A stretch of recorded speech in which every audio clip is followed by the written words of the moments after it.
At 6 years old, this boy is already considered a national threat. But a single punch, he is able to destroy a level 6 threat monster to the country. But do you know why he is so powerful? No. I'll tell you. In his past life, he trained a lot to get strong. But he killed and tortured several warriors in the process. In other words, he was the villain of the story, so the hero appeared. Even though he was stronger, the hero Shenryaon used a divine technique and ended up blowing himself up along with him. Now he is reincarnated in the Miram era. He had trained even more than in his last life. But that man appeared again. This time he was even more powerful. The battle lasted for days. In the end, when it was all over, he lost again. The guy trains, meditates, masters chi, learns to cut mountains with a toothpick, and in the end, Shenryaon appears and says, "Not today, friend."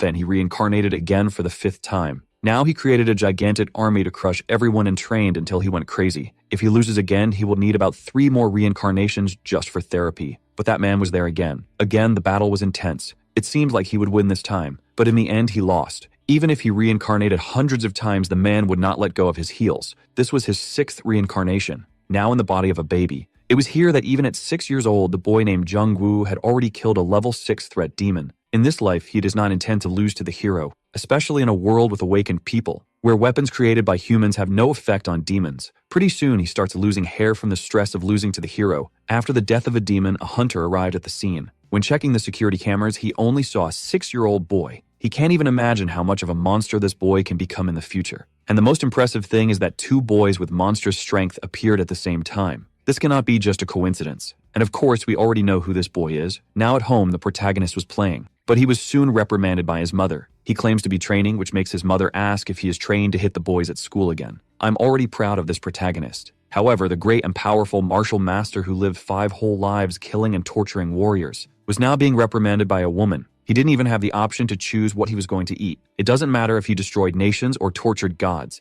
If your mother said that dinner is broccoli, you were going to eat broccoli. At school, there was a boy saying he would beat up Jung-woo today. Even though he had already lost several times, he had even learned a new technique with his father just for this. And it was really powerful. With a single punch, he exploded the tree. This boy was furious because he had been humiliated by the protagonist in front of the girl he liked. The boy's doubt was whether Jung-woo would show up at Kang's birthday today to be humiliated. Suddenly, the boy appears, saying that of course he will. The protagonist was literally the boss of the kindergarten. At that age, it was already possible to see the evil in his face. Now at the Golden River clan house, the birthday was already happening. Jung-woo really went there. Kang was happy and greeting everyone.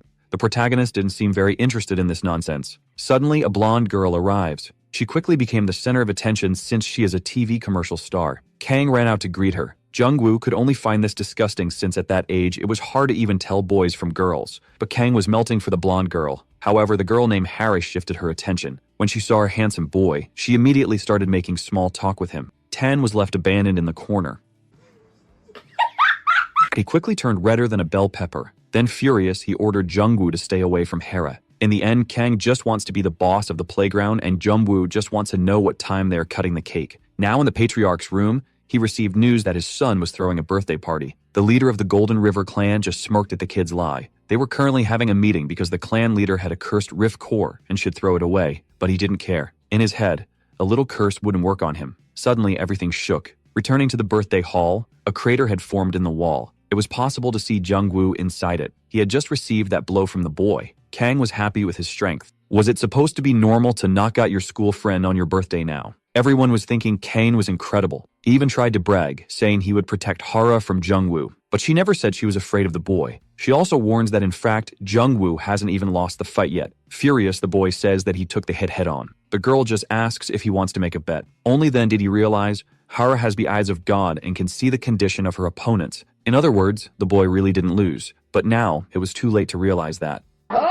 Jung-woo said he let him land the punch as a birthday present for him. This leaves the boy confused. After reincarnating 6 times, it was the least he could do for the kid. However, now it's his turn to hit. Jung-woo leaps toward Kang at an absurd speed. He was going to make sure the boy never challenged him again. Kang even asked to stop, but it was too late, and the whole mansion shook again. The patriarch hearing this became curious and intended to go there to see who was facing Kang. But the assistant insists on the rift core. This was because even the leader of the awakened clan died after obtaining this core. So the assistant insists that he give him the core to break it. But the patriarch says he ended up losing it as if he had lost a car key. Returning to the party, the children were astonished. Jung-woo had been thrown again. He lost to Kang. But the boy's aura was not normal at all. This time, the blonde girl really got scared. She asks everyone to run away. At the same time, the hunter from earlier arrived at the mansion. He is after the boy from the footage and thinks Kang is this child. All the children were running in fear. Ken was already out of his mind. Hera asks him to stay calm. The boy just says he will kill anyone who gets in the way. He even strikes Hera in the face. Wasn't he the one saying he was going to protect her? He completely lost his mind, his imaginary girlfriend, and probably a few teeth soon. Hera, about to faint, only wished someone would save her. The boy kept coming in her direction. Suddenly, he was thrown at full speed. Jung-woo had a demonic expression. Jung-woo doesn't even give his rival time to hit the ground. While he's still in the air, he delivers another blow. Kang-shun feels the impact and his smile vanishes, replaced by an expression of pain. He starts to remember when all began, back when he received the trophy. He was overjoyed to have won the martial arts school tournament, but his father didn't seem pleased. He certainly told the boy not to boast over something that was already expected. Still holding the trophy, Kang-shun felt his eyes fill with tears. He just stood there, shrinking back, unsure how to respond. But then his father placed a hand on his head, and with a big smile congratulated the boy on his victory, bringing back Kang-shun's happiness and pride. Snapping out his memories, he forgets the pain and is once again overtaken by the shadows, blaming Jung-woo. Fallen after the last hit, he says that was the only time his father ever praised him. But before he can say more, he's hit with another punch, this time slamming the boy hard against the wall. Clearly, our protagonist doesn't care about his rival's childish drama and keeps his wicked smile. Kang-shun slowly gets up, wondering what kind of reaction that was, and his rival makes it very clear that it's entirely his own fault for being so weak. That brings the demonic expression back to the boy's face. His eyes turn red and fill with rage. He gets up so fast for a counterattack that Jung-woo barely notices when the boy arrives, ready to strike. A perfectly placed kick ends Jung-woo's villainous stance in seconds, sending him flipping through the air before humming the wall, leaving our prodigy just as furious as he is in pain. Now Kang-shun stands tall again, surrounded by a red, malevolent aura, using his rival's own words against him. His face becomes once more unrecognizable, fit for an exorcism. Meanwhile, in Lee Holdik's room, the clan leader is still being scolded for having lost the cursed magical artifact. His assistant searches every corner while shouting angrily for him to look as well. Leader Lee still can't believe that such a curse could have affected someone as strong as the former head of the association. But his assistant, despite lacking full details, seems genuinely worried about the rumors. Rumors that speak of cursed cords controlling their users, just as is happening now with Kang-shun, without anyone realizing it. And while the boy mercilessly pounds Jung-woo, it all finally begins to make sense. He truly is possessed by a demon. Jung-woo spits out Yuma Sala that he doesn't have after the last blow. Once again, he's flown against another wall. Kang-shun grows more consumed by that dark aura as he marks his rival, asking how it feels to get beaten up. After all, he always thought he was so special, as the boy says with glowing eyes and a marking smile. That's when Kang-shun remembers the moment he found a strange stone on his father's shelf. The beautiful blue stone seemed to call to him, promising limitless power. And of course, the boy went straight for it, grabbing it to gain strength. The moment he touched it, he felt this power and energy surrounding everything. He tells his rival how badly he wants to defeat him while recalling how he got so strong. But our wicked prodigy's sense of humor is limitless, and he laughs again. Peter Kang-shun doesn't understand, and now furious, asks what he's laughing at. Fleta Jung-woo, clever from so many reincarnations, explains that it's funny because he already knows that the demon isn't Kang-shun, it's just pretending. The boy doesn't like this talk and immediately tries to shut his rival up with a punch. But this time he's ready and dodges, quickly taking the chance to grab Kang-shun by the hair and rubbing it in his face that he's stronger than some second-rate demon. For Kang-shun with his face smashed, that was the final straw. He's filled with hatred but can't move much, so he tries to strike back with words. With the equally demonic expression, Jung-woo holds him firmly, explaining that the boy is housing a parasite. Being called a worm finally provokes the demon, but our little monster is faster and simply grabs his hand before it can strike. The boy is surprised, but not for long before he finds himself slammed face first into the wall. Now he seems to finally feel pain as the wall embraces him. But Jung-woo doesn't care and keeps walking slowly toward his opponent, who's now certain this kid is insane. As the little villain's face lights up with cruelty, his opponent realizes he's a monster. The demon possessing the boy finally understands it needs a stronger body, and almost as if the universe responds to his wish, the unsuspecting Singular walks into the room, asking what's going on. Without much explanation, the young man begins asking about Kang-shun, but he doesn't understand anything when the boy suddenly grabs him by the waist. He asks if the boy is the one he's looking for. Lei immediately senses something off. A great black aura begins surrounding them both as the young Singular starts screaming, and before he can resist, it's too late. He's possessed. Now that the demon has changed body, his little Kang-shun is left kneeling in front of him. The young Singular, with a different glow in his eyes, is completely controlled by the demon, who makes it clear the game is over. Lei Hulbert finally arrives at the banquet hall, only to witness a scene he can't comprehend. His son on the floor and vulnerable has lost all his strength, which fills the clan leader with rage. He goes for the most obvious question and asks the young singular if he was the one responsible for the boy's condition. But the only response he gets is, "You should leave while you can. I'm in a bad mood." The reply immediately makes Hobuk show off his strength, and with a mocking smile, he asks, "Oh, are you cranky?" Then he reveals that his weird laugh was also out of nervousness. The clan leader gashes toward the singular at absurd speed, preparing one of his deadly strikes. And an entire side of the hall explodes from that single attack. The possessed young man, himself even a previous generation of Lee's family, while holding the arm that took the brunt of the hit, but he still has enough strength to threaten the man who left him in that wrecked state, though that rage is quickly replaced by surprise, as he sees the muscle-bound leader still standing right in front of him, fists clenched, ready for another round.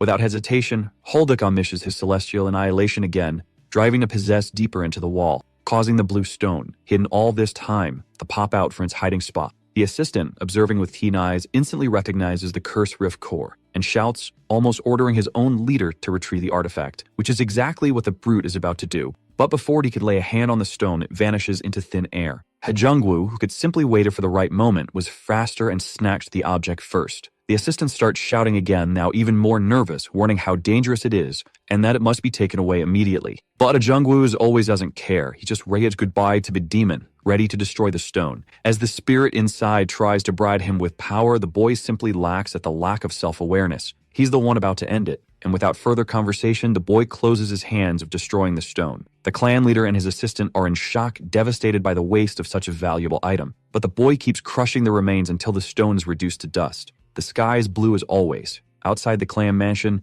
parents reunite with their children, while the clan leader's assistant goes around apologizing to each of them. And a medical team assists the wounded. Through large windows with elegant curtains, it's clear that peace has returned. Now the assistant cares for the clan's heir, who complains about the pain. Cheerfully, he tells Chon that he doesn't remember anything that happened. Chon is now certain of his theory and watches as the boy's personality returns to normal. The little one cries, saying his friends will now be afraid of him, and that his birthday was horrible. He remembers getting beaten up, but Chon quickly tries to deflect, saying it must have been a nightmare. The boy then notices his father isn't around, and Chon debates whether to tell him. A noise upstairs draws both their attention. Kang Shun nervously asks what's happening, and once again the assistant just grumbles. In another room, a young man who looks very much like Lee Hoguk is thrown to the ground. Fallen at the clan leader's feet, the young man seems to give up. Hajungwoo, once again with his bored face, just watches the two. The young man kneels beside the clan leader, observing a situation. Here's the clan leader's eldest son, now asking his father for forgiveness. Lee Hoguk, sharper than he looks, is now face to face with Hajungwoo and knows it was he who defeated his younger son. The boy asks if he's being accused of something, but Lee Hoguk explains he misunderstood and now realizes that, like Park Sum-ho, his son had also been under the artifact's control. The boy listens carefully to the leader's conclusions, and finally hears the reason why he was asked to spar with the older brother, who had been easily defeated. Hajungwoo smiles, feeling proud. The clan leader gets excited and asks if he'd like a match with him too, but Hajungwoo doesn't take it as a challenge. He sees it as stubbornness and lets out an awkward little smile. The elder son quickly reminds his father that this kid is one of Kan Chun's friends and begs him not to fight, but Holduk ignores him and repeats the question eagerly, wanting to know if the boy will face him too. The clan leader's eldest son is very nervous, certain this will end badly. But Hajungwoo just smiles, pleased with the offer, and asks, "Is it free?" Which immediately kills the older brother's concern, now and is absolutely sure the kid is crazy. Lee Holduk, on the other hand, is thrilled and bursts into laughter. The brute cheerfully explains that he likes the boy's attitude, so full of courage and strength, and he even sounds like he's giving a lecture as he tells Hajungwoo that power and courage must walk hand in hand.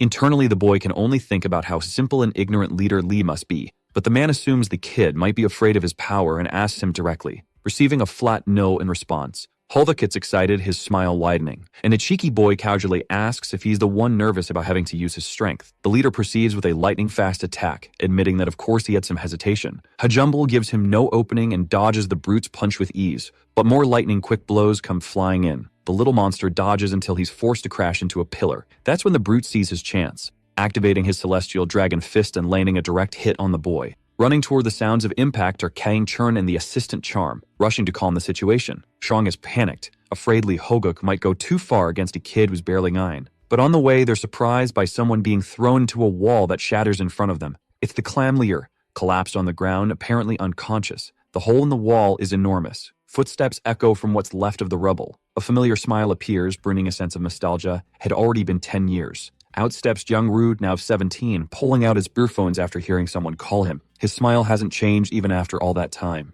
Hajungwoo examines the hole in the wall, still untouched. Kang Shan greets and white a friend now, asking what he's doing there. The young man questions the hole that's been there for 10 years and wonders when they'll fix it, but Kang Shun explains that his father would never allow it. Suddenly, Lee Holduk appears, asking why anyone would want to fix the wall. After all, it's a reminder of the first time he was defeated. But Jung-woo disagrees, saying defeat isn't something to brag about. The leader even agrees that losing to a brat wasn't something to brag about. Though the manic grin says it's fine because Jung-woo is very powerful. And with a quick motion, he attacks the boy, knowing that even if he's strong, he's nothing compared to him. The young man barely dodges the thunder strike, surprised by the welcome, but the attack ends up hitting Kang Chon instead. Overcome with excitement, his father doesn't even notice and just keeps talking about the divine chai he received from Jung-woo. Meanwhile, the boy remembers how in past lives, he never even think about giving that kind of power to someone else. But he smiles, realizing that in this reincarnation, Murim doesn't even exist anymore, and it's fine to just have fun. Beside him, Kang Chun is still recovering from his dad's hit and shouts for it to stop before things get worse.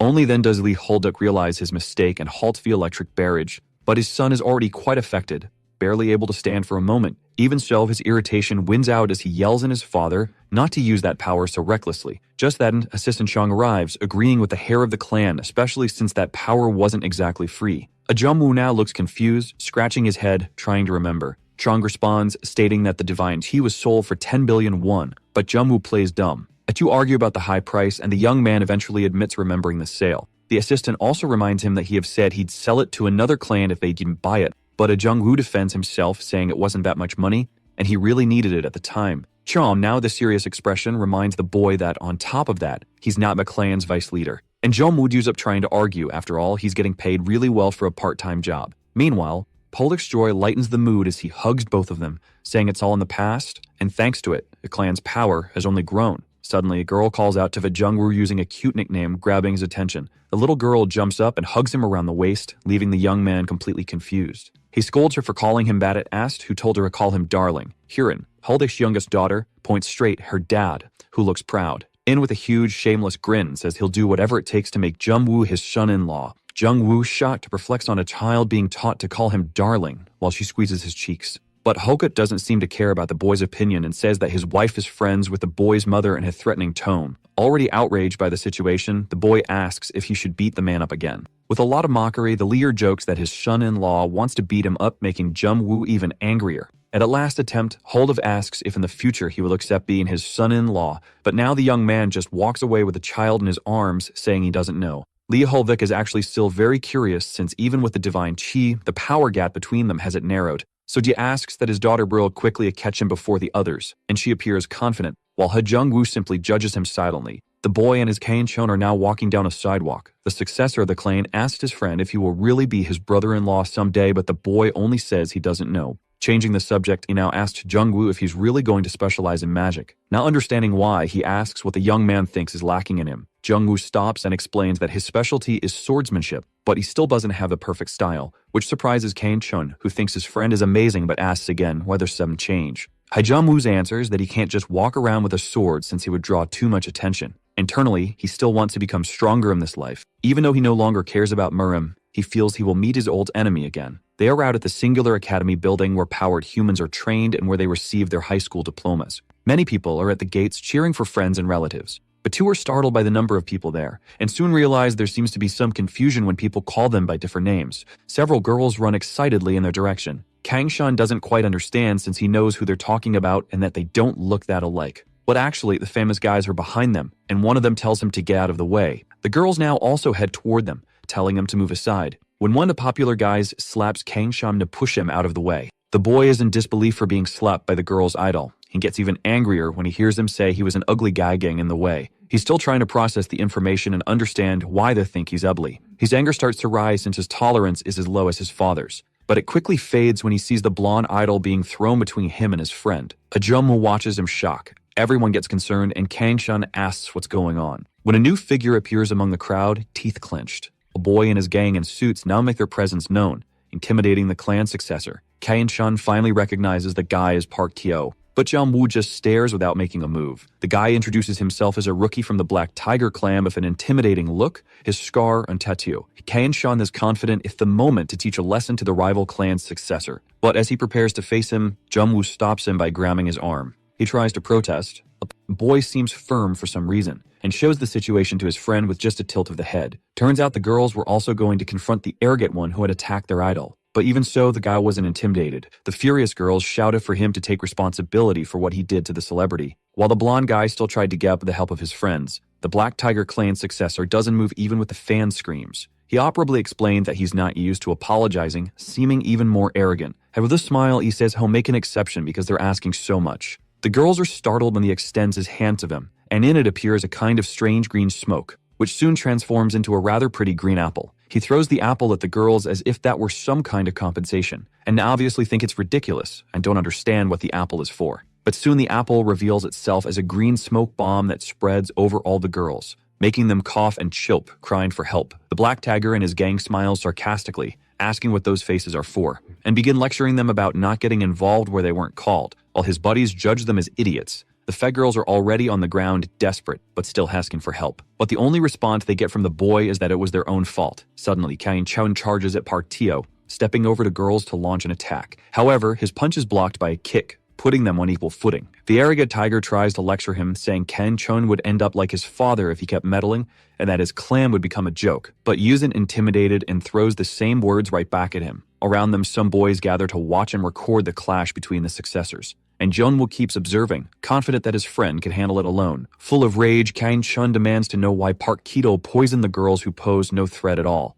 And the guy just deflects, acting like nothing happened. However, just behind them, the girls now seem fine and didn't understand what was going on. With a mocking smile, Park Keto defends himself, saying all he did was get in the way of an arrogant celebrity. Kain-chun then seeks support from the boys who gather to watch the fight. But none of them take sides, and they all confirm that the blonde guy always abuses his popularity. Hajamu lets out a nervous chuckle as he realizes his friend's rival is turning the situation around. Tang Shonovli gets angrier and starts yelling at the boys around him. Taking advantage of the moment, the cunning Black Tiger's successor prepares for an attack. And by the time Nong Kain-chun notices the strike, more like a snake's lunge, is already too close. Still, not close enough to avoid as the boy grabs his opponent's arm and counters directly. But Tiger's comrades get worried for a moment. And even the girls now cheer for Kain-chun to teach that delinquent a lesson. But the boy, now in control, simply asks if he should give him a beating, saying arrogant people deserve to be hit. With Liu reaction, Park Kyo just curses at his rival, while Kain-chun becomes even more confident knowing his opponent's abilities and that he won't be affected by his poison.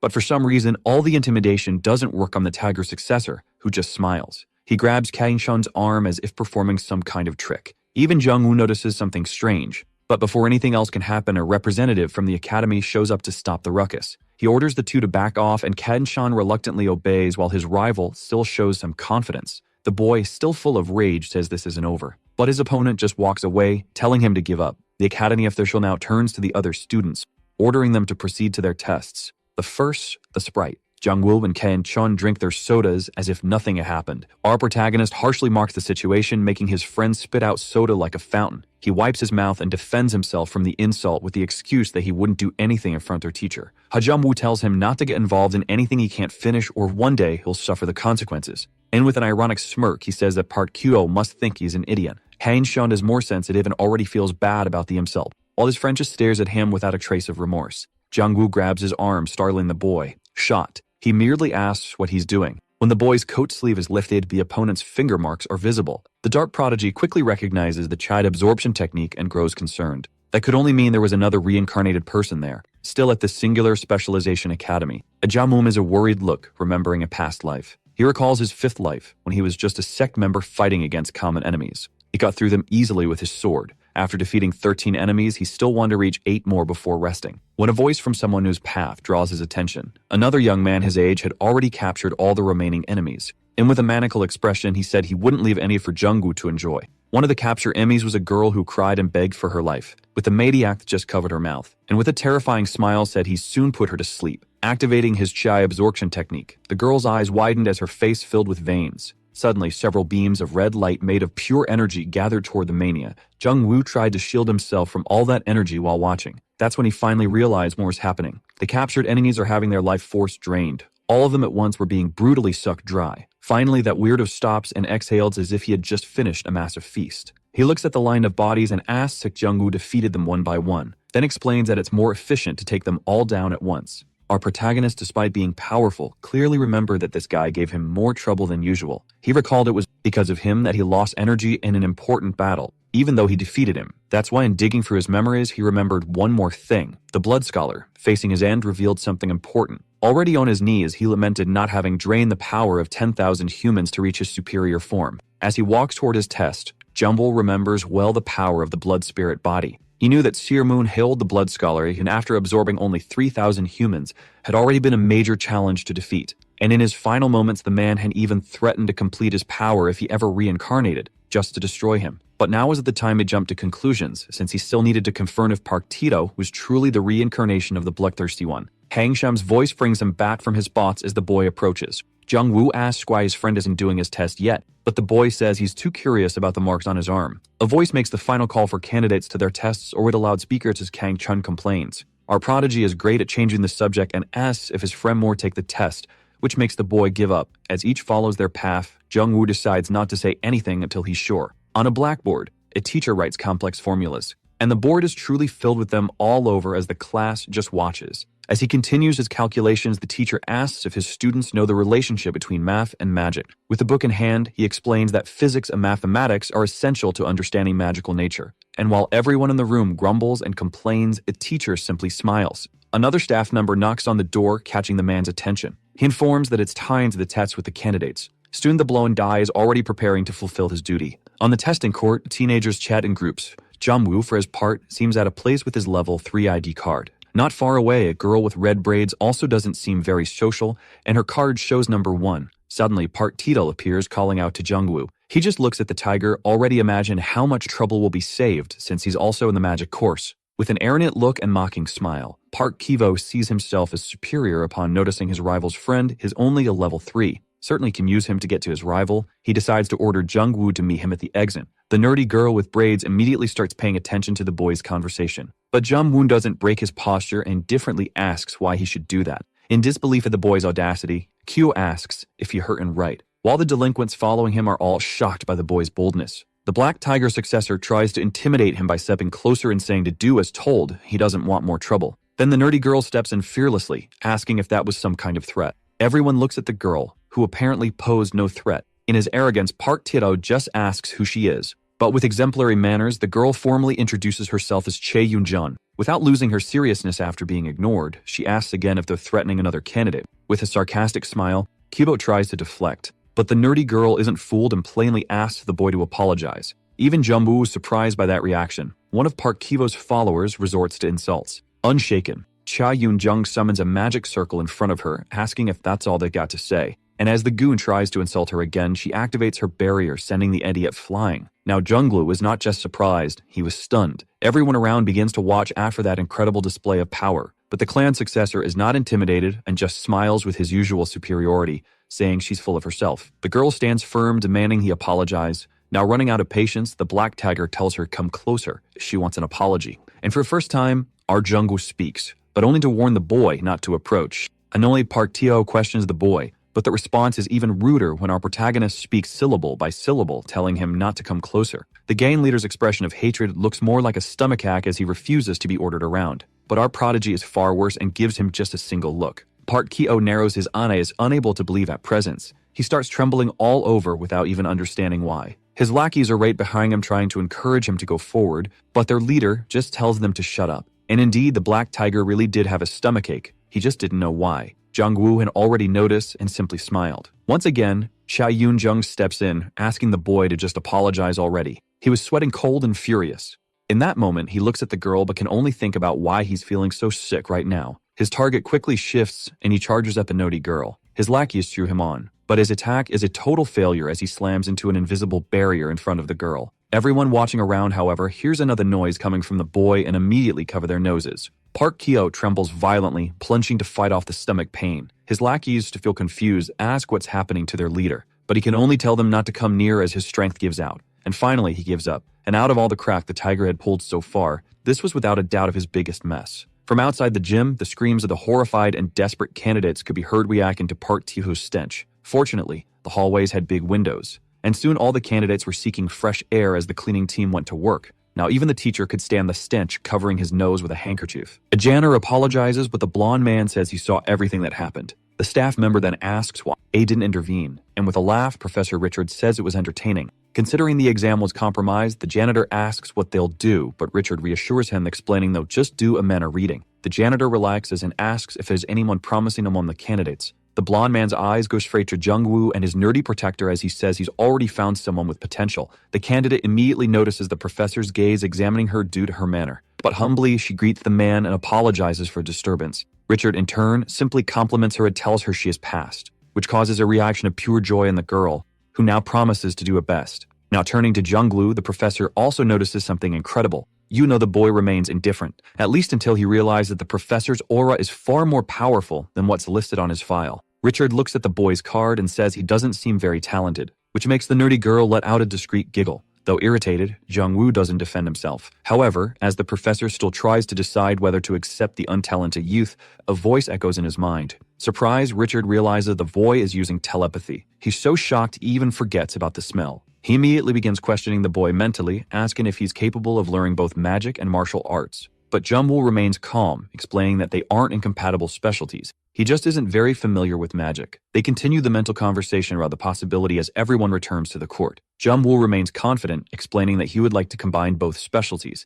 The professor, however, becomes stern, saying the boy is underestimating magic. They stare each other down as they debate Jungwoo's acceptance into the class. And telepathically, the boy says that the evaluation should be fair. Finally, the professor speaks out loud and asks how the candidate knows so much about magic. Jungwoo, the proud smile, replies that he's self-taught. Outside the academy, people are already starting to leave. Kain-chan is waiting for his friend near the gate, curious about himself. He greets him with a smile, which quickly turns into laughter that Jungwoo doesn't join in. Kain-chan then says he heard about the incident with his rival. Finally, Jungwoo explains that what caused it was a mental technique. The boy looks surprised and asks if his friend caused the diarrhea. And calmly, the dark prodigy confirms he was the one responsible. Now Kain-shun is very proud of his friend and immediately starts asking more about the technique. But the boy cuts off his friend's enthusiasm, asking him not to make it so obvious. It was just a test. The question then becomes whether everything was already planned, since he didn't understand why Jungwoo would do that. Then he explains that in his judgment, a guide who uses chai absorption deserves it, and if the technique worked despite his physical resistance.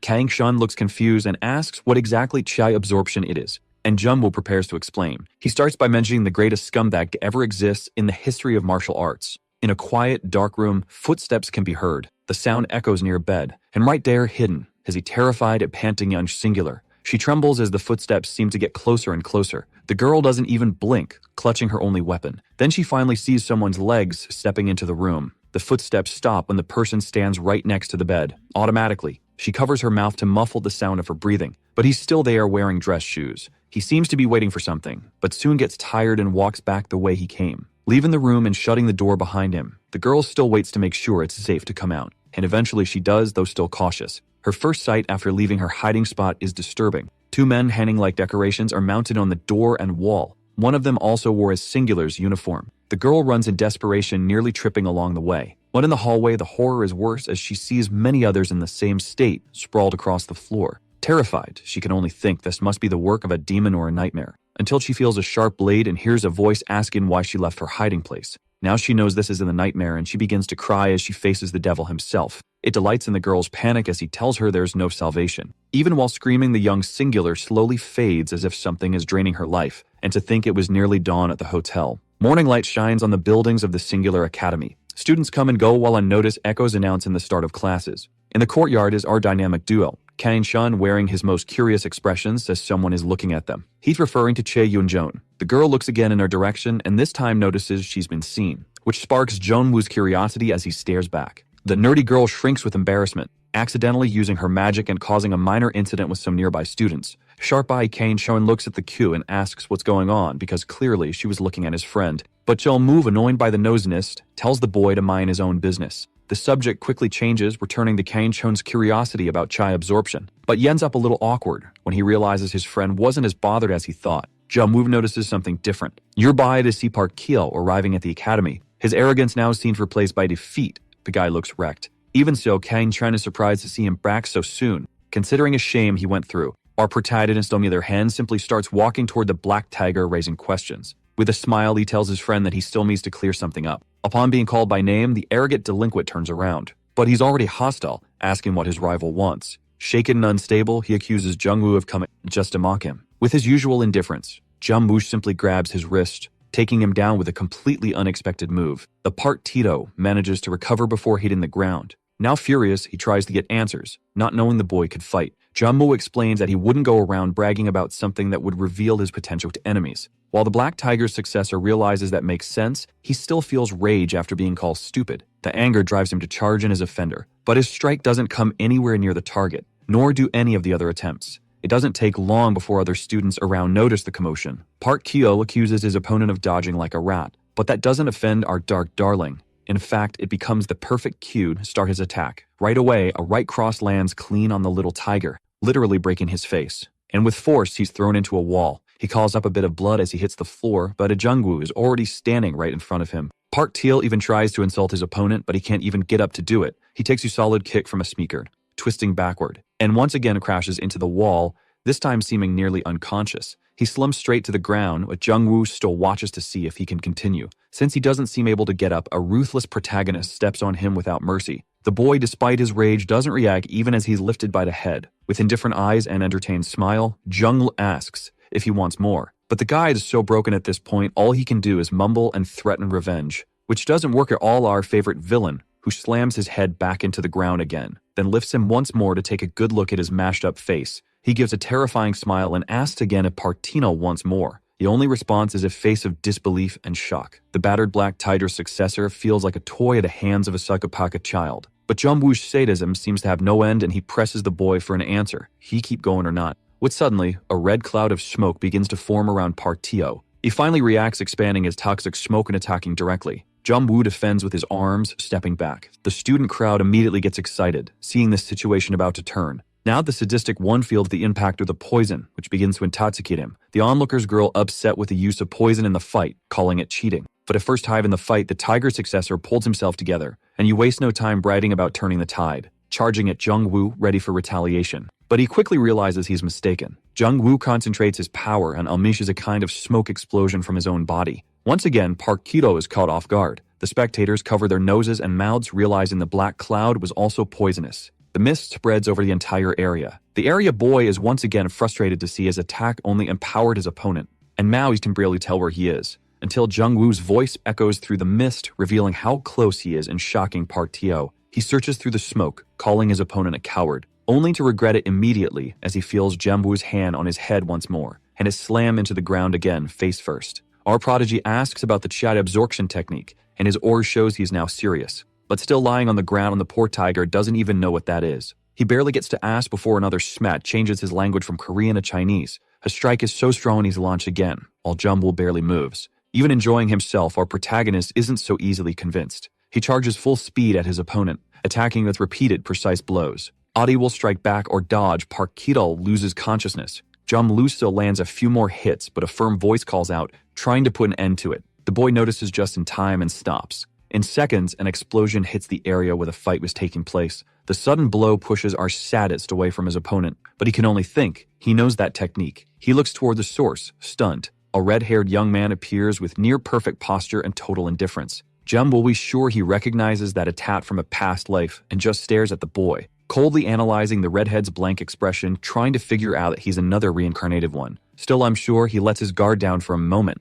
If it is who he suspects, he might be in trouble. Park Kido is unconscious, and this is the redhead's introduction. Temstu, a member of the student council. Fortunately for the tiger, the fiery-haired boy is there to defend him, claiming Jungwoo went too far. But he defends himself, saying he was poisoned and had to respond. He also explains that despite his condition, traces of poison remain in his body. The redhead examines him impartially and confirms it, then shifts his gaze to the unconscious boy slumped against the wall, knowing full well he's a poison user. The students watching are frustrated, still waiting for a proper conclusion. Sir John Lu, not wanting to disappoint, watch right past the redhead again, heading straight for Park Kido's head without hesitation. Kyung Shu merely asks him to take his foot off the boy so they can talk, though he feels ignored. But the sadism strikes again as Jungwoo, laughing, claims he's afraid of being poisoned again. The redhead tries to counter the logicless excuse, pointing out the boy was unconscious, but doesn't work. Kyung-soo senses the brutality in Jungwoo and now understands why Park Kil resorted to poison. He tries again to make the boy back off, this time with a threat. But that only excites the psychopath more, who gets visibly thrilled. The atmosphere around him shifts and the redhead immediately senses danger. So he changes his approach again, opting for compassion, if only the boy would stop. Jamu finally lifts his foot off a fallen tiger, Only then does Kyung-soo ask the boy's name while the onlookers seem curious too. And Ho Jung-woo introduces himself with a smirk as a freshman in the magic department. As he walks out full of swagger, the crowd parts to let him through. Kyung-soo keeps his eyes on the boy, reflecting on how different he is from his own leader. With a slight look of concern, he imagines that one day that guy might cause chaos here. Inside the academy, the hallways are much quieter now. Jung-woo continues walking, outraged that the Black Tiger could use chai absorption without even knowing what it was. But that leads him to the answer he was looking for. Meanwhile, back at the horror hotel from earlier, Park Young-chien, leader of the Black Tiger clan, is stunned. He asks the man beside him what the hell happened there as he sees the many bodies. Nervous and sweating, and then explains that the culprit fled after draining the life energy of the entire surveillance scene. The leader's brutal reaction is to leave marks. Punishment for incompetence. Not even the singular girl escaped, and now only her hollow shell remains as the boss screams for them to hug down the culprit, who, by the way, is already making new victims. In a dark, gloomy place that looks like the hallway of another building, he holds a man like he's made of paper, and his face makes it obvious. This is definitely the reincarnation of a blood scholar. Back at the Singular Academy, daily student life resumes. Some students sit in the classroom waiting for the teacher, including Jung-woo, who has a pile of gifts in front of him, though he doesn't understand why. Two girls in the same row express admiration for the hero who beat up the crybaby. But before they can fangirl any further, another girl tries to pass by. It's Yuhara with her signature blonde hair and usual charm. She walks right past the two, ignoring your glares. Sitting directly next to her childhood friend, making it clear how close they are. The other girls are not happy and start criticizing the blonde for monopolizing the class prodigy. But Yuhara isn't bothered. Instead, she smiles and tells them to stop gossiping. The girls feel personally attacked by the fact that Yuhara is a celebrity, and one of them promised is to expose the princess online. Yuhara immediately stands to defend herself, but the girls are already leaving, so she sits again only to hear Jumble agree with the girls, which makes her furious until he quickly deflects. The topic shifts to magic and Jungwoo asks why she's suddenly interested. She explains it's just entertainment. In her celebrity career, she needs to stay updated or someone else might take her place. When Jungwoo questions her decision, since her family is rich, she cuts him off by grabbing his arm. Obviously, he's not the type who feels comfortable with that and asks her let go, but she insists. She stares at him, recalling the childhood. When Jungwoo saved her from imminent danger, her eyes remain fixed on the boy as she holds his arm. But Jungwoo, clearly nervous, asks what that look is for. Blushing, she gets straight to the point and says she doesn't intend to stop at kisses with her hero. But to the boy's relief and her shock, a stack of books slamming onto the desk cuts her off. Chagyun Jung arrives and sits on the other side of Jungwoo. Though the blonde is now angry if the boy ignores her and starts a conversation with the nerd asking about the homework. The girl responds to the proud and keeps smiles saying she did it. Not red as a tomato, the blonde asks Jungwoo via telepathy who that girl is. He casually replies and tells her how they met during the test. Yuhara moves closer to Jungwoo, almost accusatory, noticing he already memorized the nerd's name. She's more irritated than before. The two girls glare at each other over Jungwoo, and sparks practically fly in this teeny romantic drama. Jungwoo is saved by the ringing of his phone, which immediately grabs both girls' attention. He opens the messages and sees that it's his younger sister. The girl asks if her brother is free to go to the movies with her in the afternoon, but Jungwoo says he still has classes and will have to leave it for another time. In front of the cinema is the boy's younger sister with her friend, who excitedly asked about him. She's quickly disappointed when she hears that her friend's brother won't be coming, even though the girl says they can go alone. The friend tries to protest, but Suvien, like her brother, is very determined and walks ahead, making her friend end up following to keep up with her. The movie takes a few hours and it's already nighttime when it ends. Soo-yeon runs toward home, already anticipating the scolding she'll get for arriving late, but she suddenly slows down on a quieter street. She senses something different nearby and becomes more alert. The little girl looks around a dark, empty street but doesn't see anything there. She's sure she heard something, but whoever is watching her is out of her line of sight. Then something else suddenly happens, startling even her observer. Soo-yeon turns to look around again, now more certain. This time, she is shocked by what she sees coming her way. She is surrounded by masked people who do not look very friendly, and she simply starts screaming like any girl her age would. That's when a cloud of smoke signals the first impact. To our surprise, it's Soo-yeon who is well prepared, defending herself with a magical barrier. The masked figures around her aren't surprised. They already knew she wasn't just any child. The clever girl warns them that the police will arrive soon, but one of the masked ones explains that no one will come because they took care of the cameras there and no one will be able to see them. One of them then warns the others not to go easy on her just because she's 13. They still need to capture her. But we're talking about Jungwoo's younger sister, and as they approach, she's the one landing the hits. The one with the Iron Man mask nearly catches the girl, but she escapes with a jump. Although she's handling things well, she complains that it's not fair while trying to flee. But the one with the Captain America mask appears behind the girl while she's distracted. With a wicked smile, he doesn't let her escape this time. Elsewhere, someone is running down a corridor. It's Jungwoo, who arrives at the emergency room and bursts through the door with determination. Worried about his younger sister, he begins calling out her name. Ajum Woo finds his little one, who throws herself into his arms, frightened and asking why it took so long. He kneels down to speak with the girl but doesn't want to talk about why he was late. He wants to know what happened. Embarrassed, the girl begins to explain, pointing to the criminals who tried to kidnap her but now don't seem so threatening on the hospital stretchers. All of them are bandaged and injured, running in pain. Then Jungwoo asks who left them in that condition, and Soo-Dian begins to remember everything that happened. She says she was about to be captured by Captain America. She'd even tried to turn quickly to escape, but he was too close and she was screaming in fear, when suddenly someone struck the guy in midair and pushed him far away from her. Just like the girl, the other kidnappers didn't see where it came from. And while she tried to figure out what was happening, she heard someone call out. That's when she saw a group of men in suits, all very serious, heading toward her. One of them started to apologize for his delay, but the girl didn't know him at all and Yen thought he was mistaking her for someone else. The criminals were still standing there but were starting to become hostile again, which didn't help since the motivation of the suited men was their own lives. Not understanding much, the idiots didn't run. They just stood there wondering how their location had been discovered, and then it was too late because the leader of the sued group gave the order to take them all down. The group charged the masked attackers ready for action, and it wasn't too hard to handle the masked ones if they had greater numbers and more motivation. Without understanding a thing, Soo-Dian just watched from a distance with the group leader astonished. When a nearly imperceptible expression of pain drew the attention of the big man, he quickly crouched down to chat, panicking and frightening the girl even more. He noticed her arm was injured, and she explained it was from one of the punches that hit her. Even as she tried to calm him down, anger took over the man's face, and he could only ask himself why this had to happen. Then he stood up in rage while the girl tried to process his reaction in shock,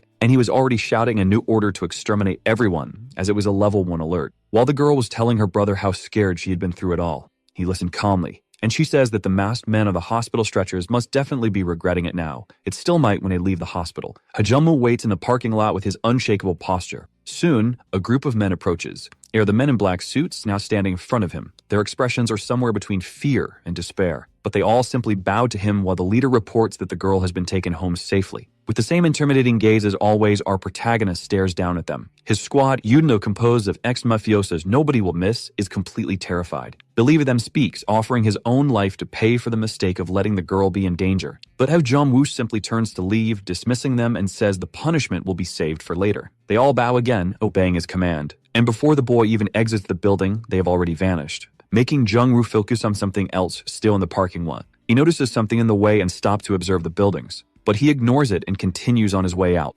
leaving the parking lot empty as if nothing had happened, or almost, since there was still someone hiding behind one of the pillars. A terrifying silhouette of the familiar maniacal smile lurking in the dark. The next day, the routine continued as normal while a woman and several children admired the entrance to the Black Tiger clan, where several clan apprentices trained in martial arts. The children were very excited about the visit to the place. The teacher explained, even though they already knew, that this was the base of one of the 8 clans of South Korea, and one of the children asked if that was then the most powerful place in the country. But the teacher, feeling awkward, knew she couldn't take sides and only said that all the clans help in similar ways. Suddenly, a voice caught the cause attention, stating that if there were a ranking, they would certainly be at the top. It was Park Jung-jian himself, the leader of the Black Tigers, approaching with a bodyguard. The teacher felt honored by the presence of the clan leader, who still tried to remain modest. Smiling, he said he needed to come personally to see the class because those children were the future of the nation. In an instant, everyone was already surrounding the elder, praising him and eagerly asking for pictures. But nearby, watching everything, Park Sum-hoo's reaction was different. The group leader from the association observed that scene with disdain. The disdain that soon turned into anger over something he seemed to know was being hidden. The unusual young man was still observing the place, now with a colleague who suggested calling even more people. He explained that drawing attention would be a terrible idea and could end up starting a war between the clans and the association. The girl then reminded her leader of one of the cases under investigation, when in a meeting 300 people mysteriously vanished. She also mentioned that the year before, passengers from 3 tourist buses disappeared after going to a tunnel. Lastly, she spoke of a hotel from which all the guests also vanished inexplicably. The young man said all of them were classified as demon-related damage, but the girl wasn't convinced, linking all of it to the Black Tiger clan. And the leader even agreed that the clan was far from innocent, which only made his colleague even more outraged. But he tried to calm things down, asking for patience since they also knew they were being investigated. He said that the previous year, the Black Tiger clan had found something ancient in a tomb, and without knowing what it was, they couldn't proceed. And while the elder played with the children, the young man made it clear that nothing could be done until they knew what was in the tomb. Now the little group was saying goodbye while the two still watched from a distance with caution. The leader also said his farewells with a warm, affectionate smile, but it quickly faded, giving way with sour expression. He bluntly asked if Park Kiva was already back, and his bodyguard confirmed that he was. The clan's base was enormous and empty. However, in one of its rooms, Park Kido sat on a bed, still fully bandaged, recovering from the beating he took. The clan leader entered right away, mercilessly criticizing the condition his son was in. The boy was startled by his father's sudden arrival at the place, but he quickly dropped to his knees on the floor, begging for forgiveness and promising he would bring no more shame. The grumpy old man simply tells the boy to finish what he starts next time, no matter how problematic it may be. Park Tito trembles under his father's dark glare, and the clan mater continues with a look of disgust, judging his own son as a terrible choice for his successor. The boy can do nothing but lower his head and apologize. He remembers how he always got beaten by his father whenever he made a mistake. He remembers the look of hatred on the old man's face, who always criticized him as an hare while punishing him. On the floor in his childhood memories, he only tried to protect himself, but deep down he knew his father was right and that he needed to be stronger. After all, he wanted to be able to repay all the humiliation he suffered from his father and was determined to become more powerful for that reason. Clouds cover the sky as the rain falls and the tree leaves sway with the wind. Workers in raincoats carry a large box out of a hole while Park Young-cheom watches. Despite the rain getting in the way, the tiger leader is fierce, demanding care with the cargo. When one of his workers, frightened and careless, hurts his hand on the box, accidentally dropping it to the ground, causing total frustration for the boss. He yells in disgust at the employee who tries to apologize and explain the mistake. While trying to close the partially open box, a coworker also schools him. After all, everyone who knows the boss's temper. Through the gaps in the open box, it's possible to see that it was his body that made it so heavy. At home, Park Kila was startled by something out of the ordinary. A dried-up man, like a shriveled fruit, hangs from someone's hand. Still wrapped in bandages, the money that rested in the coffin earlier now seems to be recovering well by absorbing life from around it. The boy isn't intimidated and actually asks if the creature was trying to escape. While the man stares back without reacting, the young man simply makes him an offer. Decided, Park Kyo says he will help him on one condition. He then asks the man to teach him the technique he's using to eliminate whoever crosses his path. A serious stare reveals that it's not what the man was expecting. But with a grin that suggests he'll enjoy himself, he seems to accept the proposal. Back in the present moment, Park Tito observes the consequences of his actions and his injuries. But soon, a staff member interrupts his thoughts, saying he must resume training as soon as possible. The boy agrees and asks if there is any news about the academy, but finds out they've been unreachable for hours. Annoyed, he questions whether they tried all possible communication channels since there are many, but the employee assures him something will be done when possible. Park Tio, who inherited his father's temper, immediately himself the poor guy, who could only apologize. Then a new idea seems to form in the young man's mind as he looks at his servant. He asks for his hand, causing doubt and confusion in the servant, but before he could even process it, the boss's son grabs his arm, saying he'll be quick. A brief scream rises and vanishes as a great energy is released. Park Keel lets go of the employee's arm and the man collapses to the floor, completely dried up. The young tiger now realizes it was all true, and his bandages are no longer needed. He feels the power of the new energy he absorbed healing his wounds and strengthening his body. Now he knows exactly how to get revenge on his new adversary, Hajumbu.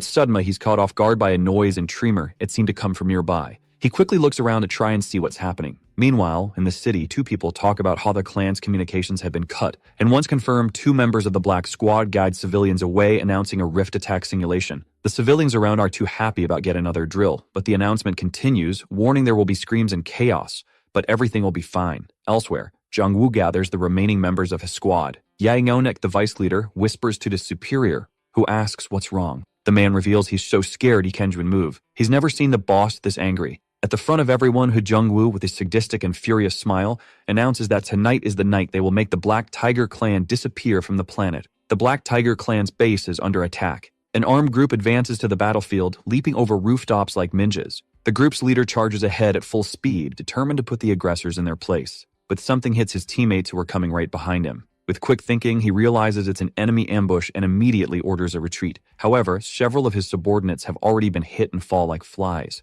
With ninja-like stealth, he drops down to a place where he can take cover, while still scanning for his opponents. He looks around, hiding behind a wall, searching for his enemy. But a voice from behind catches him off guard. It's a Jung-woo, standing right next to him, already warning not to get too excited, just because he's alone. The ninja leader doesn't waste the opportunity and immediately attacks the boy with his katana. Jung-woo lights up and goes in with a kick that's blocked, but the impact still throws the ninja far away. The leader of the armed group crashes onto some wooden boards and now lies on the ground in a defensive position. He's shocked by the boy's strength, and his body still feels the tremor from the impact. But something else catches his attention even more than his opponent. Look into the cell. He sees his entire team scattered across the ground, completely defeated. He's still trying to understand what happened when Jung-woo starts walking toward him. The prodigy's sinister aura is back, and a group leader is terrified to realize that it was him who took down his entire team. Jung-woo smiles psychotically as he approaches the Minjug, telling the man not to worry. Soon, that will be the fate of the entire clan. But someone interrupts, mocking him and breaking the boy's intimidating stance.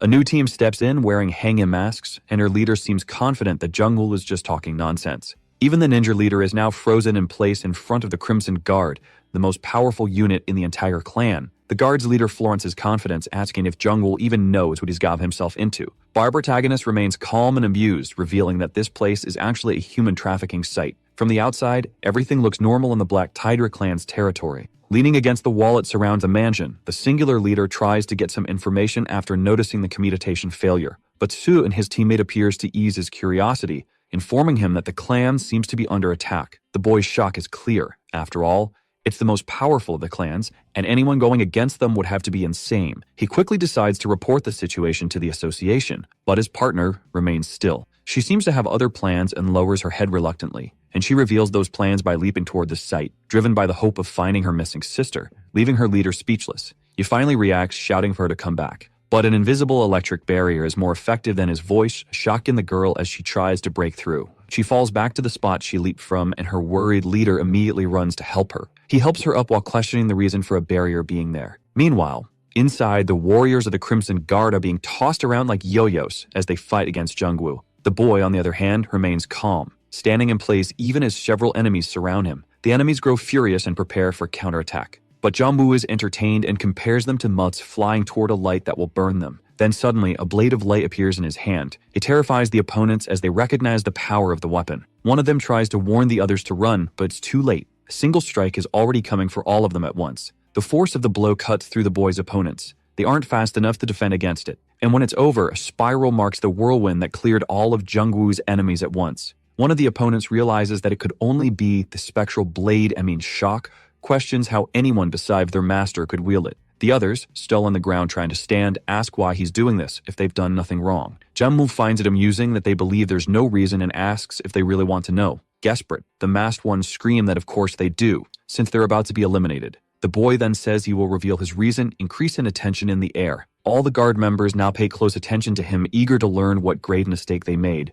Then Jung-woo says that all of this is happening because they tried to kidnap his sister, even if they failed. The warriors are clearly confused by the information. Their leader in turn defends himself, saying that this isn't the kind of thing they do, and that they only punish those who deserve it. That statement makes the boy glare coldly at him. And with a touch of arrogance, he asks if they really believe they deserve human rights, considering they walk around armed, leaving the opponents speechless, but someone agrees with his statement from behind them. Park Keatle appears, fully recovered, shocking even his own subordinates. A member of the guard tries to warn him to stay back, but Kinho is focused. With his hand on the warrior's arm, Beyond Master questions him, making the man nervous. And to show they shouldn't worry, he activates his chai absorption technique again, draining all the strength from his ally. Another member of the guard gasps and asks what that is, but Park Tito focuses only on the power. His desire to become more powerful rises with a smile as he absorbs the ally's life energy. It doesn't take long before several Crimson Guard warriors are lying on the ground looking like dried raisins. But the young man doesn't stop. He grabs the next one in line to absorb. As his life is drained by the master,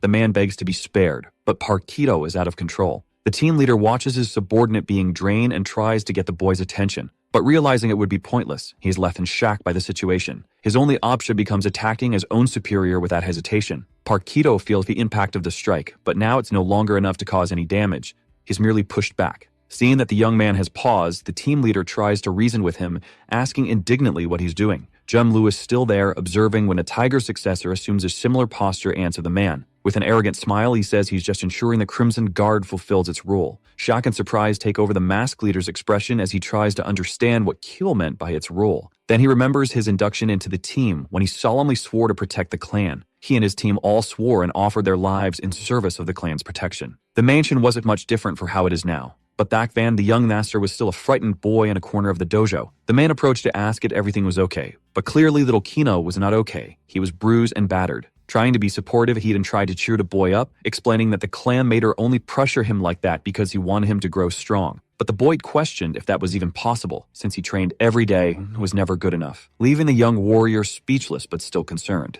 He didn't decide to change his approach, offering to teach martial arts during the next training session. And finally, he got the boy to lift his head and look in his direction. With a sincere smile, he said he would do it so that little Kiho would one day become a strong leader. The boy, who wasn't used to affection, immediately hugged him, and then declared that he would become that strong leader. Crying, little Kiho kept hugging the man, promising to grow stronger and asking for his help. He remembers that moment when the boy hugged him as if it had just happened. But now he trembles before what that boy has become. Lifted by the neck, the leader of the Crimson Guard acknowledges his role even in fear, once again offering his life to protect the clan with nobility. Once a part Kido, there's nothing noble about it. The guard exists only for the benefit of the clan. And viewing the man as nothing more than a slave, he begins draining his life force without hesitation. Quickly, the team leader, once strong and imposing, begins to look like a shriveled plum. But even in his final moments, he still tries to protect his master by warning that the enemy is very powerful. Part Kido finishes the chide absorption, leaving behind only a dry husk, which he discards on the ground without mercy, even as he acknowledges how much he needed the man's strength. Finally, the boy's attention turns to his opponent, who is still waiting, and he wonders if he should thank him for the time he had to grow stronger. But Jumbo replies that he too is grateful, because now he only has to deal with one, not many, then asks again how Kido learned that technique.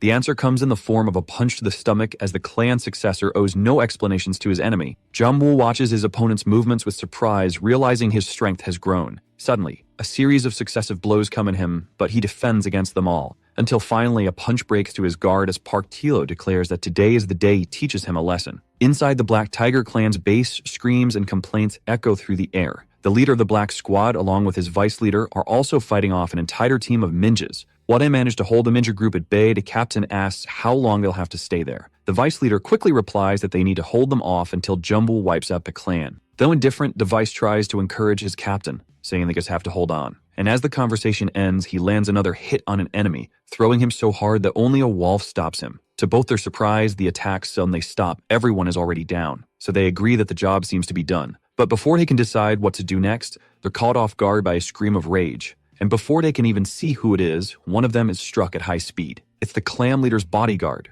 charging throughout the freight train, slamming the squad leader, straight into a wall. And before the vice leader can react, he's also caught off guard by a precise blow. He crashes into another wall with such force that the impact leaves a new pattern of cracks. Trying to figure out the source of such strength and rage, he looks up, only to have his vision blocked by a foot pressing down on his head, leaving its mark in the wall. If the Black Tiger clan's leader himself, stopping down his opponents and demanding to know who they think they are. The old man is absolutely furious, especially since he doesn't even know who the invaders are or where they came from. The bodyguard explains that they're still trying to find out, but the barrier is making it difficult. The old tiger decides to fall back on the traditional method of getting answers, finally, out of sheer impatience. And to everyone's surprise, the vice leader of the squad talks almost immediately, revealing they're from the Diamond Gate, the Golden River clan. Naturally, the old man is incredulous at this claim. The bodyguard tries a quick analysis, saying it must be a trick. No one would confess that easily. But the man in the black suit gives a better answer as he tries to free himself from one of the flit, saying he's confessing because soon they'll all be dead anyway. That little of certainty only makes the Tiger clan's leader angrier.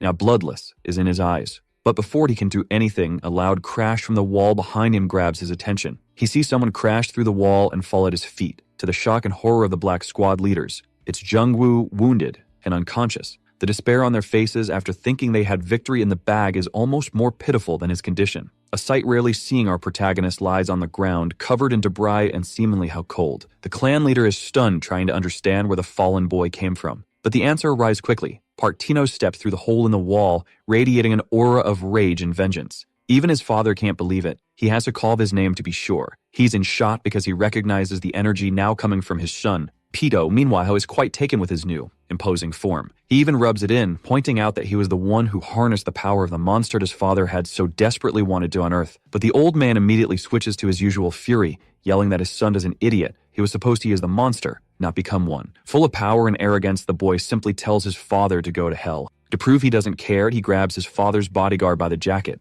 And in the blink of an eye, the guard becomes just another energy source as the clan head watches. The boy seems to be in ecstasy from all that energy, even saying it tastes delicious, far more than he expected, which enrages his father even more while Kido keeps smiling. A clan leader, now utterly livid, disowns Kido on the spot, declaring that you came a monster the moment he learned that technique. But the boy isn't as shaken as expected. After all, he grew up hearing that he wasn't truly his son because he was weak. So he asked his father, which is worse, having a weak son or a strong one who's a monster? The old man is left speechless. After all, it was no lie. Marching forward with arrogance, Kito even suggests his father retire since he'll be the leader from now on. But Tiger Clan leader scowls instantly, calling his son arrogant. Meanwhile, the successor, with a wicked grin, offers him a fair fight, since he was always taught the strongest taste everything. The old man trembles, and it's unclear whether it's from fear, hatred, or bitterness. That's when both are interrupted by a third voice in the room, telling them to stop at the threats. Jungwoo, now conscious and sitting up, watches the family drama like it's front row at a play, and even jokes that they should just duke it out already. Park Tito is genuinely stunned by his opponent's resilience. Fire Prodigy mocks his surprise, pointing out that not even his subordinates have been eliminated yet.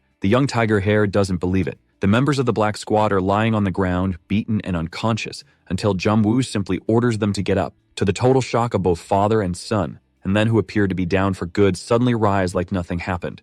Jungwoo then commands them to leave him tend to the external barriers. Once again, with extreme speed, the two vanish from the scene to carry out the order. Now feeling more at ease without interruptions, Jungwoo begins to speak. But before he finishes his sentence, he notices the Tiger Clan leader rushing toward him. The lightning fast blow is unstoppable, and the impact sends the young man flying, crashing through yet another wall. Still in the air, though, he summons his spectral sword and prepares to land gracefully. He just didn't expect his enemy to be waiting right behind him. The old man blames him for his son's fall, but all Jungwoo sees is a blur, as the Black Tiger's war slams into him, smashing our prodigy to the ground. Jungwoo manages to cushion the impact barely. He's still processing what just happened. Should the man have been in front of him? Then suddenly, he senses another attack from behind, coming at high speed. The tiger's lunge hits him dead on. This time, there's no escape. All he can do is scream. As if that weren't enough, the old man follows with yet another series of blows. Jungwoo narrowly dodges the rest. That's when he realizes his opponent can move through space using an enchantment. But Park Young-shiam doesn't care if the boy figured it out.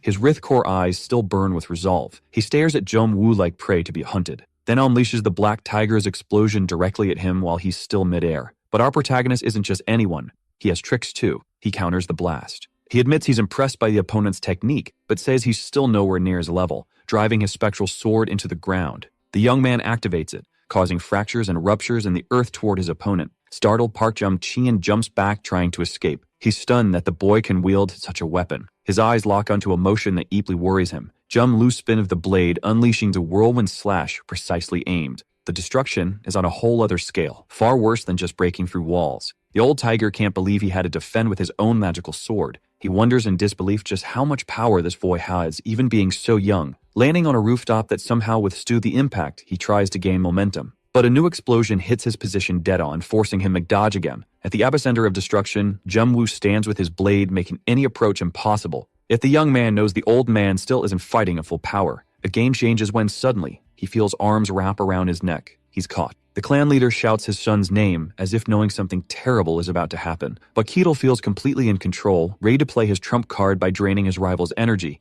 A massive concentration of energy begins swirling around them as the successor begins the drain. Jungwoo is in serious trouble, veins bulging as his life force is pulled away. Meanwhile, Park Kito is more confident than ever, reveling in the chai he's absorbing. And it truly seems there's nothing that Prodigy could possibly do now to escape. But in his final moments, he remembers something. He seems to feel more pain from having to play his hand than from the attack he is suffering. Kiho is so focused on absorbing all that energy, and he can only wonder who Jungwoo is to be so powerful, which makes him slow to notice. But he feels something different. But chant flow reverses, and Part Tito realizes that the tables have turned, but it's already too late. His father tries to run toward him as if he could do something to stop fate. But Jungwoo warns that it's already too late for him. With a devilish smile, our protagonist no longer seems to be suffering as before, and in a few seconds, the young successor becomes as dry as all the corpses he had left along the way. The father is still in disbelief and unresponsive upon seeing his son in that state. Jungwoo says that after all his reincarnations, it was obvious he would have learned the technique and had only refrained from using it before so as not to stoop so low. Finally bidding farewell to his rival, who falls like a dry leaf to the ground while all his father can do is watch, now consumed by a new level of hatred and resentment. Park Young-cheon trembles, quickly beginning to run again, now toward his enemy, ready to eliminate him if he cannot save his son. But Jungwoo is prepared for the charge, and he then mocks, asking if he has ever seen a dead person come back to life. A new explosion could be seen from kilometers away. The old man is hit, and the damage makes him cough up blood. Wounded from head to toe, he still stops and questions who that monster is he's fighting, asking the reason for the extermination of his clan in such a manner. But before receiving an answer, he only feels Jungwoo's spectral blade pierce through him. The young man finally seems more satisfied, but still complains about all the talking, eliminating his opponent once and for all to hold him accountable for his actions. He spins his sword to clean the remnants of the battle, and realizes that now everything is over as he looks around and sees no one else. Only then does he stop and analyze that he should have found out more about how Kewell learned the Chai absorption technique. And looking at the leader of the clan he had just defeated, he sees that the rift core was now revealed over the body. Suddenly everything makes sense because only with that energy could the tiger have done all that. Jong-woo can only think about how his clan still needs to evolve in gathering information since he knew nothing of this. While reflecting on whether the other clan leaders also possess such power, something catches his attention. In a leap he heads swiftly to where something was detected. There was another young man hiding nearby, watching everything like a spectator. He tries to flee while striking blows at Jung-woo. But this only helps our prodigy quickly figure out who this meddler is, defending himself masterfully. The protagonist's posture is impeccable. The boy is startled to see that, in addition to defending, a Jung-woo sword is already embedded right beside his face. He tries to pressure the intruder for information, but the boy says he is known. Jung-woo, however, denies it, since he wasn't using the Black Tiger clan's style, but rather the Pangs. Now desperate, the boy explained that he is the third heir of Haba Pang and was just a guest, trying to use threats to get out of trouble. But threats don't work very well against our protagonist, who approaches and, widening his smile, becomes even more intimidated. Already taking the opportunity to mention that the Habupeng family's history wasn't very good since they were always destroyed before they could rise again. However, an idea makes him step away from the boy, saying that in the end, he was already tarred in his family and could now use him as the scapegoat for the massacre. The boy firmly protests, saying he was there precisely on a peace mission, giving a Jung-woo no other choice but to use his intimidating smile to control the situation. Frightened boy, who values his life, obviously agrees to the terms. And while screaming for his life, Jung-woo throws a pill directly into his mouth. He makes it very clear that the boy should swallow it and follow his orders from then on if he wants to live. Reluctant and unaware of what he just took, the young man only asks what kind of thing he'll have to do. And with the greatest naturality in the world, Jung-woo explains that he is now a puppet. The young man shouts for the leader of his squad to come train the new recruit, and suddenly, a strike hits the boy's neck squarely, making him fall to the side. It is Kang Ta-san who appears to obey his master's orders and take the new squad number for training. Now addressing the rest of the squad, Jung-woo gives his orders to imitate the Habupeng style, leaving traces on all the bodies around the place. The smoke from the explosions caused in the clash still disperses through the area. The bodies of the leader and his successor lie on the ground where they were dropped after being eliminated. Next to the clan leader's body still lies the rift core he used, but not for long as someone soon finds it. The bloodthirsty monster that the leader himself had revived now holds the power in his hands, and he quickly begins to absorb it directly from the stone. The energy is so great that even he seems to suffer to absorb it all, bending over with a scream of agony, but refusing to give up all that power. And in an instant it ends, while his body still trembles from so much energy.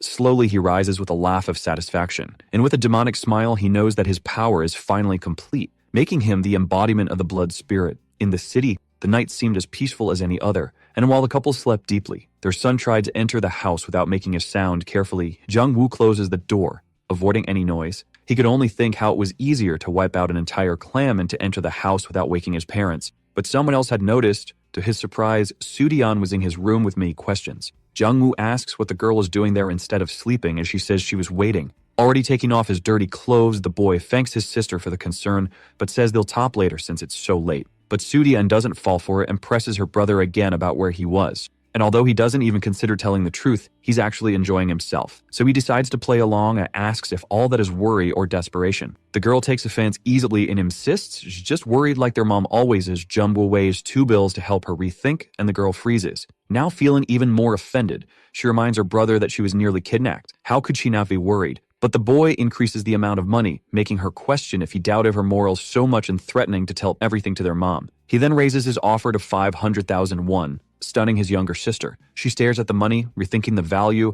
and Jung-woo weighs the bills, trying to convince her to take them and watch as many movies as she wants. As expected, the money disappears from his hand in an instant. Let the girl swear she won't ask any more questions, only because she doesn't want to see him get into trouble. Either way, the girl just says thanks while her brother plays the overly confident role. When he offers her a bodyguard, on the other hand, she's shocked. Remembering everything that happened with the masked men, she processes the information, quickly coming to the conclusion that she's better off defending herself, especially since she's training the technique she learned from her brother. Not giving Jung-woo much time for excuses, she launches into a demonstration, which surprises the boy with a blow he has to defend. But he doesn't back down, showing that he managed to defend and snatch the bills the girl used. Then something catches him off guard. Suddenly several new blows come at him, forcing him to defend quickly. And of course, uses monetary strategy. There were so many consecutive strikes that Jung-woo already recovered more than half the bills he gave his sister, and she still seems ready for more attacks with the rest. Despite his unshakable posture inside, Jung-woo feels quite proud and knows his sister, but they can defend herself now. So he used the money back, asking her to keep practicing. The girl picks up her bills and heads out of the room, frustrated with her brother who never praises her, slamming the door with no caution at all, unlike her brother, which leaves Jung-woo to wonder how dealing with his little sister can be harder than exterminating a clan. Finally, our protagonist has a moment of peace and throws himself onto the bed. But his mind is still working as he calculates one less problem now that the black tigers are gone. As sleep begins to set in, intense memories emerge, forcing the boy to sit up suddenly, trying to shake off the painful memories. He presses his head as if that could block his thoughts. But inevitably, he remembers an encounter from a past life, when a girl, upon introducing herself, offered him food in case he was hungry. Annoyed, he asked if the roast was poisoned. To prove that it wasn't poison, the girl herself took the first bite, praising his caution. But Jung-woo's logic was perfect, since they were in a training field where only 3 of them would survive. Unexpectedly, the girl made him a proposal, inviting him to become her subordinate. A surprise left the boy confused and somewhat annoyed. With her serene smile, the girl explained, convinced that she would unite the Mirim and therefore need a right hand, offering marriage as the second option. Mocking the girl, he asked if she wanted to be his queen.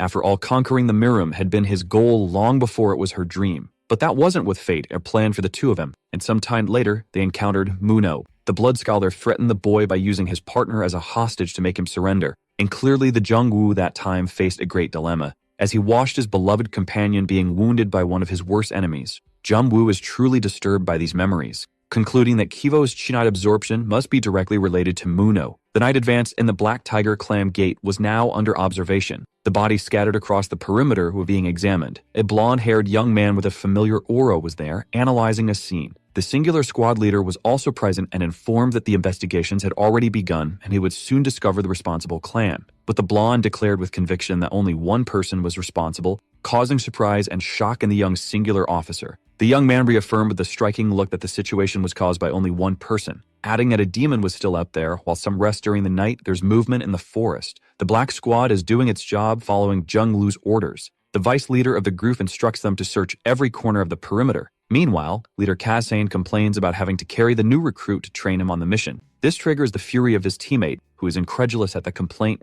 After all, those were orders. The captain collects himself, blaming his mental confusion on the overwork, while the vice leader remains focused on the forest, where they need to find a unique presence. A sudden tremor draws the attention of the group members. They look around, trying to figure out where the strange event came from in the nearby city. A siren sounds, warning that something terrible is happening. An urgent announcement asks civilians to leave the city immediately due to the opening of a level 3 rift. Everyone panics and flees, running in desperation. Even the leader of the Black Squad is shaken by the rift's power, but his colleague remains firm about the orders they must follow to stay alive, so they attempt to speed up the search with more effort and urgency, delving deeper into the forest in search of the strongest creature there. However, the second in command instructs that if this is the level 3 rift demon, they must not engage, only analyze its attributes and retreat. As they move forward, the members noticed a large fire approaching. The fire, which had already consumed much of the trees, prevents them from proceeding. But from where they stopped, they could already see the cause. A demon made of rock and llama, terrifying enough to scare any seen person. Having quickly taken cover, the leaders observe the monster. From a safe distance, they realize there is no escape, shocked by the sight of something they had never seen before. And while talking, they end up drawing the demon's attention with their chatter.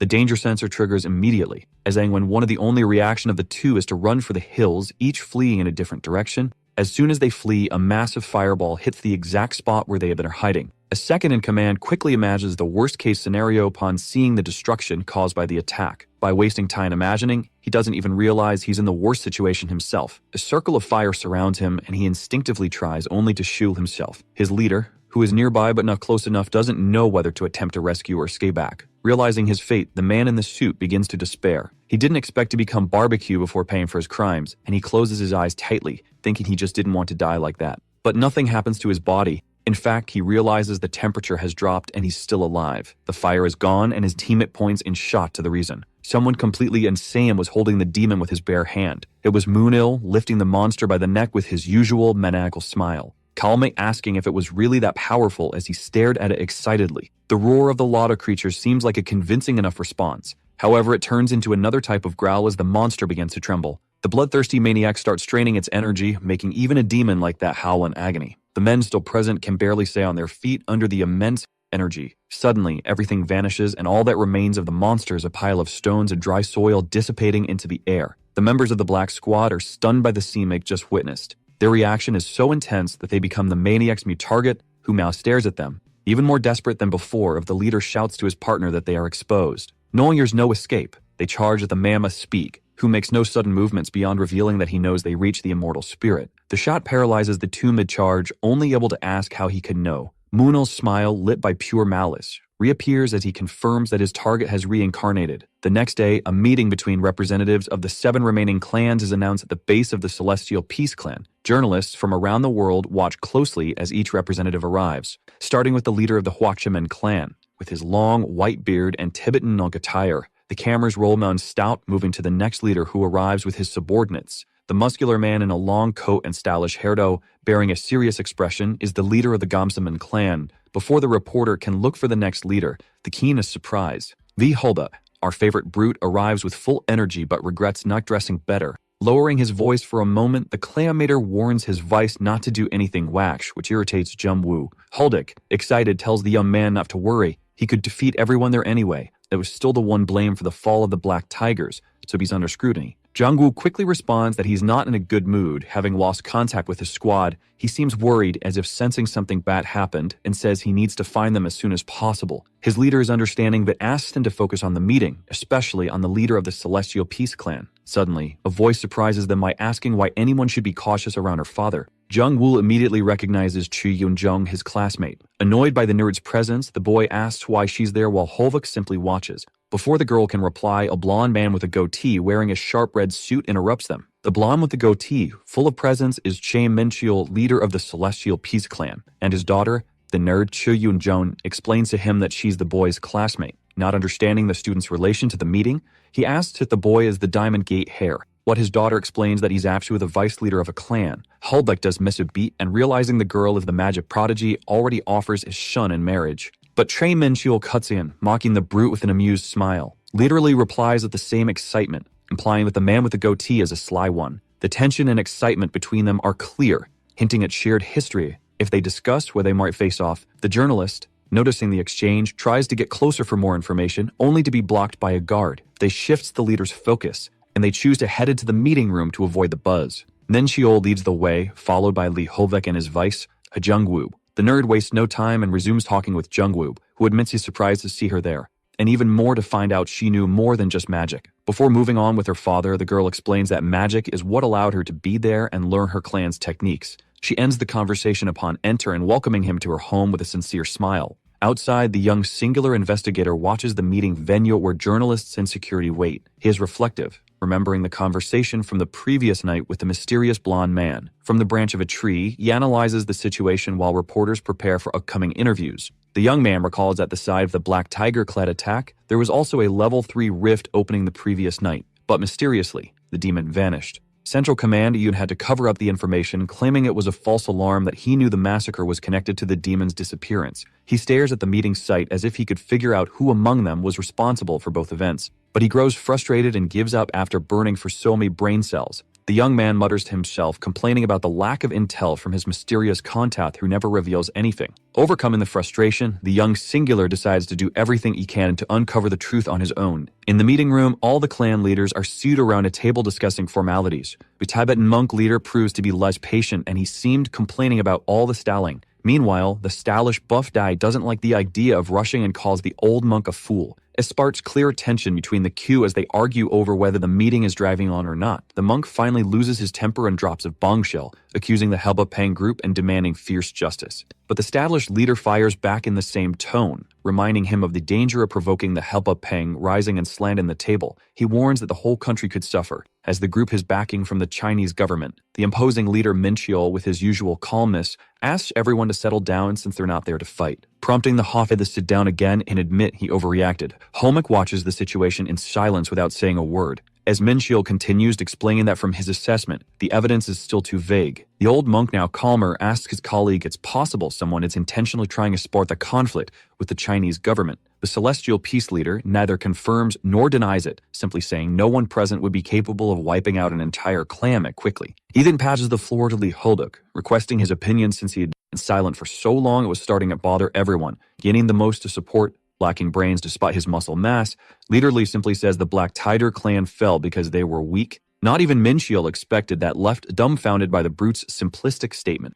The old man beside him sidedly judges his brutality and lack of tact. Feeling personally attacked by the glares around him, Hoblit questions by the reaction, the host deflects, preferring to avoid further comments. So the brute just stands up, declaring the meeting over since there's nothing left to say. The celestial peace leader agrees to end the meeting, saying only that they'll do what is most beneficial for everyone involved. As the meeting wraps up in the conference room, a conversation continues outside in a garden gazebo. Shy Yoon-jum appears shy that mentions that the meeting will likely take a while. Suddenly, her shyness disappears as she decides to fetch a cake she baked earlier, leaving Jumble confused. She asks if he'd like some cake and he says he does, which prompts her to dash off to get the snap before he can say another word. Now alone, Jumble appears incredulous about the situation, though it's not exactly absurd. Let his thoughts quickly shift from the girl back to his plans, which remain unchanged. At that moment, he remembers one of his key pieces, the Black Squad, currently missing but never to be underestimated. While lost in thought, his phone rings, snapping him back to reality. He answers with a glimmer of hope, which quickly turns into panic as he asks if it can found.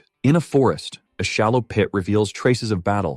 Jung Woo-ae's assistant, Kim, stands silently, analyzing the site where the squad fought their last battle before vanishing. What to Jung-woo, who examines it coldly? This wasn't a battlefield. It was as if he could still feel the energy of those who had been there and the techniques they used. He could tell the Black Squad had no chance against their opponent. His assistant is stunned by the statement, asks if he's sure. But Jung-woo rushes off in another direction without even answering. He finally arrives at his destination like a bloodhound halting at the scent, and there he finds a scene of pure devastation surrounding all his subordinates, withered and shriveled like mummies on the ground. Breathless, Assistant Kim finally catches up and asks what happened. And the answer is right in front of him. Who's even seen it, he can't believe it. The obvious is then confirmed by the man in the suit, who screams in despair upon seeing the mummified squad on the ground. In a scream that blends rage and desperation, Jung-woo calls out to his squad. Shouting at the top of his lungs, he demands to know how much longer they plan to lie there embarrassing themselves doing raising cosplay. The squad reacts to their master's voice, and soon all of them begin to open their eyes. They rise slowly like the horde of zombies waking and crawling from their graves.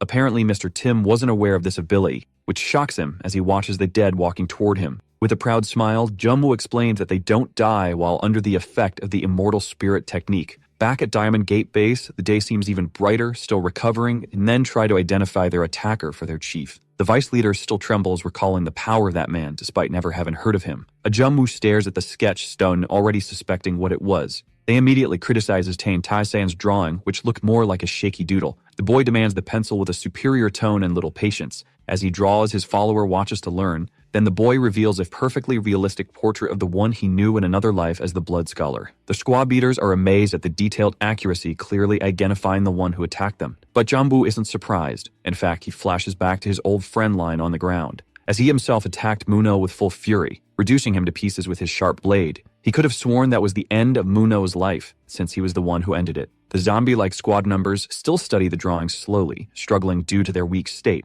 while Jung Woo tries to make sense of everything. He even shivers remembering the technique of the blood spirit personification. But recalling Mumiol's vengeful, sinister smile, he knows the biggest issue isn't that, if that Muno has undoubtedly discovered him. Imagining how the blood scholar dreamed that didn't kill his squad, Jung Woo concludes that the enemy now knows he's reincarnated, and he can only wonder if he's a target now. Jung Woo is extremely anxious after all. The enemy is far too quiet and patient compared to what he remembers. Elsewhere in the forest, as night begins to fall, the bloodthirsty Maniac himself is fleeing from a team of singulars. They seem determined, yet completely unaware of their target's true power. But the man just wants to get out of there, evading all attacks, at least until he grows tired of the cat and mouse game and decides to take action to get rid of them. With just a snap of his fingers, more of the singular's energy vanishes completely. The tide turns, and now the rest of the team decides to scatter and defend while Muno continues on his path. His wicked smile reveals that his patience has run out, and he doesn't need much to end a game. He simply stretches out his hand and closes it as if gripping the energy around his fist. Instantly, all members of the singular team chasing him begin to succumb to Chia absorption. They drop to the ground like dried plums, one by one.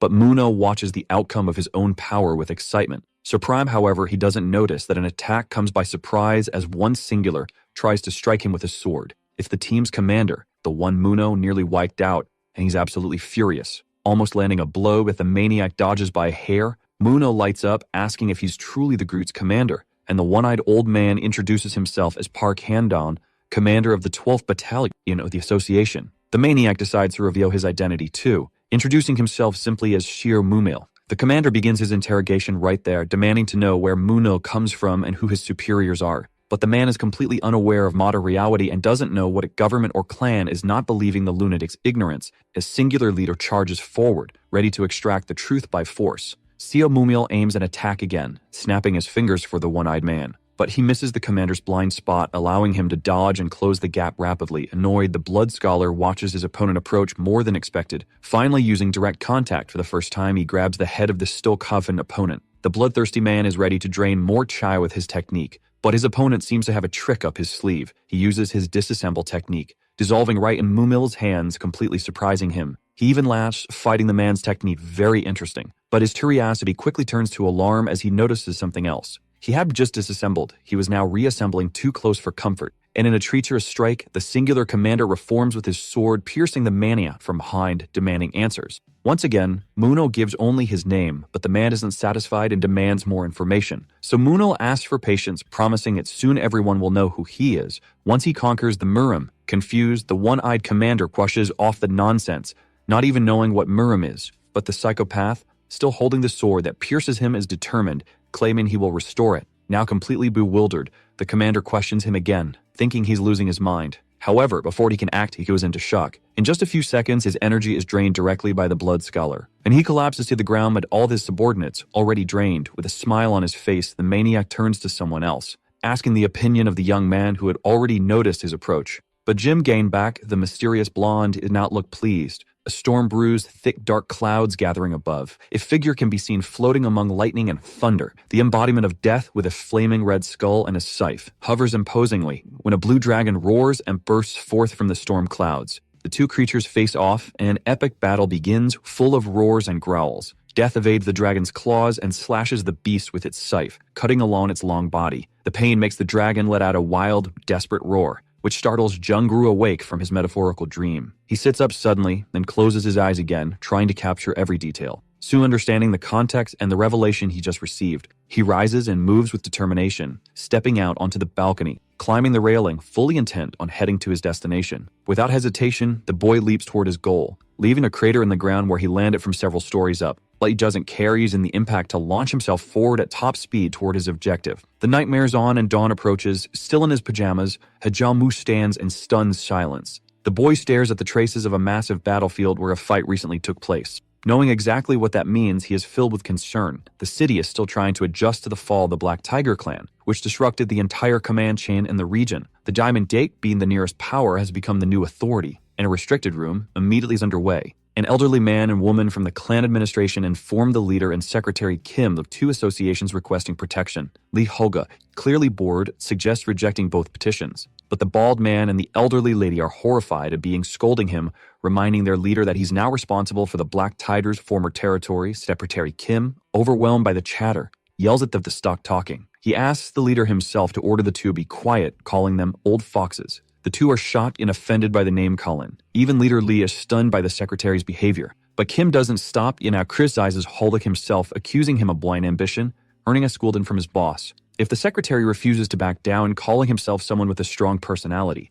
everyone in the room is utterly confused by the situation. They hold that even wonders aloud if the man eats something rotten. Eventually, the assistant regains composure, who, now speaking seriously, explains they have double the workload with less than half the personnel. The bald man and the elderly woman agree, thinking it was obvious. But Kim shouts that this is why he's so stressed, because he's the one stuck solving everything alone. The chief asks if things hadn't recently improved, making they were making progress. Still furious, the secretary reminds the leader that on top of everything, he also promised to avenge the Black Tiger clan, which brings a proud look to the brute's face as he loudly declares his loyalty. But his assistant remains unconvinced and questions his values, putting Holbeck on the defensive, which through hesitation Mr. Kim asks if the clan really intends to face the Habapam, to which his boss arrogantly replies that his clan is unbeatable. Once again, the assistant feels the need to explain things to the brute, who seems unaware of just how powerful the Habapang truly are, since they are a guild. For the first time during a meeting, the clan leader actually seems to pause and reflect. But instead of offering an opinion, he simply wonders aloud where his vice leader is, since it's always him who resolves everything. Bigger-driven questioning had Jungmu's absence even from outside the base. Kim calmly informs him that not only is the boy not present, but he also hasn't responded to any attempts at contact. Lee Hovik wonders if this might still be connected to the incident with the Black Squad. Far from there, Jungwoo sits alone at a table in a cafe. Lost in thought, he hides his face as if in contemplation. But in truth, his expression borders on psychotic as he dwells on the reincarnation of his eternal rival. He knows that the explosion mark he saw earlier could only have been caused by him, likely in a confrontation with Muno himself. He recalls his dream, interpreting it as a sign that the two have already fought. But as excited as he is equally worried, realizing he's been off-barred for far too long. Suddenly, someone rudely interrupts his thoughts, demanding that you leave. Two large, intimidating guards order the boy to vacate the premises, which had been reserved for their master. Still seated, Jung-woo Kalme asks who to suppose young master might be. The guards answer on behalf of Pain Duxian, heir of the Habapeng, who is passing through and decided to reserve the entire cafe because he hates being near commoners. With his usual sarcasm, the boy rises slowly, pretending not to know the name and asking when all the fuss is about. To his surprise, one of the guards answers with a punch to the stomach, sending him crashing down the corridor or knocking over every table along the way. Of course, our protagonist has no intention of letting things end like that. As he begins to stand, already preparing himself, he complains about getting dragged into yet another fight when he was just trying to enjoy some peace. But before he can make a move, something unexpected happens. Money is tossed at him. The other guard throws down bill after bill in an attempt to buy his quiet exit. Before Jung-woo could even decide whether to get up, the two stand at attention. They bow to their master, who has just arrived, immediately apologizing for not having taken the trash out of the room. Pain Duxian, with the lilac hair that marks his family line, enters the Spatz, radiating superiority. The young hare takes a seat like he owns the place, with his feet on the table and a cocky posture. He scolds his guards for not doing their job properly the first time. But as one of them turns around to finish removing the trash, Jumlu is no longer there. From a distance, he observes Pain Duxian, not expecting him to have arrived in the country so soon. The boy stays focused, hadn't already suspected that with the fall of the Black Tiger clan that Habapeng would act sooner or later, since they serve as a means for the group to gain influence and win their own domestic power struggle. Jung-hoo decides to take care of this personally, leaving Seumumil and the reincarnation of his rival to the squad for now. Still lost in thought, he's once again surprised by someone unfamiliar. A white-haired boy approaches him, trying to intimidate him. Jung-woo doesn't react to the insult, but confused, asks if the guy even knows him. The white-haired stranger responds with a question, already knowing Jung-woo has no idea who he is. Then, without warning, he attacks the fire magic and promises to make ends soon. Jung-woo easily dodges the attack and concludes the guy is absolutely insane. After all, he attacked and disappeared just as quickly, leaving Jung-woo furious. The flashy pyrotechnics draw the attention of Pain Duxian, who sees the flames atop a nearby building. What had moments before been the stage of a fiery display is now empty. Jumbo returns to the building, searching for his attacker,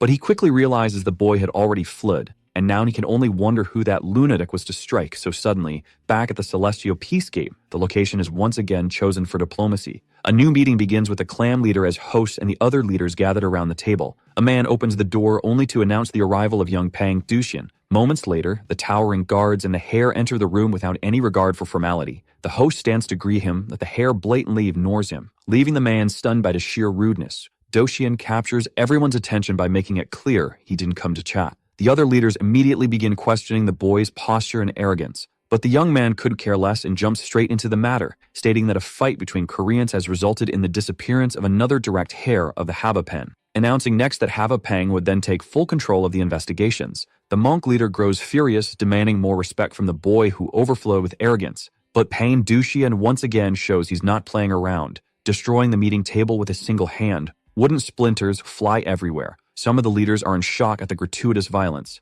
Hulvik in his place looks ready to start the fight right there. The heir of Habapeng demands that the culprit be handed over immediately, that they don't want his interference. As expectedly, Hulvik stands up from his seat laughing at the kid and asking if he really thinks he's that tough. Even though this time he's within his rights, the host still scolded the brute, saying this is an important discussion. With his habit of seeing everyone as rivals, leader Lee Now Yum questions his colleague on whether he'd be able to stop him. Using his position at the location, the head of the Celestial Peace clan gives permission for everyone present to attack Hulblik if he tries anything. All the clanmators rise from their seats, equally ready for a fight. But Lee Hulblik's smile shows that nothing intimidates him. He activates his divine shield at hesitation, making it clear they'll only find out what he's capable of by testing their luck. Now even the arrogant hare, realizing such hostility, judges them as ill-mannered, once again affirming that from now on the investigation would be Hazen asking them not to interfere or it would start a war. At the gaze bell near the Celestial Peace Gate, Jongwoo is once again waiting for the end of the meeting. Immersed in his thoughts, the boy wonders where the debate is headed, asking himself if the hare would be able to hide his true intention there. Jongwoo remains stiff with a serious expression while committing to himself not to interfere for now. Suddenly, Shagyu and Jung comes running toward him, waving. He's caught off guard despite being at the nerd's house. The girl arrives already asking why he disappeared, but he just gives some excuse about having emergencies. She then changes the subject, now questioning the boy's absences, who hadn't been to the academy for a long time, and once again he avoids the topic. From the distance, the girl's father, accompanied by another leader, observes the conversation. He explains to his colleague that a Jungwoo is responsible for the recent growth of the Diamond Gate clan. The monk asks what the bearded one is planning to do, and he starts an explanation about how Habapane has support from the Chinese government, which the monk doesn't quite understand. He continues, saying they'll have to comply with Habapane and must avoid a fight at all costs. The monk agrees but remains confused by the reasoning. When then Shiul finally mentions his biggest problem to all this, which is the difficulty of persuading Li Hobart to follow Habapane's terms, the old man questions whether something like that is even possible, since the brute almost picked a fight with everyone at once. And while Jungwoo talks with the nerd, the girl's father explains that he is the only way to frustrate the leader of the Diamond Gate. At the gazebo, while the conversation between the teenagers seemed to flow, a familiar boy appears. Jungwoo recognizes him instantly, becoming disturbed. But Che Yun-jong greets him kindly, calling him brother. Our protagonist can't accept that the lunatic from the rooftop could be a girl's brother, so she decides to introduce them, explaining that Chu Homeum will be her clan's successor, and that they grew up together. At that moment, the boy steps in closer, throws his arm around Jungwoo's shoulder, and reminds her that actually they were supposed to get married. Jungwoo is shocked to hear something about marriage, but before he can confirm it, Homeo is already accusing him of flirting with his fiancée. Right after trying to defend as intended, the boy is already starting a fight with a well-placed punch to his rival. Still at the Celestial Peace Gate, May twists happen all at once. Lee Holduk and his son Kang Ton are looking for Jungwoo. Unable to reach him by phone, the leader rumbles that the boy shouldn't have left. Kang Chun in turn comments that he hasn't spoken to his friend in a long time. Even if he asked, he wouldn't get an answer about what happened. Frustrated with the whole situation, Holbeck ends up letting it go, remembering the reaction of the other 6 leaders, who gets excited again. And as he activates his power once more just for fun, his son scolds his father, reminding him not to use that recklessly. But the brute is too thrilled. After all, he's always waited for the opportunity to fight. Suddenly, an explosion nearby catches both their attention. The teenage drama was escalating quickly, and now Hombyum was already attacking with his fire magic. Che Yun-joon could only scream, not understanding the reaction of someone she clearly only considered a brother. But the boy was determined and told her to just step aside, because this was a matter between men. Another flashy explosion is sent in the direction of his romantic rival. From a distance, the 2 gossiping leaders are still watching, and the Pride, the leader of the Celestial Peace Clan, presents his clan's secret weapon, assuring he would win. The old man, on the other hand, points out that this dispute could worsen the situation between the clans. However, the bearded one seemed to already have everything set up, and since it was a personal matter, it wouldn't directly affect the claims. While they debate, the fight keeps escalating as the disciple of Celestial Peace gives his best with his flames. Jungwoo also does his best to block or at least dodge the attacks. Inevitably, he ends up getting hit by 1 or 2. The boy doesn't tire and still charges at his rival with everything he's got. But to get surprised, the nerd steps in to protect her classmate, shocking both boys. Homyeon shouts furiously, ordering the girl to step back, but she refuses, stating that he had already crossed the line. Not really understanding what was wrong with loving too much, the boy asks what exactly it means to cross the line. And the flashback begins when he was just 10 years old and introduced himself to the girl. She already knew his maid and considered him an acquaintance, so she asked how he was doing. Before even answering, the boy offered her a gift since it was her birthday, and little Yoon-jong accepted it with great friendliness and joy. But the gift quickly vanished from her hands. Her father of the clan leader appeared right at that moment with his overprotective demeanor, asking who the boy was. The boy introduced himself formally with a friendly smile, saying he was a candidate for the Chloride Squad. But the leader's reception was anything but kind, and his expression of outrage was clear. The boy was startled, not understanding the reason for that reaction. Even little Yoon-jung started to cry upon seeing her father's grimace. But Chief Min-cheol was unyielding, already driving the boy away from his daughter. Later that night, poor Hom-young curled up in a dark corner. That's when one of the squad members who was training him arrived, casually asking about the mess with the master's daughter. The little boy, with tears in his eyes, still didn't answer, but the trainer kept talking about how that was to be expected, which enraged the boy, who now complained feeling wrong, while the man just laughed at the situation. He then explained to the kid that if he wanted a relationship with the leader's daughter, he'd have to be stronger. That marked the boy, who repeated it to be sure, and was reassured by the man who said the strongest gets everything. Determined to become the best of the squad, he started training in a harder, even in dangerous situations like climbing. He was always at the top in the arena. No one could defeat him, and as he grew, he fought even more opponents at once, always asking for more and more challengers. He remembers everything he went through as he holds the nerd girl's shoulders and explains that he did it all for her. But Cha Yoon-jong makes a face and complains about the boy's strength. Now irritated and frustrated, Hom-young yells at the girl, demanding that she acknowledge all his effort. which ends up having the opposite effect and makes her command the boy to stop since she's already uncomfortable. He then screams even louder, as if that could make anyone understand. He questions the girl's feelings, remembering when he saw her talking to Jung-woo, even recalling when she awkwardly tried to bring a cake to the boy who didn't even care. He shouts, asking why she'd like a guy like Jung-woo and not him. Reaching a peak of his breakdown, he decides that from then on, the girl would need his permission for everything. But of course, she wouldn't submit so easily and instinctively activates her magic, making him step back. He still tries to smooth things over, but it seems to be too late. The nerd is disappointed and makes that very clear as she once again asks her friend to stop there. In disbelief, Ho Myeon is speechless upon realizing the direction things were going. When finally consumed by sorrow, he ends up lunging at the girl herself, but is interrupted by a punch from Jung-woo, who this time steps in as her protector. Now, even the protagonist is irritated with all the drama, and the boy doesn't care because his anger speaks louder, making him tremble. With his usual demeanor, Hejumbo explains that he wasn't fighting back because he believed it was a misunderstanding, but patience has its limits. Feeling offended, Ho Myeon goes into attack mode, saying his rival must have a death wish. But now the dark prodigy is fed up and itching for a fight, ready to unleash his stress. He just didn't expect to take a punch from his opponent right off the bat. That he realizes something's wrong, he can't move. Ho Myeon doesn't give him any time, already coming in with another blow while questioning Jung-woo's interference. This time, the boy manages to dodge and takes the opportunity to ask if his rival really thinks that's love. And with the counterattack, he declares that all of it is nothing but coercion and violence. Disarranged by to strike, the boy repeats those words with a sarcastic tone. Once again filled with rage and self-righteousness, he inflates his ego to say no one understands everything he's done for the girl. Both are surprised by a new intervention in the argument. Yoon-jung shares her point of view, reminding her friend she never asked for any of it, that those were his feelings, not hers. Ho Myeon suddenly sees his pride's shadow. Realizing his love wasn't returned, he becomes frustrated. Seeing where things are heading, Jung-woo tells the nerd to step away, but she isn't convinced. So to show be serious, the boy yells at her to leave right now, which ends up making the girl obey. He activates her magic to create a portal and asks her classmate to be careful. With a hysterical laugh, Ho Myeon is in disbelief. Feeling humiliated, he decides to end Jung-woo once and for all. He charges at his rival without hesitation, ready for revenge. Meanwhile, the monk leader questions Min-cheol's methods, but he says victory is what matters. The old man then glares at him, judging his priorities while his own daughter was at risk. As if reading his mind, the Celestial Peace Clan leader says he knows he seems heartless, but asks the elder to look around. And when he does, he sees young Pam watching the fight closely, as well as their fellow clan leaders who had already been there for some time observing the violent drama. The bearded man explains that even if informal, the fight will influence everything, since Jung-woo's defeat will be a loss for his clan. Returning to his magic, Ho Myeon continues his consecutive attacks. Once again, Jung-woo realizes he's somehow immobilized, ends up taking the full force of the fiery strike. But now that of finding a way to defend himself, his rival isn't satisfied and prepares for another assault. And as the sequence of blows hits Jung-woo,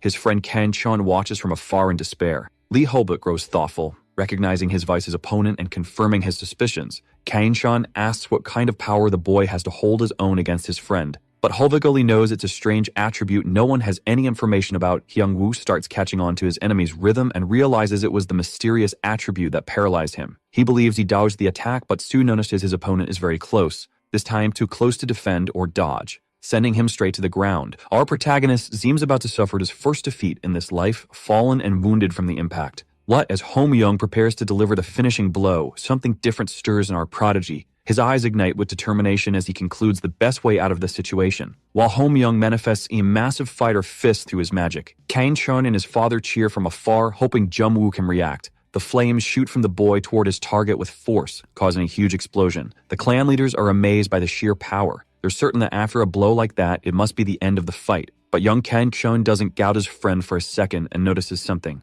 It's Jung-woo, our dark prodigy, returning to the attack as if he'd taken no damage at all. Everyone is in shock, including the dramatic rival. Proud and full of himself, Jung-woo anticipates his opponent's confusion with a smile on his face. The boy doesn't understand how Jung-woo could have discovered his secret, trying with all his might to regain control of the situation. But before he can react, another punch with Jung-woo lands full of rage, causing the boy to panic, realizing his power might have lost its effect as he begins to lose consciousness. The boy starts to drift into delirium, once again remembering his past with his trainer. He was always there to support him as he recovered from his intense training sessions. The trainer even granted him benefits like the subjects that would be on his tests, leaving him deeply moved by such help and encouragement that he remembers the night when everything changed, when he finally reached the top and went to tell his greatest supporter that he was now the leader of the Chloride Squad branch. The trainer, with a warm hug, still expressed confidence that the boy could become the squad leader, And as they talked, he told the trainer that to achieve that, he'd need to become even stronger and still needed help. When suddenly, always once a supportive member, he took a dark turn. Teenage Ho Myung had stabbed his greatest ally in the back. He couldn't do it with joy, but with tears and sorrow, because he needed the attribute. The trainer, with difficulty, said he only had to ask and he would have given it to him. But crying, Ho Myung revealed that his attribute was theft, and he could only take his trainer's power by tilling him. His friend's reaction was a completely unexpected smile, and a compassionate hug that left the boy speechless. His trainer was determined to help him with his own life so that he could have everything he ever wanted. The shock of remembering all that pain snaps Ho Myung fully back to consciousness, and he charges into the fight again. But now it was too late, because the monster within Jungwoo had awakened. Ho Myung tries once more to attack with his flames. But this time, Jungwoo is ready and warns him that his secret has been discovered, saying there's no point in trying to Protagonist counters with a strike, throwing his opponent against a wall and causing a massive impact. The boy is left on his knees among the rubble, but he's not defeated yet, still looking for support to try and stand, even coughing, wounded, and exhausted. Before continuing, he decides to ask how his rival managed to overcome his secret attribute. Proud, our protagonist explains that despite being a dangerous ability that got it hit a few times, he picked up on some clues. Ho Myung is even more confused and asks who could given him those clues. And Yoon Jom reveals herself without hesitation, reappearing near the battlefield. This shocks the boy. He never expected that from his friend. And to make it clear that it was really her, the girl says loud enough for all to hear that the ability was to atrophy the opponent's muscles, causing paralysis. Jungwoo, in turn, explains that once he knew that, he used the technique to reverse the state of his own muscles. Desperate and worried, Ho Myung asks how the girl knew about his attribute. Even before answering, her expression is far from pleasant. Then she begins to tell how Ho Myung's trainer once showed her that ability. He was very insecure and thought his power was too strong for him, but the girl believed he could become very powerful. But the man was convinced it would be more useful to his friend. Even though she tried to convince him he should use that power himself, he still didn't want it, insisting it would better serve someone with ambition like Ho Myung. Telling that story had brought the boy to tears as self-criticism consumed him. His anger gave way to deep resentment, remembering that he had killed the one who supported him the most since childhood. But his grief doesn't last long, soon being twisted into a new belief. If he was a demon, he might as well live and act like one. Standing up, he asked his rival if he now understands why he must kill him, and makes it clear that his only goal there is this. Otherwise, everything he did was meaningless. Jungwoo just watches the boy that keeps his guard up. Ho Myung resumes the attack with full determination, ready to honor the sacrifice of the one he saw as a brother. Our dark prodigy is unfazed by the drama, and also charges into the fight with a smile on his face. Being faster, he lands a blow to his opponent's face without mercy, which causes the boy to spit blood and apologize to his friend as he loses consciousnness. The day carries on as if nothing had happened. On a rooftop, Pain Dushian is at a restaurant with his bodyguard. Sipping his iced tea, he asks the Guardian's opinion on the fight it just witnessed. The bodyguard comments on Jungwoo's abilities and power, and the young master agrees, evaluating the boy as a class 7 in martial arts, or perhaps even stronger than the clan leaders. He stands up as if he's come to a new realization, but the growth of the Diamond Gate clan could only be the work of Jungwoo. The bodyguard then suggests they eliminate him before he gets any stronger, since one of their missions is to take down the strongest man in South Korea. But Dushan's idea is different. He says he wants to ally with the boy, leaving his subordinate in gout, consumed by arrogance beyond master calls him stupid, and asks where he was during the Mian. Since it was clear the clans were on the brink of self-destruction through an internal war, and beyond the Hovup's explosive behavior, there was also Che and Menchiel's unpredictability, making everything more interesting. After the morning battle, the Celestial Peace Gate still stands, but inside, someone was falling apart. Leader Che Menchiel throws a tantrum, yelling at his staff about the humiliation he had just suffered. Furious, he complains about the boy who should have won the fight but only made a fool of himself. Finally, he has a loud order for everyone to hear, to eliminate that useless brat. Behind the door, his daughter hears everything, shocked by her father's reaction. Shortly after, determined footsteps echo down the hallway. A door opens. With the men are surprised to find that Ho Myung is no longer there and talk among themselves about what to do next while the wind flows through the window. Meanwhile, like the Diamond Gate clan, Secretary Tim is once again storming through the corridors, furious. He finds his young master Kang Chun, who greets him with a cheerful smile. But the man walks right past him, saying he has no time. The boy asks why he's so agitated, but the assistant insists he's not upset.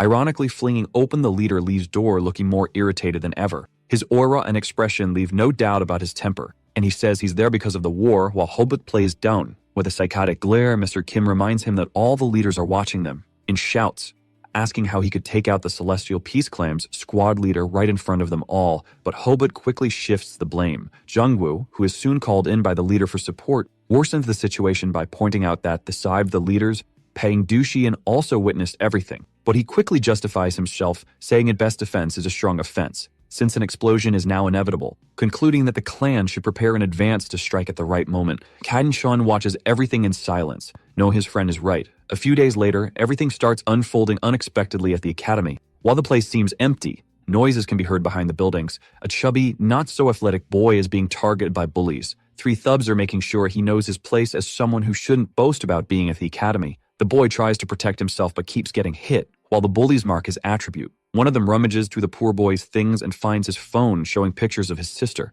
Not worried for his little sister, he begs them to leave her out of it and not do anything. But before he can react, one of the bullies attacks again, snapping on his hand, and crouches down to speak closer in his threatening tone. He turns on the camera and warns the boy that if he doesn't want his sister involved, he must strip and run through campus. His buddies are already back at his side, ready for the fun when someone intervenes. Yuhara, the popular girl passing by, quickly asks if they're looking for trouble. Being fams, they forget about their target for a second and rush toward the girl asking for autographs. Instead, the first to reach her is also the first to get hit. He's thrown against the wall while the blonde explains that she doesn't give autographs to people like them. She's dead serious and warns that all 3 of them are screwed. One of them finally sees her as a threat and tries to grab her from behind. But Yuhara's flexibility is well developed, and with a leg move she strikes the boy in the forehead. The other one, standing farther away, is still trying to make sense of it. She's famous and pretty, so he doesn't get how she could also be strong. Without much drama, she explains that she trains hard every day and won't waste time listening to nonsense. Despite the bravado, she knows she only learned martial arts not to lose to Jungwoo, and now for the first time it's come in handy.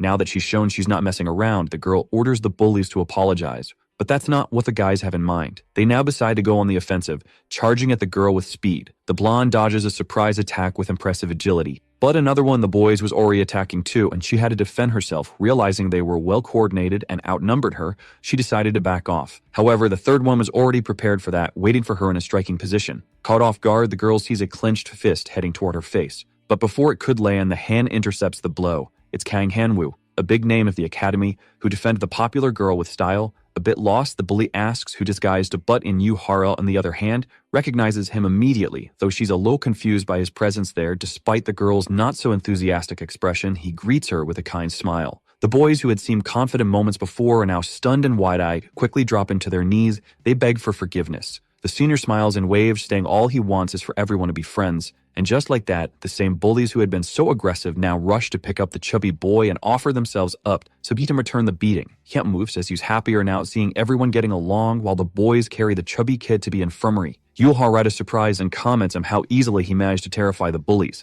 He deflects, asking if she has a moment, since he has something to discuss. Suspicious, the girl tries to guess what this conversation might be about. But in truth, she's been waiting for Jungwoo, who still had replied to her messages. Only now, as he gets closer, is the boy reading them. He reflects for a moment upon reading her text and realizing she had no idea about his disappearance and was worried. Then he notices a different feeling about the situation. He decides he really owes the blonde. After all, she only attends the academy because of him. If she came back regularly, she could even train magic with Yoon-jung. Then he remembers that, in fact, the nerd would also be away from school for a while. Recalling his recent battles, he also decides to speak with the magic instructor, since his opponents had used it to boost their abilities. While calculating his next steps, the boy is suddenly surprised by the appearance of his squad leader right beside him. Jungwoo asks the man about Lee's on his case, but the leader informs him that there are barely any clues, as Seo Mumil seems to have vanished without a trace. Our protagonist realizes that this means his enemy is growing stronger and grows concerned. But suddenly his expression changes as he becomes excited at the thought of a more interesting fight. At that moment, a squad leader adds that on the other hand, he has information about the other man. He then says that although he doesn't know what he looks like, he knows the man is part of the Association of Singlers,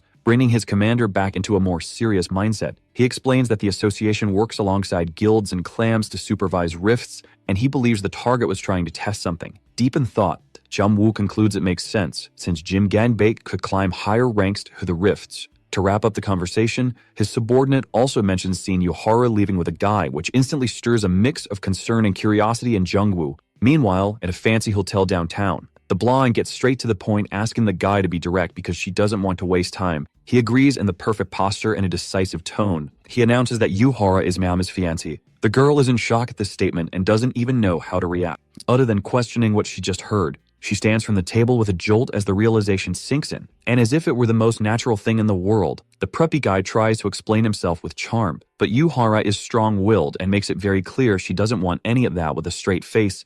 He still tries to persuade her, talking about the powerful families, but she cuts him off, reaffirming she has no interest. She promptly leaves with a brief thanks for the meal and curt goodbye. Storming out completely outraged, the girl leaves the suitor stunned. He's still sitting at the table, processing what just happened. And still half in shock, he begins to laugh nervously. Covering his face, he gradually stops laughing, still looking strange. And now, indignation kicking in, he mutters that rich people should have more class. Back at the academy, the girl calls out to her friend. Hurrying over to him, she apologizes for being late. Jung-woo is proud as ever, says he doesn't care about the delay since he wasn't there for her. But Hara is still convinced he was waiting for her. Striking her signature toot celebrity pose to apologize again and charm the boy, who is left speechless seeing his friend putting in so much effort. But he quickly breaks her expectations, asking what all that was for. The girl pouts and complains about how Jung-woo always dismisses her feelings. But the boy's concern is something else entirely after all. She has the ability to see his skills, and he can't take that risk. As Yuhara gets closer again, apologizing once more for the delay, Jung-woo wonders why she didn't say where she had been. Those questions quickly fade from his mind as he's pulled by his friend, who says she had somewhere to take him. Answering his question about where they were going, the girl says that because of him, her parents are trying to introduce her to suitors. The protagonist starts to sweat just thinking about where this is headed. But Yuhara is serious, explaining that her parents could choose at any moment who she's going to marry. At that moment, Jung-woo decides to show he knows more than he's letting on and mentions Kang Hyun-woo from the Ilwoo group, whom she went out with earlier. Though a bit flustered at being caught, the girl remains determined and says her father will recognize Jung-woo as her fiancé once he sees him. This time, the boy doesn't dodge or deny it. On the contrary, he brings up her grandfather as the real obstacle. Yu Man-shun, a stubborn and demanding old man, holds the position of president of the Gangan group, and coincidentally, at that very moment, he is in a meeting with Hyun-chul, Jung-woo's father, who is seeking investment. As the man explains his new technologies, the elder remains unconvinced, telling him not to lie for personal gain. Still, since his business, the old man calms down and says he'll review things carefully and will respond regarding the energy rock battery production. Yoon-chul simply bows and thanks him for the opportunity before leaving. He walks out of the building, lamenting how difficult it is to find investors, but still happy for the chance to team up with the head of such a major group. Suddenly, he hears his phone ringing inside his briefcase.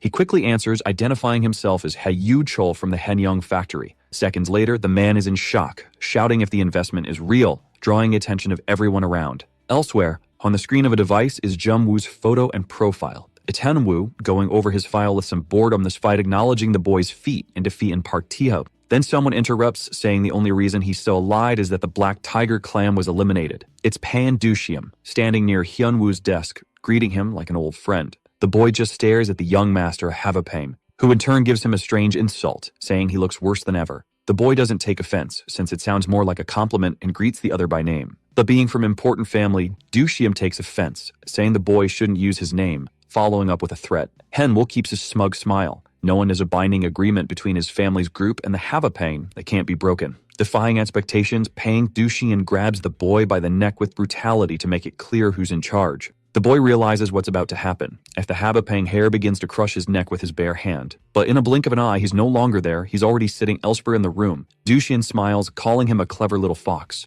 Now Hyung-woo is ready to talk seriously and asks the young man to take a seat. But he refuses and takes control of the conversation, going straight to the point. As a Habopang representative, the young man says his family is not pleased with the path the Owol group is taking. The preppy boy just watches silently, now understanding where he might have breached the agreement. And the young Master Pang continues with a threat, but Hyung-woo interrupts, asking if they truly want the Owol group as an enemy. Dushian confirms, complimenting the boy's perceptiveness. Without much fuss, the Ilwol representative sends a clear and direct message that the 7 clans in the association will soon be at the mercy of Hadopang. Pang's expression softens a bit, showing satisfaction. He turns to leave, considering the matter closed. But just as he reaches the door, he stops, then turns to talk about the situation with Jung-woo. With a mischievous smile, he warns that it will be interesting and that the young man shouldn't underestimate him. Hyun-woo prefers not to comment, remaining silent and reflecting on what was said. The next day, the visit is no surprise. At the Hangyeon factory, a business meeting begins with a sincere thank you for a large investment. Hyun-woo, in the position of an investor businessman, says he wouldn't miss this chance, especially knowing he's investing in the father of a fellow gym member. Yu-shul thanks him again, moved by the opportunity, and promises to give his all to deliver everything on time. The meeting ends and the workday begins at the factory. An employee questions Yoon Shol about the loan he took out, using the factory as collateral to cover production. But the man's countenance is high, since his client is the Ower Group and his only concern is having everything ready on time. Suddenly, the game changes when another employee bursts in desperately, announcing that the order was being cancelled. Panic and distress take over the boss, who can only ask what is happening. The Oulu Group building remains imposing, but inside, Yoon Shol collapses, begging on his knees for young Hyunwoo to save him. Amused by the man's terror, the young man pretends not to understand what's going on. The man in turn explains that if the order is cancelled, the factory will go bankrupt and begs him to reconsider. The young man then changes his tone, saying the product is defective and needs to be cancelled, but Yudchol is sure everything had been tested. The stiff-suited young man takes offense and asks if he's being accused of lying. Still in panic, the man only apologizes, not knowing how to respond. Kim Woo stands up and harshly says he's disappointed. After all,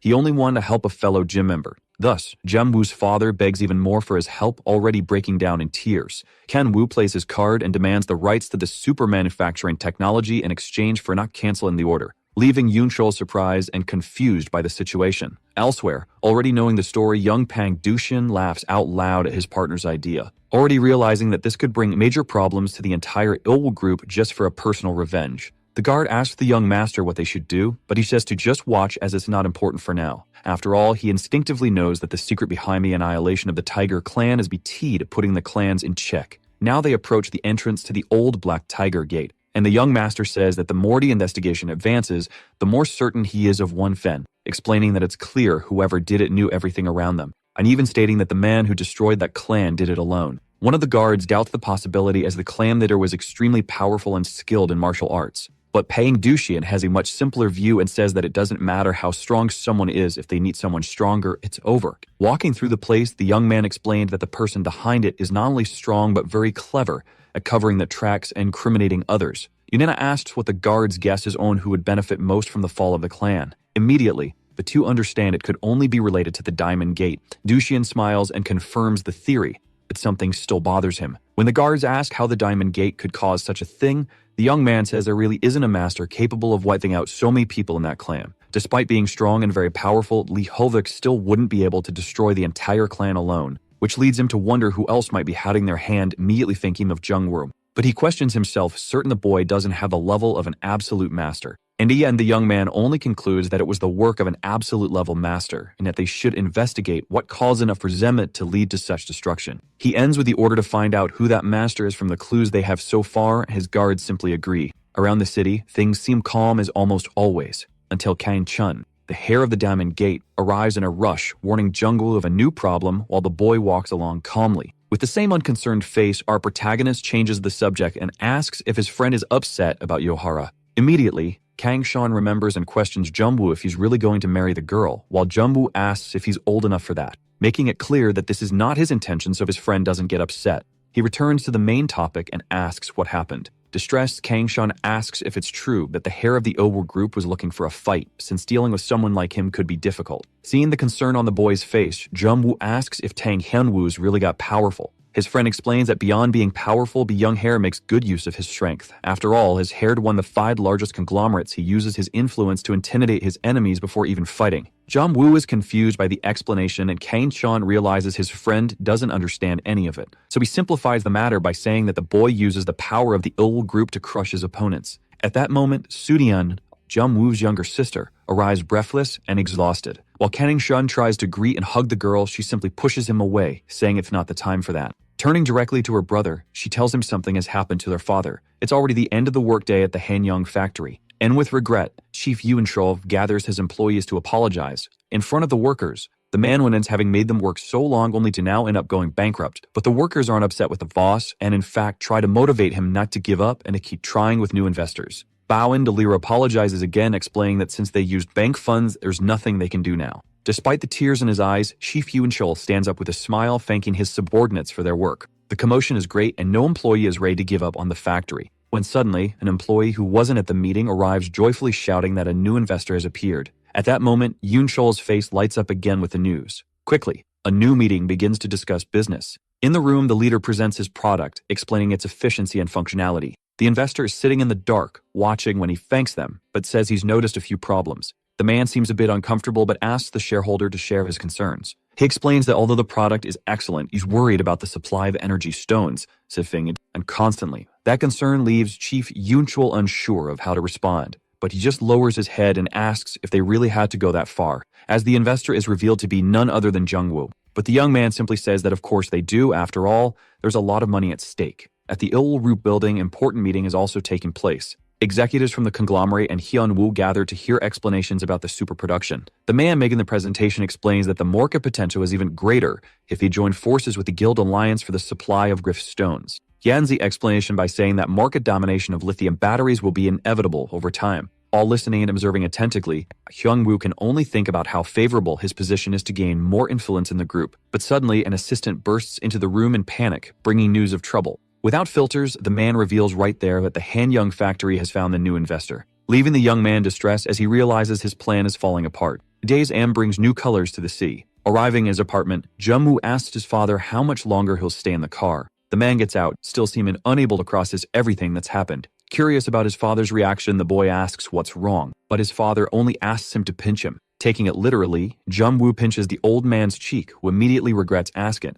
But now I'm sure everything is real. After all, he's feeling quite a bit of pain. Now recovered, a man asks his son how he managed to invest so much. Jung-woo impatiently replies that he just invested his salary as vice-leader of the Diamond Gate clan. But it doesn't convince his father, who realizes the amount is far greater. The boy then quickly tells his father to keep quiet about the figures, reinforcing the threat that he will withdraw the investment if his father blatted about the whole story. The boy adds that it must be a secret, especially from his mother. His father confirms and agrees. The two then head into the building while chatting about dinner. Nearby, a suspicious car is lurking. Inside the car is Hyun-woo observing his opponent's movements. He asks his assistant about the information that Jung-woo is the supposed investor, and the man confirms the previously analyzed information. The young hero then questions where a college student could get that much money, but the assistant says he hasn't gotten to that part yet. He then raises the theory that Jung-woo might have gotten support from the Gaehan group since he was getting close to Yuhara. The young man immediately realizes the threat and how all the pieces fit together. As night peacefully falls over the city, if Hara walks alone, though not feeling very confident.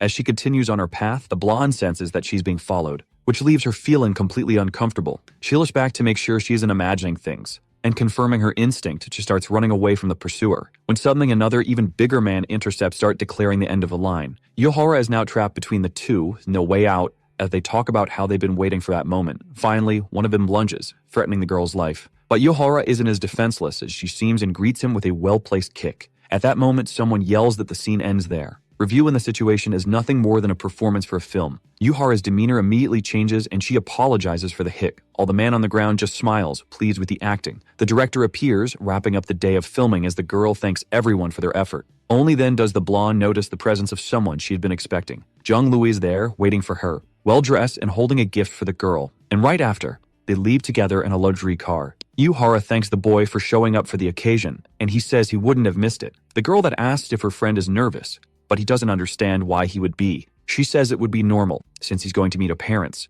And when she realizes the boy is genuinely confident, the blonde gets a little annoyed. With an irrefutable argument, Jung-woo says she spoke well of her parents herself, so she just accepts it. With a warm smile, the boy says he trusts her, and that's why everything is fine. It finally arrived at their destination, Yuhara's house, a modern and luxurious place. As usual, Hara announces she's home while entering, followed by Jung-woo. To her surprise, she finds her grandfather at the entrance, someone she wasn't expected to see there. The girl becomes nervous, questioning the old man's presence since he was supposed to be abroad on business. But the mustachioed elder takes it as coldness and starts complaining about the lack of affection he senses from his granddaughter. The grumpy old man stays planted in his armchair while Jung-woo analyzes the situation, realizing that Yuman Chol, the president of the Daehan group, is still quite vigorous despite his age. He then formally introduces himself as Yuhara's boyfriend. Sharply, the old man says he doesn't intend to let Yuhara gate just any penniless brat. Embarrassed and confused, the girl questions her grandfather's impression of the boy. A mustachioed elder gets straight to the point that asks if he's correct about the factory's bankruptcy Akubi Ilbo Group's cancellation. But Jung-woo firmly refutes him, saying he's poorly informed,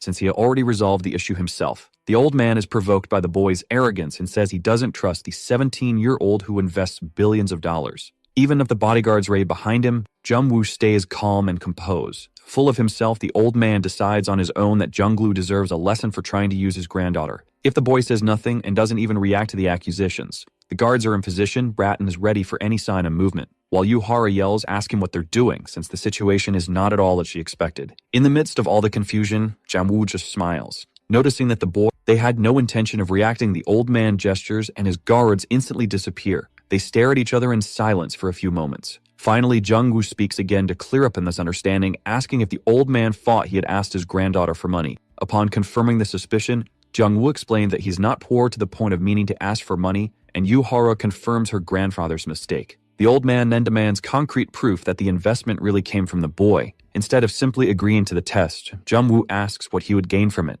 Being a man of business, the mustachioed elder promises to give his blessing, but if the boy fails to convince him, Jungwoo agrees never to go near the blind again, who now seems even more confused. Ready for evidence analysis, the old man says they should begin, and Jungwoo says his item is quite valuable as he displays a proud smile. He places a small wooden box on the table in front of him, politely asking the old man to open it, while the latter simply chuckles at the object. He gently picks up the box to see up close what was kept inside, and as soon as he opens it, everything around is engulfed in a vibrant red light revealing a stone. The mustachioed elder is in disbelief at what his eyes behold. A beautiful rank 7 rift core rests inside Bin modest little box. He begins to sweat upon facing such a powerful artifact for the first time, and all he can do is ask who the hell this young man is. Jungwoo refuses to give any further details, and the old man appeals for the relationship at stake, but the boy reminds him of his promise. Thoughtful and convinced that he'll have to approve the Daim group's intelligence staff, the elder lowers his head, but does not yet give his blessing. At that moment, Hara gets irritated with her grandfather again,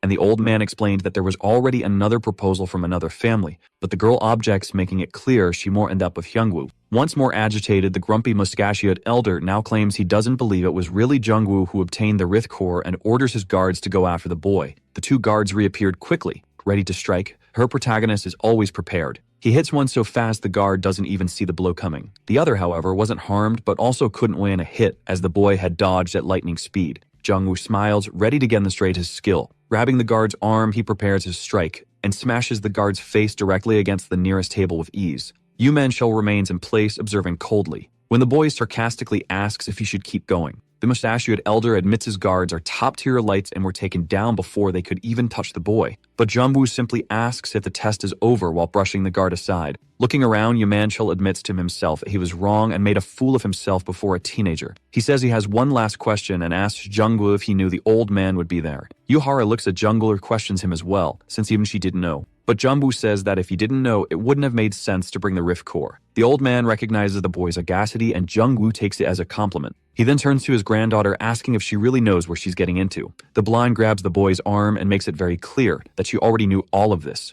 and more. Realizing there's not much he can do, Yuhara's grandfather simply laments that the girl has already fallen in love anyway. But Yuhara seems more determined than ever and says they'll live together forever. The elder recognizes that determination. In the end, he just gives in and grants his blessing to the two, of a certain distrust. Night advances on the city. A car speeds down the road. Behind the wheel is Kang Hyunwoo, wearing his usual blank expression. As he drives, the hair reflects on how he could have been rejected by the very president of the Geheim group. His mind is invaded by a recent memory of his furious father, saying he's disappointed in a son who's become a laughingstock from not even managing to win over a girl. The boy trembles with rage as he grips the steering wheel, and he's determined to bring down his rival once and for all. In a high-end house in the city, something terrible is unfolding. Screams can be heard from outside the residence as efforts are made to protect the most important family members. In the mansion's hallways, several guards lie on the ground, fallen like flies. A call can be heard near the second floor where a wounded man answers a video call on his assailant's phone. While someone in the video tells the man to reflect, he only says he will,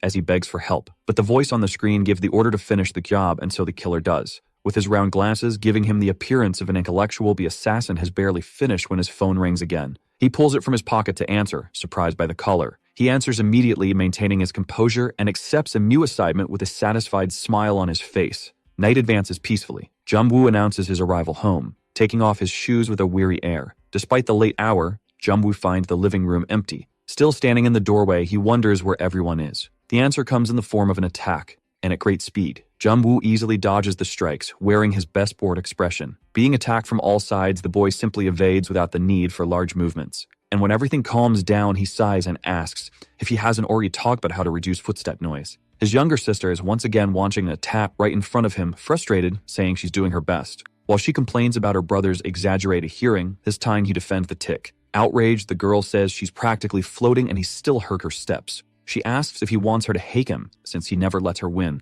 As a good motivator, the boy simply orders her to try harder if she ever wants to beat him. Frustrated, Soo-yen compares her brother to her friends' siblings, who don't teach them how to fight, but just buy them gifts. Jung-woo laughs and asks where they're from, since in their world, siblings like that don't exist. The girl crosses her arms and pouts, accepting defeat. Suddenly, their mother's voice rings out, asking what they're doing just standing there as she and their father walk in with groceries. Startled, both kids answer in unison with a guilty nothing, nearly caught fighting inside the house. The mother then tells them to wash their hands and get ready, as she'll be serving dinner soon. Tired, Jung-woo decides to take a shower, but his father grabs his shoulder, asking him to wait. Whispering, the man tells his son he sold a big batch of the product to the Gahim group. Proudly, the older man says he had to share the news since his son is also his investor, but the boy wasn't expecting that. Furiously whispering, Jung-woo reminds him that the investment is a secret and asks him to be more discreet at home. As if enjoying himself, Yoon-sho leans closer to whisper that everything is fine thanks to him, while Jung-woo just begs him to stop talking. Their mother, now in the kitchen, turns her attention to them, asking if they're going to eat. Both confirm.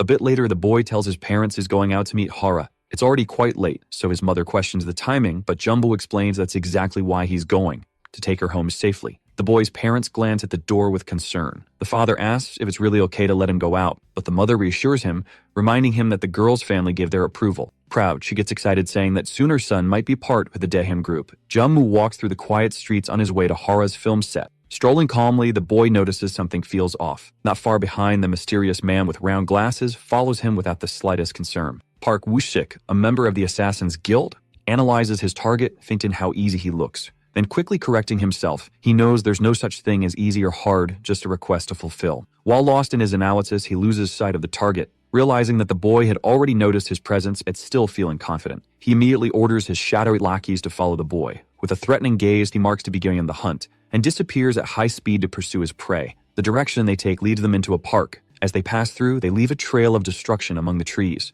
No matter where Jumbo goes, they keep following, until he stops in a kind of clearing formed by the trees they themselves destroyed. There, our protagonist once again finds himself surrounded by enemies, but without any alarm, he merely complains about their persistence and asks who they are. The assassin introduces himself as a good man doing a good deed, keeping naughty boys in check. Adjusting his glasses, he concludes by saying he needs to do what a university kid who's been acting up, but promises it'll be quick. His henchmen get ready to attack as he keeps talking, saying the boy won't feel much pain. Jung-woo remains in place, silently observing the men surrounding him, until the assassin remembers. He needs to show the boy something, so he tosses his phone in his direction. On the screen is Seon-woo in a video call. The young hair strikes an arrogant pose in the shadows as he says he didn't want to go this far, but he's had too much interference. He bids farewell with a proud smile, wishing Jung-woo a pleasant afterlife. As a call M, the assassin ironically asks if they can now get to the point, since the reasons are clear. As Jung-woo agrees, his face darkens, an ominous expression overtaking him. His dark expression quickly gives way to a psychotic smile as he quotes his own rival about choosing opponents wisely. Not understanding the danger they were in, the henchmen charge forward. The prodigy of chaos strikes again, his demonic grin widening. With his heavenly thunderstrike, he knocks back and assaults everyone around him at once.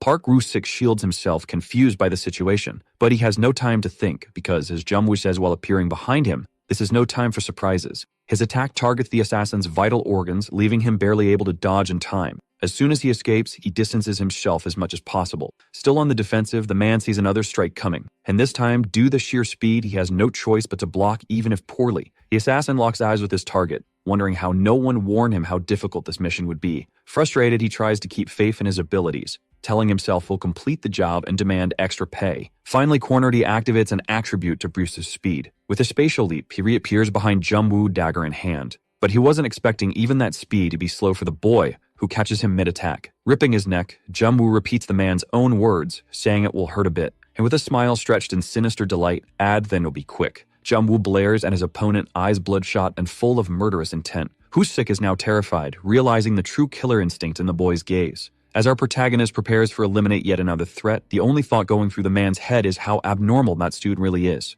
He compares him to a wild predator who middle of a hunt. Still possessed by his dark side, Jung-woo mockingly asks if he felt something, then immediately says it was nothing, letting the man's lifeless body drop to the ground. At last, everyone was dealt with, and a problem there was solved. Jung-woo resumes his path toward his original destination, at least until a limousine screeches to a stop in front of him. Its doors open, revealing several armed individuals. They step out wielding swords and axes. The protagonist quickly realizes they're also after him, which makes sense since Young-woo wouldn't risk relying on just one assassin. The boy marks the group, saying they're pretty funny for people who call themselves assassins. The leader ignores the job and simply tries to confirm his identity. Another member asks where Park Woo-sik is. Already out of patience, Jung-woo tells them to just get on with it. The tank of the group tries to warn him not to underestimate them or compare them to others, since they're from the second most powerful guild, Darkness. But the boy truly doesn't care. He just wants the fight over with. His indifference collectively offends the entire group, and they all charge. Meanwhile, at the film set where Yuhara works, Tang Humanwool waits with the bouquet in hand. Wait impatiently. The young hare assumes Jung-woo is no longer a threat.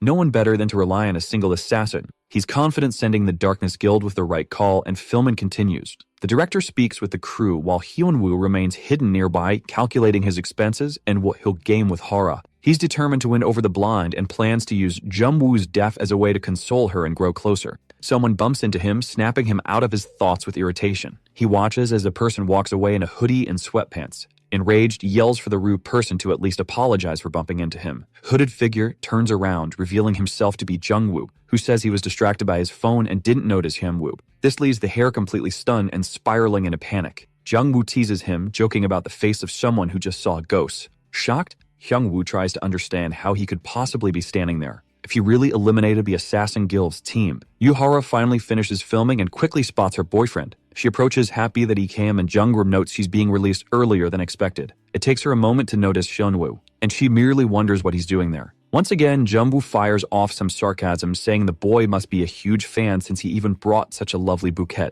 That pushes the young hare over the edge. He simply turns and storms off, trembling with rage. With the look of someone who has no idea how to take revenge, he throws the flowers to the ground with the full force of his hatred. Near its card, he screams into the void, demanding answers from the universe as to what could have happened to be assassins. And coincidentally, his phone rings. He quickly looks at the screen and notices a restricted number, already knowing what it's about. He answers, still furious, saying he was just about to call to ask what happened. But the voice on the other end also asks what went wrong. Nervously, the hare tries to demand answers, asking if it was all some kind of joke. After all, his target was still alive. And to his complete despair, he reveals that not only is Jung-woo still alive, but both Park Woo-sik and the Darkest Guild were annihilated, and he just wants to know what the hell was going on. Over the phone, the person responds by asking what kind of insinuation that is, suggesting that a single person could have defeated all those assassins. The boy now realizes the shift in tone and tries to backtrack, but it's too late. He has just become the main suspect for Choi Kam-won, the master of the Darkness Guild. The young hare tries to defend himself, saying that it doesn't even make sense. But Chil-mon questions whether he's forming an alliance with Habapang to take over the guilds. Realizing how dangerous that sounds, the boy is in shock. He keeps insisting it's all in this understanding, now completely desperate. But the guild leader says it's no misunderstanding. Everyone in the Ilwoo group already knows about that secret. Trembling and drenched in cold sweat, Kam-woo tries once more to distance himself from the accusation. But the leader simply states that his loyalty will be tested, and to wait. With all ends, the lead and the boy stunned, trying to figure out how the guild alliance found out. He knows that the Ilwoo group and his father have been working hard to build ties with the guilds, and this could ruin everything. Distressed, he imagines the worst-case scenario. Not far away, someone is watching. Jung-woo, hidden behind a tree, observes his rival's despair. With his malicious smile, he knows this is only the beginning. But as the night moves on, he wonders if it's time to move on to the next phase. At the same time, in another place, a different fight unfolds. A close friend is suffering from severe blows in combat. Kaing-shun, successor of the Diamond Gate, is in serious trouble. His opponent is Pain Duxian, who holds him by the shoulder, asking how his father would feel upon hearing of his death. The surge in rift openings brought with it the rise of the guilds. Though newer than the great clans and once numerous, there are now only 8 left. Rank 2nd in power is the Darkest Guild, made up of over 200 Rank 6 members and thousands more beneath them. And thanks to that same guild, Hyun-woo now finds himself in total panic, throwing everything into chaos. Biting his nails, he thinks about how to escape the situation, but imagines they already mail about his recent visit from Pain Duxian. He even considers asking his ally for help, but quickly gives up the idea, remembering the young man's temperament. An interruption adds to his irritation when a secretary appears at the door with a report. The boy yells in rage that he already has enough problems, and the wound apologizes. He soon composes himself again and, remembering his position, calmly asks her to deliver the news. Already expecting bad news, his secretary begins by informing him that the Daeum Group has signed a purchase contract for the super manufacturing product. Immediately, Kang Hyun-woo bursts into another fit of rage. The one continues, stating that the product is doing well in the market, and if Ilwoo Group doesn't act, they'll fall behind. Before she can say anything else, the boy throws she after she at her.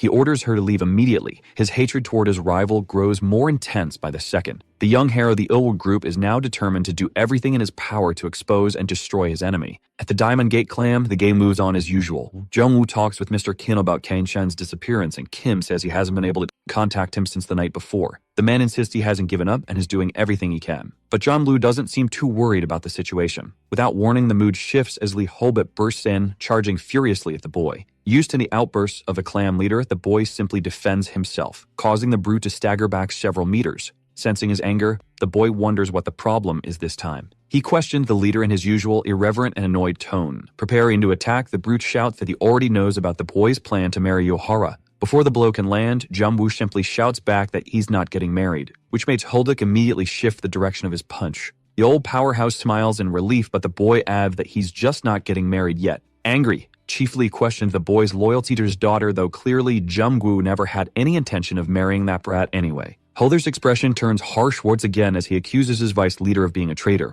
Jung-woo, calm as ever, walks past him, saying that the whole marriage talk was way too sudden. The leader's temper explodes and shouts, asking how it could be sudden when he had endured countless sleepless nights just to have his daughter married to Jung-woo. Horrified by the brute's emotional outburst, the boy asks for more respect, reminding him he's still a minor. But Holdup retorts that he can't lie. He's completely against the marriage now. Running out of patience, our protagonist reminds the leader that he's not even his son. Holvik snatched back that he will be his son-in-law. Fed up, Jung-woo decides to end the matter by bringing up Kang Chun's disappearance, something that could no longer be ignored. Instantly, Holvik's demeanor changes, concern replacing fury as he turns to Secretary Kim for more information. The assistant, slightly uncomfortable, says they haven't heard from the boy since the previous night and that things seem strange. Surprisingly, Kang Chun's own father tells them to forget about it, insisting his son will turn up eventually. Now more confident, Lee Hokup says it doesn't matter what the situation is, his son will be fine. Yanani casually starts walking out while Kim looks on in disbelief. Holpef then stops, reconsiders for a moment, and decides it might be worth doing at least a little more searching. Mr. Kit nods, still clearly displeased with his master's response. Meanwhile, Holbo can only wonder what stupidness his son got himself into this time. Jung-woo, still silent, watches the entire scene as if forming a plan. Leaving the Diamond Gate headquarters, Jung-woo now walks the streets, worried about his friend. He gives the order for his black squadron to mobilize and search for Kang Chun, and they respond immediately. Standing on a sidewalk, he observes a building. Judging the place from the outside, he wonders if Hara's filming was actually happening there. The boy enters and heads toward what looks like an auditorium, but the place is completely empty and he questions whether he's mixed up the location. At that moment, Hyun-woo appears, stating that Jung-woo is indeed in the right place. This is the stage of his downfall. Jung-woo quickly notices the large doors being locked shut. The hare stares at him with a defiant look, suggesting they begin the performance. At a snap of Hyun-woo's fingers, multiple screens light up throughout the room. On them, Jung-woo and Hyun-woo appear live, face-to-face, being filmed from various angles. They also appear on the screen of Kilmuan, Master of the Darkness Guild, watching from his headquarters. The assassinator seems quite entertained, amused by this VIP show that the hare decided to put on. Both boys stand still, neither saying a word. Finally, Jumbo breaks the silence, sarcastically praising the strategy of using horror to lure him in. Cameras capture everything, broadcasting in real time. Hyun-woo then says that they should be taken as an apology.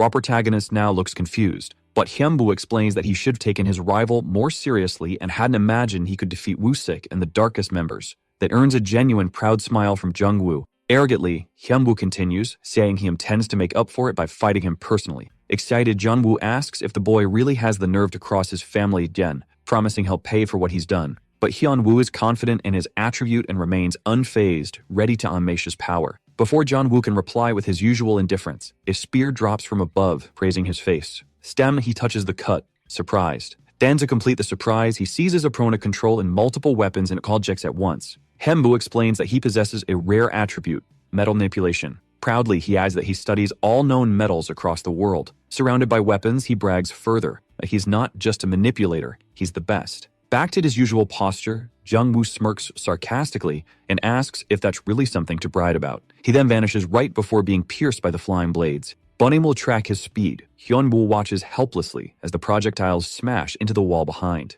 Jung-woo reappears behind him, whispering that it doesn't matter if he manipulates metal. If he doesn't have mastery, it's useless. A sheet of iron detaches from one of the walls, and Hyun-woo turns it into his shield just in time to block a direct punch. A mix of irritation and excitement takes over Jung-woo, while his rival continues to display the arrogant smile of someone who knows he's being underestimated. Only then does our protagonist realize that Guy is taking it seriously as he finds himself surrounded again by numerous spears and swords in the air. The young hare attacks with everything he has, forcing our protagonist to jump like a rabbit to dodge so many blades. He notices the rain of spears has ended and finally stops, facing his opponent through the field of spikes. Our protagonist is fed up but keeps grinning. Meanwhile, Hyunwoo realizes the guy wasn't taking it seriously after all, only dodging to avoid revealing his abilities. Suddenly, Jungwoo's phone rings and breaks the tension. Jungwoo says he'll wait while the boy answers. The voice on the other end calling his name is Kan Chun's, who is completely battered but still manages to loudly ask his friend to save him. Chained up and held captive by Pang Dushan's guards,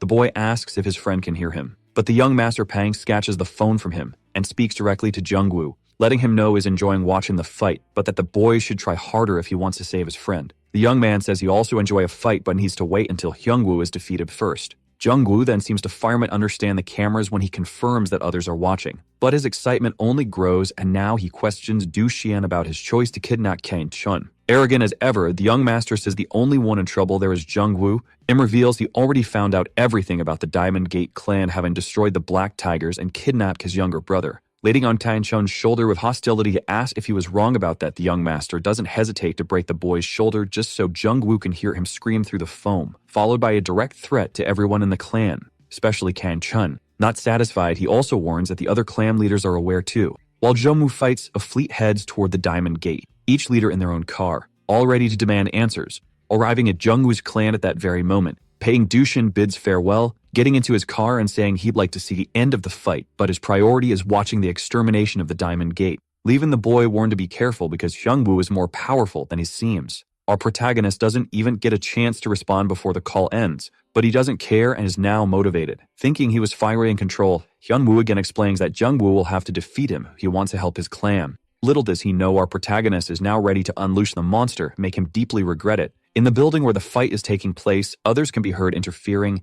Two upperclassmen pressure a freshman to open the sealed door, but the boy is scared. One of the upperclassmen orders the boy to open the door so they can record Kang Hyunwoo's true face. But the freshman knows he wouldn't stand a chance and is too terrified to act. The older ones threaten the short kid with brute force and emphasize that only he could do something since his attribute allows him to unlock any door or lock. Afraid of getting beaten up right there, the boy decides to take a chance as long as they don't punish him. He opens the door briefly, sweating bullets. Jungwoo is actually the one attacking with the power of hatred and a precise kick that throws his opponent against the wall, creating a crater. Kemblun now begins to reconsider after witnessing the boy's most basic strength, without using any attribute. We've caught off guard by a flash from the short boy who took his picture in miserable state. He tries to say something to defend himself, but the door was already closed again and the boy had already left with a photo and an apology. Hyunwoo, despite being in the middle of a battle, had a reputation to uphold and ends up losing focus, being caught off guard by his rival who lands another blow. Sensing the danger of being hit by the kick, the boy tries to react and creates a titanium shield in front of him to defend himself, which doesn't impress our protagonist at all, who calmly slices the shield in half and still hits his opponent effortlessly. Watching that blow capable of breaking a titanium wink,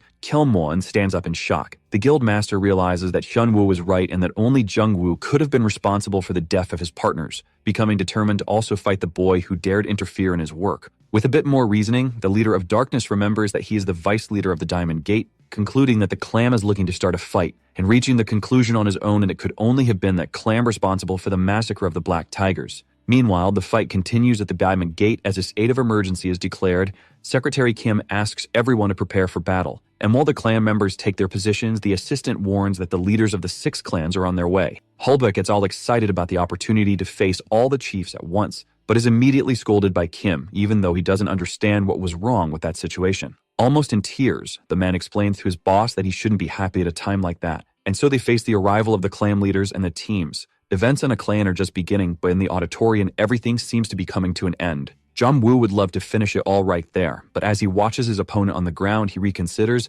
and heading toward the exit door, he's certain that Hyunwoo would remain immobilized for a while. His priority now should be his friend and clan in distress, but as he tries to open the doors, his hands are bound. Special handcuffs glow on his wrists, startling the boy. And like a phoenix reborn, Hyunwoo rises determined to stop his rival from leaving at all costs. The boy says those handcuffs are made of an alloy that no power in the world could cut. Jungwoo, not very convinced, tests the artifact's resistance. But Hyunwoo doesn't waste time and says the boy's fate is sealed as he prepares his final attack, emitting a large energy sphere toward his opponent. The hare declares the end of Jungwoo, As if frozen in time, our protagonist simply watches the sphere approaching. It hits the exact spot where the boy stood, leaving a trail of destruction in its path. This time, to make sure not to underestimate his opponent, Kim will even forges a hammer in the air, also sending it in Jungwoo's direction to seal his feet. It built in, it seemed calm from the outside. Suddenly has a massive explosion that blows a hole in its wall. The exit door that was previously locked and immobile is now nothing but debris.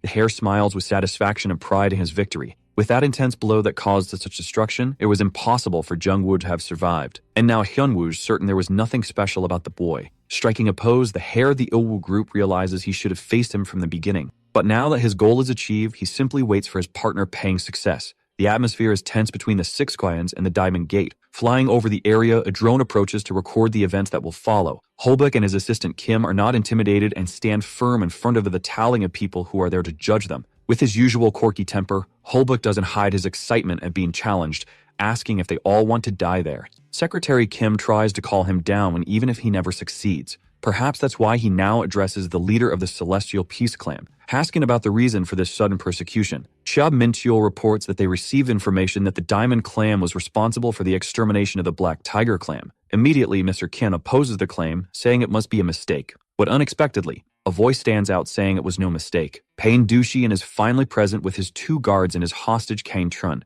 claiming to have indisputable evidence. Kane Trun appears unconscious while being carried by the collar of his shirt by one of the guards, and the young master of the Hubut Pain clan, with a wicked smile, states that they will pay it for what they've done. Hearing this, the dad was totally fuming and charged right up front. One dude tried to chill him out, but the strong guy wasn't having any of it. He whipped out his Thunderbolt magic skill to unleash some seriously epic power. All the other martial artists were totally shipped by his power, except the one with the hostage. The angry dad demanded his kid back, but Dang Xiaoan dodged like a ninja. Knowing the muscle dude, before he could even blink, the skinny guy jumped in and hit him with his Soul Source Thunder Palm, blasting him away. When the guy crashed into the wall, his opponent was like, "Dude, your body's insane, my hand's numb." Everyone was stunned, seeing the Gate Lord tossed around, not expecting the future Hubuk Pang Heg to be so strong. The secretary rushed to check on his boss, who stood up and laughed at his young opponent's strength. He thought the gatekeeper was a real muscle monster, but before his master could charge again, the glasses guide begged him to chill,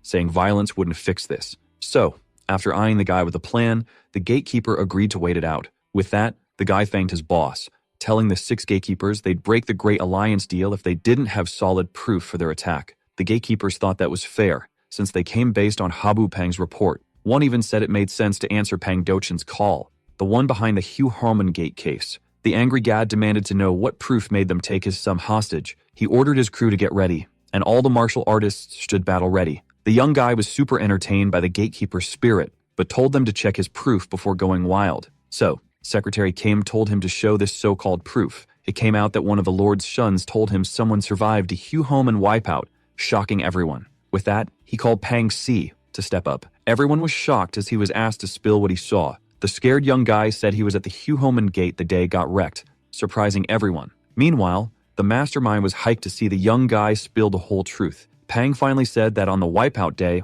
only the killers stood in the flames, but then got a headache and revealed the culprit was the Darkness Guild's master, Choi Kyung-hwan. This bombshell shocked everyone, especially the dad, who was Superman at the so-called culprit. But the most shocked was Choi Kyung-hwan, who said the accusation was total nonsense. As the mastermind was totally lost, he suddenly heard someone behind him. He turned around and freaked out at who he saw. The hero said Kang Hyun-woo was getting too hyped after a few moves, not knowing who he was really up against. And so, as dark energy filled the building, someone got slammed into the wood and landed on the concrete. After being blasted into the wall, wondering how this one survived, handcuffs were tossed in front of the villain. Our hero said the school's supposed elite couldn't beat him with cheap tricks. The guy was baffled, and hearing the evil dude say he was disappointed by his weakness, the villain got super mad and attacked with the blade storm, but the hero was unfazed. He easily sliced through the projectiles, making wood and metal hit the ground in front of his shocked opponent. The evil dude said he'd decide the fight's outcome. He said he had high hopes for the villains,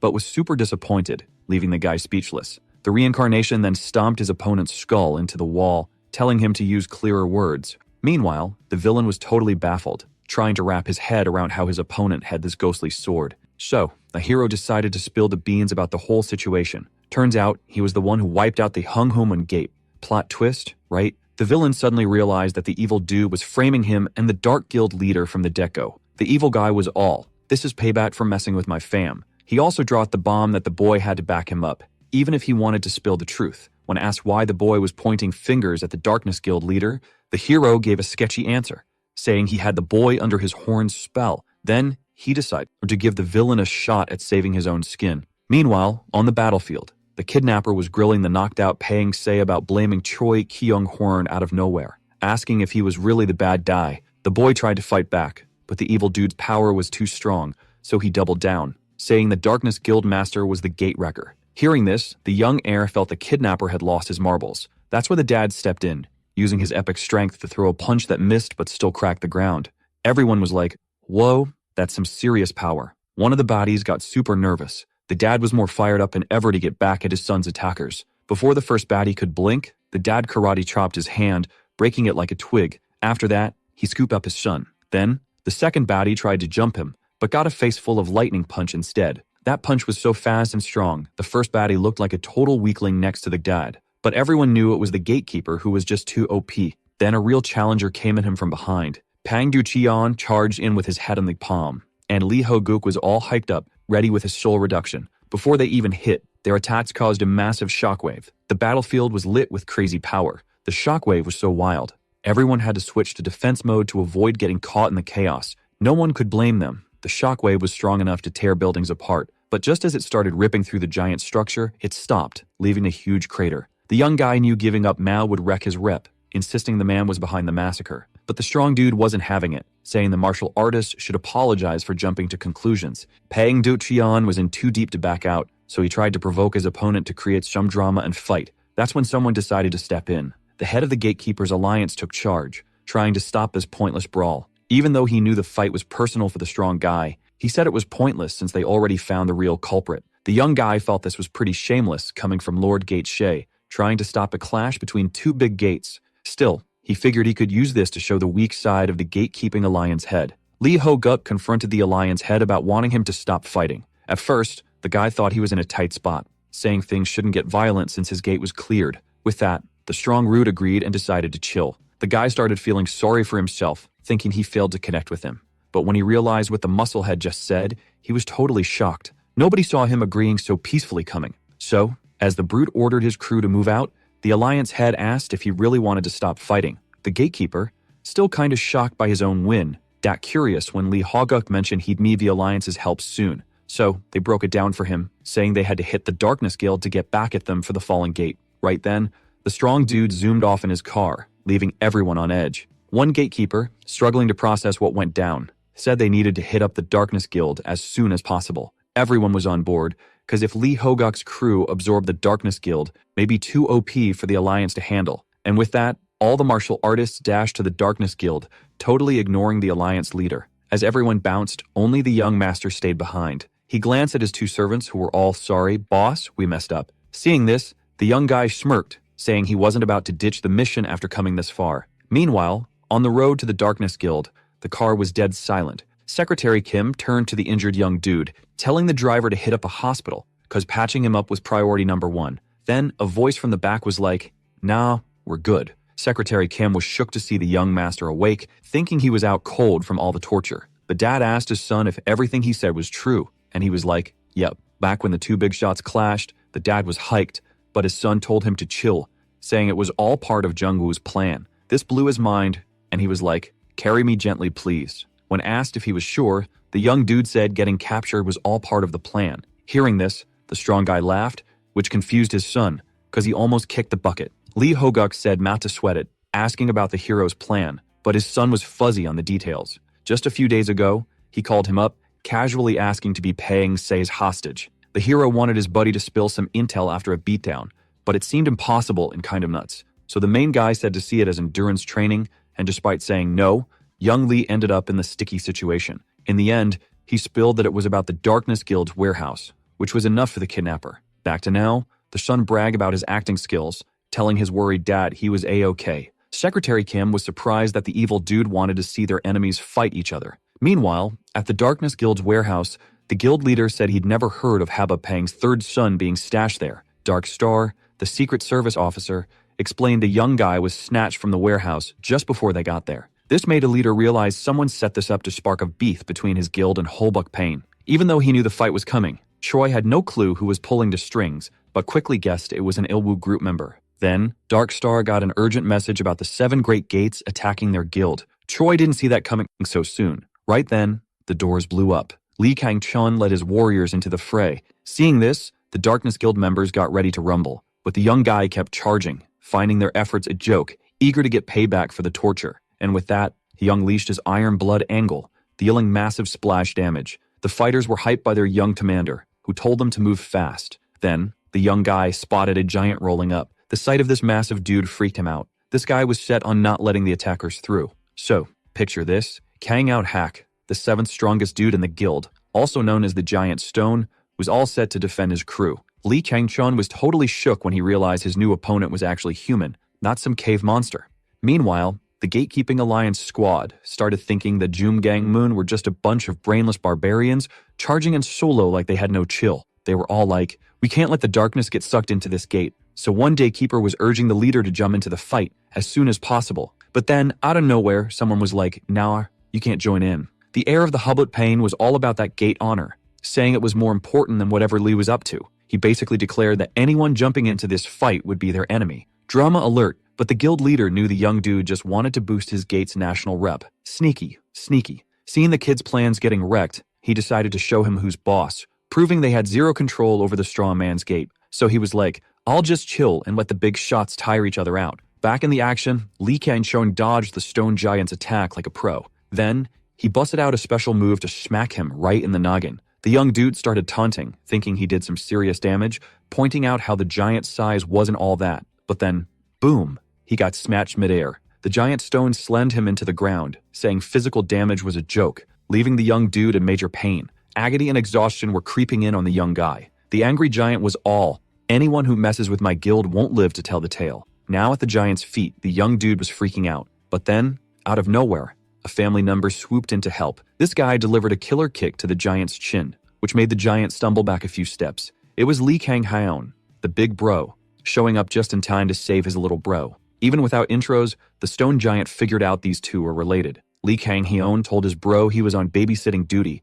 thanks to Kim, which made the younger one happy, thinking about grabbing a drink after this. With that, the bros decided to show off their gate's power. Right then, their massive opponent charged at them, trying to put them in their place after they dodged his attack. This ticked him off big time, and he dared them to fight him like real men. He even managed to land a massive iron punch on the older bro. But even while flying through the air, he stayed chill and adjusted to laying on the wall. Lee Chang-chun rushed to check on his bro, who was like, "I'm good." After that epic punch, the bros decided to go all out. Meanwhile, their opponent was like, "Hyun's definitely his dad's kid." Impressed he survived the hit. This made him even more pumped to see how much they could handle. The bros found this hilarious. As they unleashed their full power, they decided to humble the stone giant, saying they were still taking it easy on him. The giant started mocking them, throwing his massive pillar at them. He said they deserved to go down for overestimating themselves. Then he got bored, telling them fighters should know their place in battle. But to his surprise, the supposedly crushed martial artists laughed it off, saying his words meant nothing now.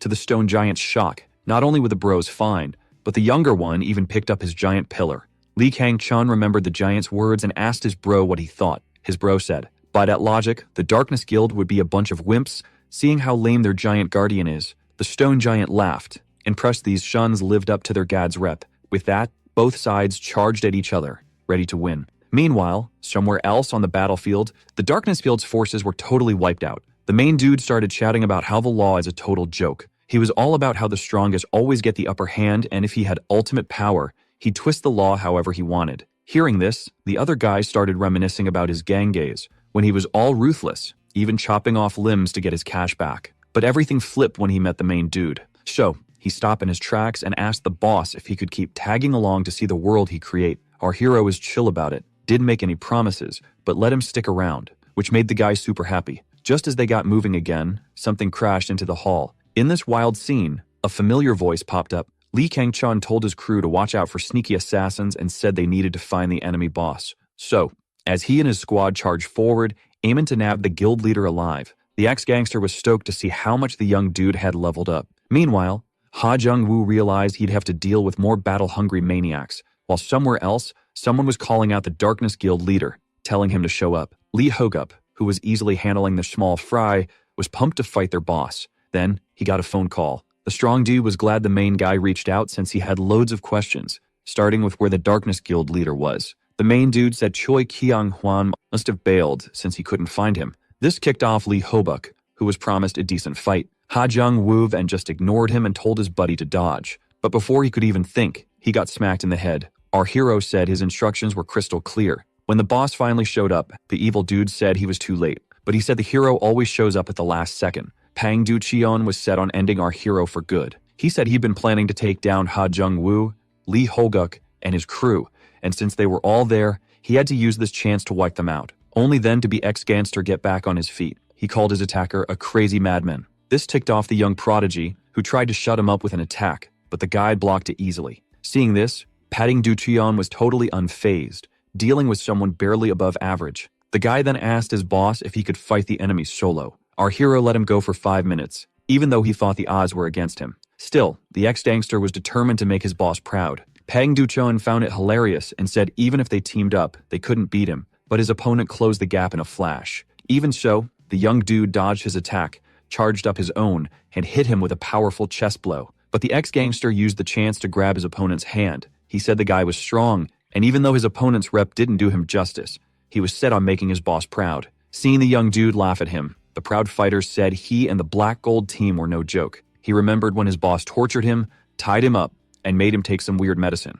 After that, he and his team faced tons of threats. Even when facing death, he clung to life no matter how tough it got. The guy, determined to make his boss proud, missed his attack. He then looked at his arm in horror, seeing it twisted in a gnarly way. Despite the crazy pain, he tried to hold back his screams. Pang Du-cheon then pointed out how their fight started with a right-hand attack, mentioning how his opponent was rumored to have an immortal trained body. All right, buckle up for this wild ride. Here we go. So, he was all hyped to see if his rival would respawn after getting KO'd by him. But nope, the dude wasn't backing down, charging at him with his other hand like a boss. His young rival, who was basically a pro at dodging, just sidestepped again. No sweat. Reminded him who's boss, putting him in his place. Then, bam, delivered a punch that was straight up savage. And just like that, the guy started feeling all sorry for himself, realizing he was kinda weak, wishing he could see his master rule the world. Flashback time. When asked if he wanted to be bat food, the dude paused, then started ranting about the terrible work conditions, like hours and pay, to the master. Ha Jung-woo was like, dude, you still got cash in the bank. But the guy was all, May, doesn't matter. Seeing this, the evil boss just walked off, casually suggesting the guy should invest his money. And as he ordered him to take out all the bats before midnight, the beat-up dude realized just how much of a villain the master was. Later, at the hospital, the ex-gangster got a big thank you. His ex-wife, who thought he'd ghost her after the divorce, was super surprised he paid for their kid's pricey surgery. So, as she thanked him again, he was speechless. Back to the brawl, Pang Du-cheon said crawling suited the guy. He started roasting him, saying he couldn't back up his big talk, calling his whole crew a bunch of losers. Then, damn, he got grabbed by the leg. The ex-gangster started listing the tough conditions he and the Dark Gold team had to deal with. So, he decided to defend his crew's honor, launching himself at the young dude and biting his arm with his last bit of strength. Pang Du-cheon got super mad, but just as he was about to finish the guy off, the protagonist slapped him so hard he bounced around the hall like a pinball. Ha Jung-woo was like, sorry for jumping in, but your 5 minutes are up. Meanwhile, the news chopper was covering the Darkness Guild's destruction and the 2 anime gates inside. The reporter said all other gatekeepers were on standby, ready to back up Jum Gangmun. Then, boom, a huge explosion, and she guessed the Darkness Guild got ditched by the Guild's Alliance. In the Guild's Alliance conference hall, someone said joining the Darkness Guild to face the gates would be easy, but the Chinese government made it tricky. Public's presence forced them to decide if they should ditch the Darkness Guild, knowing Pang Du-cheon's death would tick off China. Meanwhile, the young dude was struggling to get back on his feet. Even after seeing this power a bunch of times, the ex-gang member was still shook. His master asked if he was awake. Seeing he was, he told him to get up, leaving him freaked out. But he put a hand on his shoulder, saying he exceeded expectations by handling so much pain, so he gets special training tomorrow. When the protagonist called for the Dark Gold team to meet the next day, his murderous rival charged at him.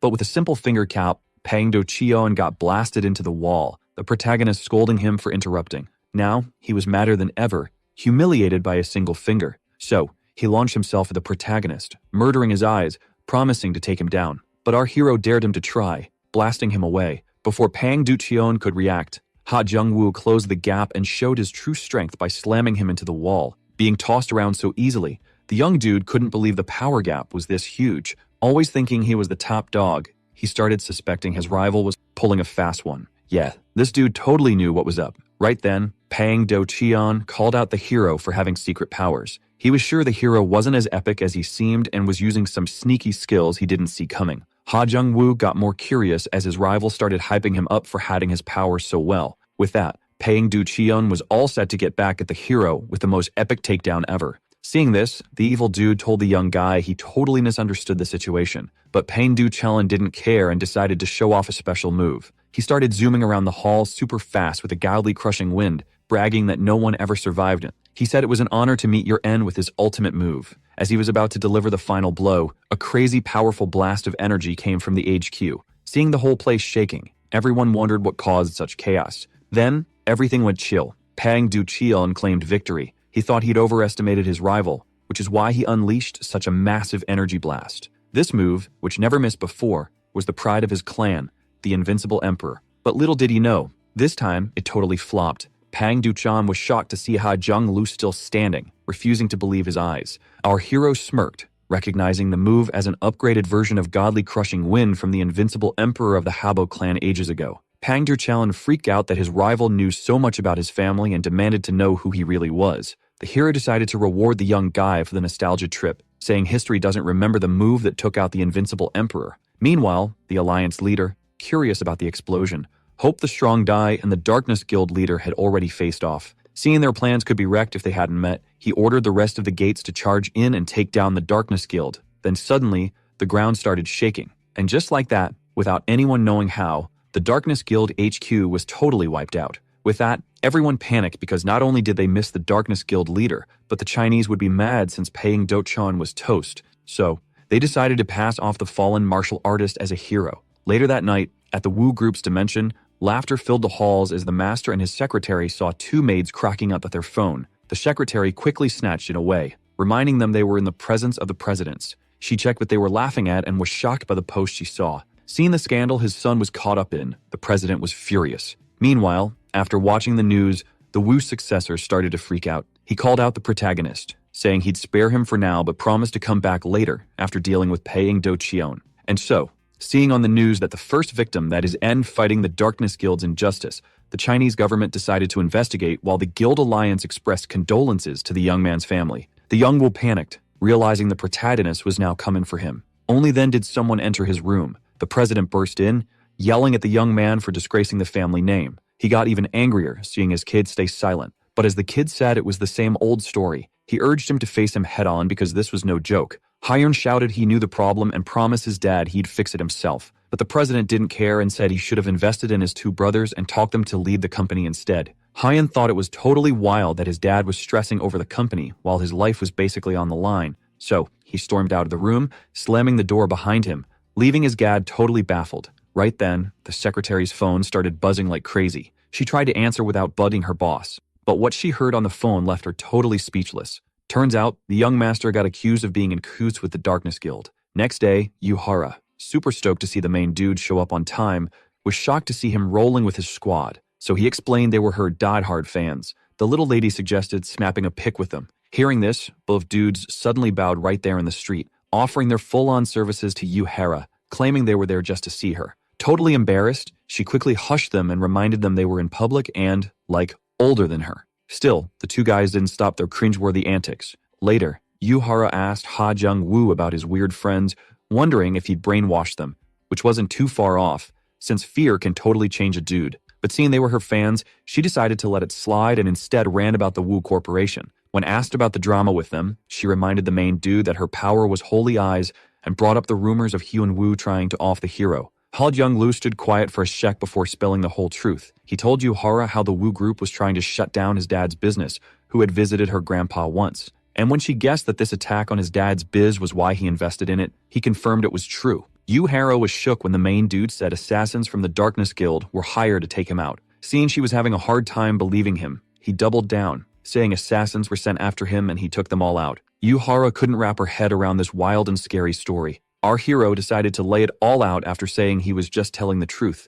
And so, after a story packed with danger and drama, Yuhara got that Habuk, the Wu group, and the Darkness Guild were all linked. Seeing all these big shots were gunning for Ha Jung-woo, the girl couldn't help but freak out. So our hero decided to calm her down. He said coming after him was a huge mistake and he'd take on anyone who dared to mess with him. But Hera was also worried about her own safety. Our hero knew this was a touchy subject and that it's human nature to fight to survive. Even so, the girl seemed to have more on her mind. Tears started welling up as she pointed out how the sketchy Chinese government was also part of the mess. She insisted that avoiding beef with them was crucial and urged Ha Jung-woo to go into hiding. She was then cut off by a gentle hand of her head. The hero told her to cheer up and trust him, saying he could easily save himself by catching the leader of the Darkness Guild. Meanwhile, on the outskirts of Yongin, despite his best efforts to bail, Choi Kyung-hwan found himself in deep trouble. Shot up and impaled from all sides, he still refused to give up. Recognizing the enemy as Habuk's men, he decided to show off his skills as the master of the Darkness Guild.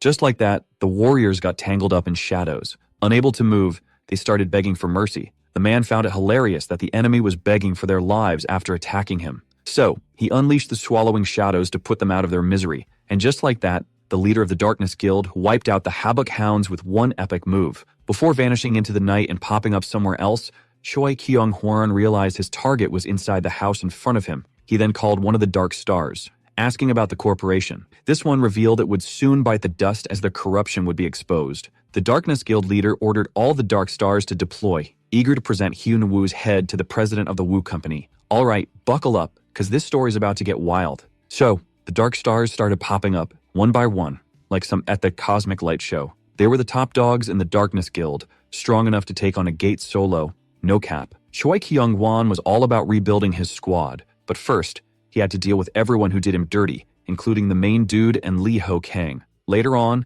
inside the crib, the guy felt super lame thinking his enemy thought he was safe there. He stormed into his room, ready to throw hands, cause this dude helped the hub up big time. He was hyped to get revenge for his guilt, but just as he was about to go full beast mode, a voice came out of nowhere. Shook. The guy spun around, demanding these two peeps show themselves. Facing the two martial artists who were hyped for his arrival, they said their meetup was about to happen. Choi Kyung-hwan realized he got played and his target was just a dunny. Our hero was like, told you so, and Lee was just pumped for a good brawl before they argued over who gets first dibs. The Darkness Guild boss thought it was some sneaky move and told our heroes to show themselves. The two, who totally forgot he was there, just ignored him and argued over who goes first. Choi Kyung-hwan was done with the clowning and told Lee Ho-kang he was next while charging up his attack. The strong dude dodged like a pro. He told Choi Kyung-won to show, and asked how he spotted him so quick. So, the guy charged, saying his annoying voice was a dead giveaway. Claw attack, but it was a swing and a miss.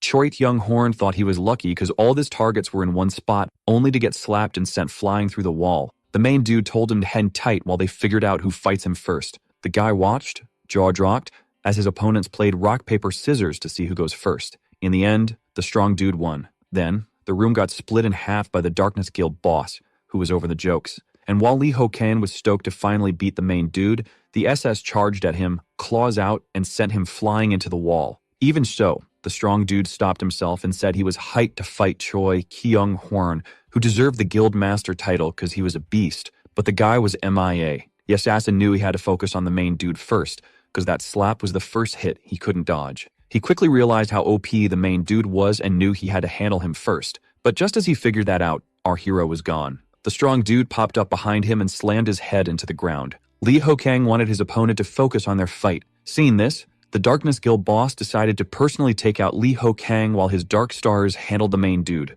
Just as the strong dude was about to hit the assassin, the guy vanished into the shadows, ready to face his opponent. The Darkness Guild boss was ready to show why he was the boss. With that, the real showdown was about to kick off. Choi Kyung-hwan wanted to trap his opponent in shadows, but the guy dared him to try. With that, the darkest ground was unleashed as the assassin vanished into the darkness. The strong dude thought it was a joke and yanked his opponent out of the shadows, only for the guy to grin wide. Turns out, the one he kicked was just a decoy. Meanwhile, sprinting through the woods, the president's son was super annoyed, thinking the main dude was using him to bait the Darkness Guild boss. So, he yelled at the top of his lungs that he wanted to take out the main dude, only to suddenly come face to face with him. Seeing Ha Jung-woo, the kid was scared stiff. The main dude asked if he enjoyed his last stroll. Back against the wall, the kid threatened that if the hero touched him, his whole fam would be on his tail. Yet Ha Jung-woo wasn't buying it, since his soon-to-be victim was clearly the family's black sheep. So he started freaking out, saying only the Rue family boss could end him. He yelled about how his family would totally avenge him. The boy claimed the Wu family would make the hero and his crew suffer a gnarly fate. But our hero was like, no, not my problem, leaving the dude super confused. Ha Jung-woo thanked him for the heads up and whipped out a dark guild dagger, perfect since Choi Kyung-hwan was nearby. The boy freaked out as the hero planned to pin the crime on the Darkness Guild leader. He called him a nutjob and bolted, tail between his legs, to dodge a scary end. This chase cracked up the evil dude, who decided to drop a wild truth bomb on the kid. As he caught up, he spilled that the June Gangwon Gate would replace the Wu group after the heroes failed to save it. Ha Jung-woo said none of this would have happened without the kid's crimes. Hearing this, the president's soul thought the villain was a total fiend, but the hero found it funny and said the kid had no right to call him bad for all his bad deeds. Seeing nothing worked, the kid started begging for his life. But our hero didn't care, wanting to take down those who mess with his fam. Young-woo got a glimmer of hope as his gadget suddenly kicked in. Just like that, he popped up a 7-layered iron rod bunker as his shield. This twist got the hero hyped, urging his foe to just accept his fate. Then, out of nowhere, a missile strike hit the area. The blasts were epic, wiping out everything. Afterward, the kid crawled out, claiming the hero got what he deserved. He laughed like a maniac, thinking his cash saved him from doom. But just as he started his victory dance, a voice came from behind. In a flash, the kid lost an ear. The hero, all good, said not to party too soon and to live honestly next time. Cornered, he begged for his life again, saying he changed. But the hero wasn't buying it and finished off Young-woo, who was clearly plotting a backstab. Just like that, the president's son was history. The hero vowed to take down anyone threatening his family. But that wasn't all, as he tossed his dagger, saying sneaky picks were a no-go too. His weapon was strong enough to cause major chaos. After blasting through the trees, he called out the hidden peeps, knowing he hit down despite their stealth. The stalkers couldn't hide their bleeding. The shocked Black Stars couldn't believe the hero found them, even in the shadows. Ha Jung-woo smirked, saying they should have muffled their sound waves. He meant the sound of their core. This puzzled the Dark Stars, as not even their boss could hear it. With their cores wrecked, the Dark Stars couldn't fix themselves. They phased out to warn their boss about the danger, realizing this young dude was the mastermind behind their guild's fall. Ha Jung-woo was bummed to see Choi Kyung-hwan's followers vanish without a word, even though they came to show their boss. Following the starry clues, he knew the leaders still had 3 Dark Stars, but wasn't sure if he'd make it out alive. Meanwhile, back at the remote house, the epic showdown between the 2 leaders raged on. Choi Tang-hwan called out Lee Ho-guk for wrecking his own stuff, only to get all wide-eyed when Lee charged at him, demanding a real showdown. He decided to hit him with his 7th gate style. Gold steel destroys shoals, aiming to deliver a punch that could make a mountain cry. But the assassin just let the punch pass through him, mocking the muscle dude, wondering why he was whining about his martial arts being annoying. That's when he switched up his moves as Lee rushed in for another hit. Choi Kyung-hwan said he couldn't entertain the strong dude anymore. His hit list for the night was way too long. So, he summoned his Dark Stars to trap him. Lee Ho-guk laughed, saying he could smash the assassin's support with 1 punch, only to see the assassin charging from behind, ready to make him eat his words. When the strong dude said he was fighting with petty tricks, the assassin grinned and hit him with Thunder Ingot Gold Steel, blasting him into the wall. After giving the gatekeeper a taste of his own medicine, the guildmaster asked if he was shocked to see him use one of his moves. Lee Ho-guk got up without a word, surprising his opponent, who wondered if he didn't hit hard enough or if the guy was just too beefy. The angry strong dude demanded to know how the assassin learned his move and accused him of stealing secrets. The assassin joked that the gate security was a joke and said he found those secrets online. Lee Ho-guk charged, saying the thunder move needed attributes, but the shadows said it was easy to learn and planned to enjoy watching him miss all his hits. The annoyed gatekeeper couldn't figure out how his opponent dodged his attacks, wondering if he had spies in his gate, but he quickly ditched that idea, knowing the protagonist would have found any outsider while his opponent kept mocking him. Then, Choi Kyung-hwan shot the gatekeeper by using Gold Steel Destroys Shoals against him. Lee Ho-guk, surprised to see another stolen move,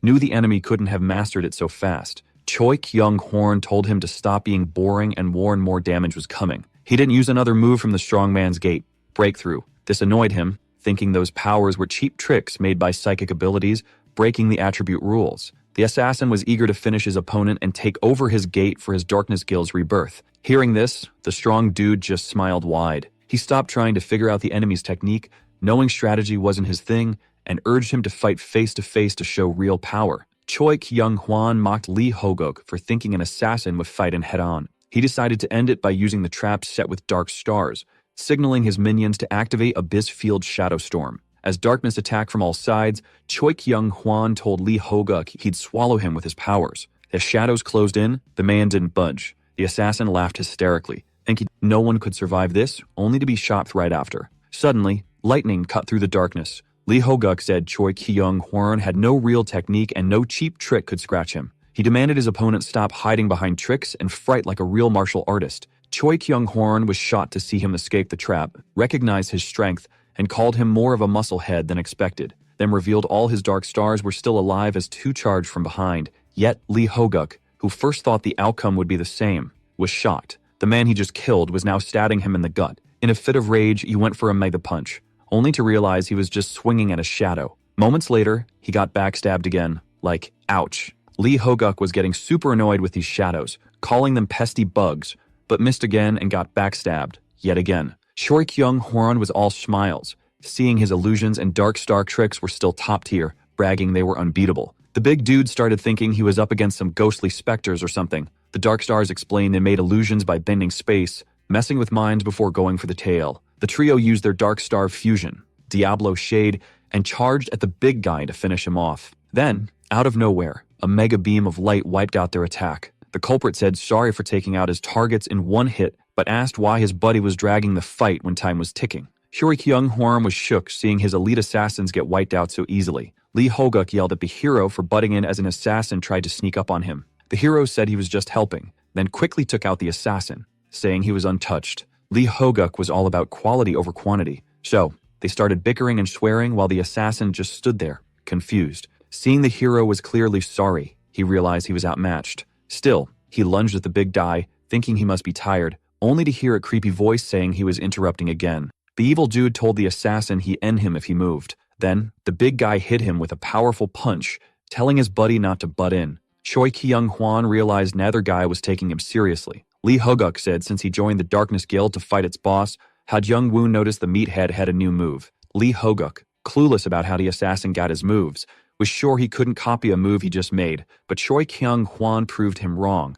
He used the same move to blast him a few feet away. Lee Hoguk was now super annoyed. The assassin laughed, saying he got stronger as the fight went on, mocking the guy for not figuring out his trick. But the hero quickly realized it was his clone attribute. This rare dark power let the user copy and even upgrade an opponent's ability by mixing it with his own. Choi Kyung-hwan said his opponent was done for, then used his skills to boost his Thunderbolt burst, shocking the big guy. The hero new clone ignored the limits of attributes, courses, and waves. Even though he wanted to see more of this power, they had to hurry. Time was running out. Wanting to respect the big guy's fight, he used a metal spike from Kang Hyam-woo to speed things up, but the meathead fought the assassin using the under techniques was his secret love child, then got stabbed in the butt, making him jump in pain. The assassin was shocked as something unexpected happened. His opponent suddenly unleashed a powerful energy blast, and with no way to dodge, Choi Kyung-hwan had to take it head-on. And just like that, a massive energy wave wiped out everything in its path. Then, the sun started to rise.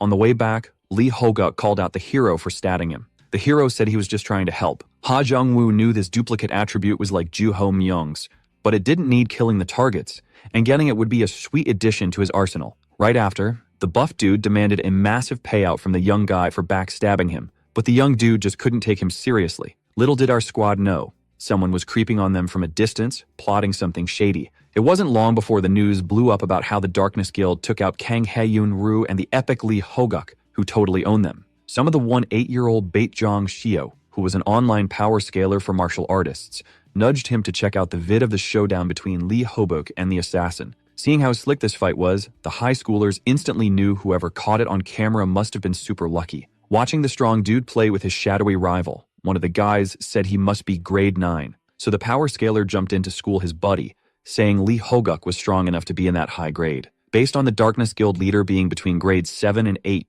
he figured Lee Hoguk was at the low end of grade 8, and while his pals found it hard to believe, seeing how beastly he looked, he explained that according to the ratings, there was no grade 9 in their country. Baekjong Seo then showed his crew the ranking he made himself. The guys thought it was weird and made no sense that Paeng Ducheon was ranked number 1, but the power scaler was sure of his list, as this hunter, rumored to have taken out a class 8 monster in one hit, had to be deep into grade 8. Even so, they still couldn't wrap their heads around it, as the one who took him down must have been stronger, with Lee Hoguk being too weak to beat him. That John, Seo, said there were traces of the protagonist's power where Paeng Go-chan fell. Seeing this, the guy started roasting the power scaler, since even though he labeled the hero as grade 6, He claimed he was the one who took out the top die on his list. Seeing how even he found it kinda wild, he decided to day into the real power of the protagonist. Meanwhile, laughter echoed through the Gyungangmun gate. Its keeper, enjoying a feast fit for a king, asked the secretary to read the comments again. All the comments were hyping up the dude's epic muscles, and while Lee Haguk was stoked that everyone was searching his name online, the secretary was worried since some were calling him the mighty food eater. But the dude couldn't care less and was loving his new fame as a swarm of fangirls rushed to him. Some dashed to snap pics with his biceps, others posed in front of his abs, while some took selfies between his arms. The protagonist popped up out of nowhere and pointed out how he looks healthier than ever. The strong dude hurried to hush him.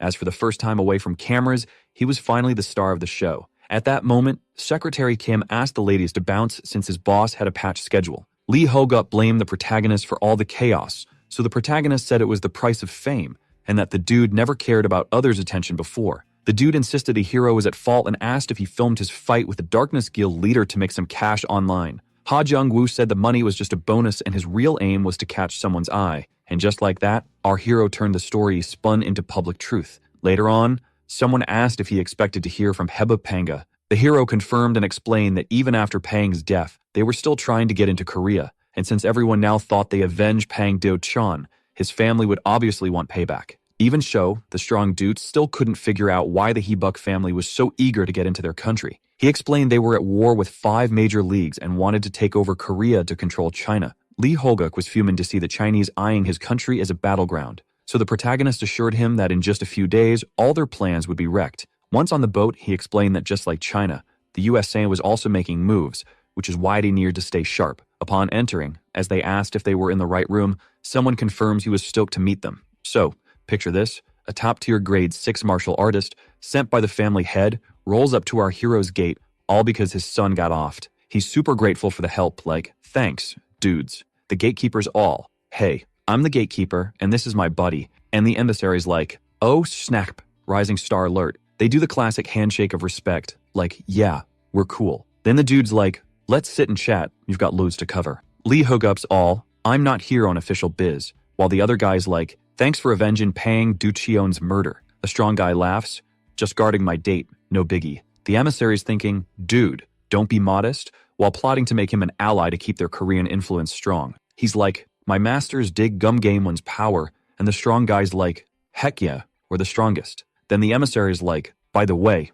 the president's third son asked for your help. Right again, Pang Se, the third son, walks in, all grateful to our heroes. Meanwhile, Ha Jung-woo's stoked to see his toy again. Back in the day, he blew Pang Se's mind by planning to send him home to become the next house successor, even though he wasn't next in line. This move would later shake up the Chinese government big time. But just as the hero's plotting his next move, bam, a wild energy surge hits him from behind, leaving him shook. Over at Unique Alliance HQ, Sung Ho-baek, the upper grade 6 team leader, is like, we gotta declare a national emergency to protect everyone. But the chief director's like, chill, just warn the agents, no need to panic. The leader's yelling, rifts are popping up everywhere. Monsters leveling up, we can only push them back. But that's not even the scariest part. On top of getting super strong, rifts are appearing randomly, like this grade 9 cave that just showed up. While everyone's freaking out, some martial artists from Branch 12 are like, let's show these monsters who's boss. But before the leader can finish his epic speech,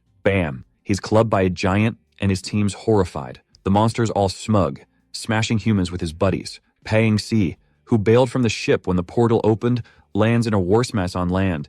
Seeing Grave 5 agents can't even scratch the beasts. Knowing his martial arts are useless, he bolts, but gets spotted fast. So, he's sprinting for his life with a giant monster on his tail. Then, out of nowhere, he's blasted by a cosmic god palm. The emissary swoops him just in time to save him, surprised to see him here since he was the first to escape. To his shock, Pang Se admits he was too scared to run despite trying his best. As the emissary tells the master to run, he's too slow to react to his master's warning and gets crushed by a giant club. Now, nothing's between the young master and the giant monster. Just when he thinks he's toast, the giant club stops mid-swing. He opens his eyes, wondering why the beast paws, then boom, it explodes into pieces. A savior's arrived. Ha Jung-woo tells his subordinate, even if you're the weakest in the black unit, you should have done something. Seeing him struggle against the monsters, he scraps his original plan, using this as training, and tells him to flee. The young guy doesn't waste time, obeys, and runs, making Ha Jung-woo realize Pang Se still needs some work. And just as he spun around to handle the beasts,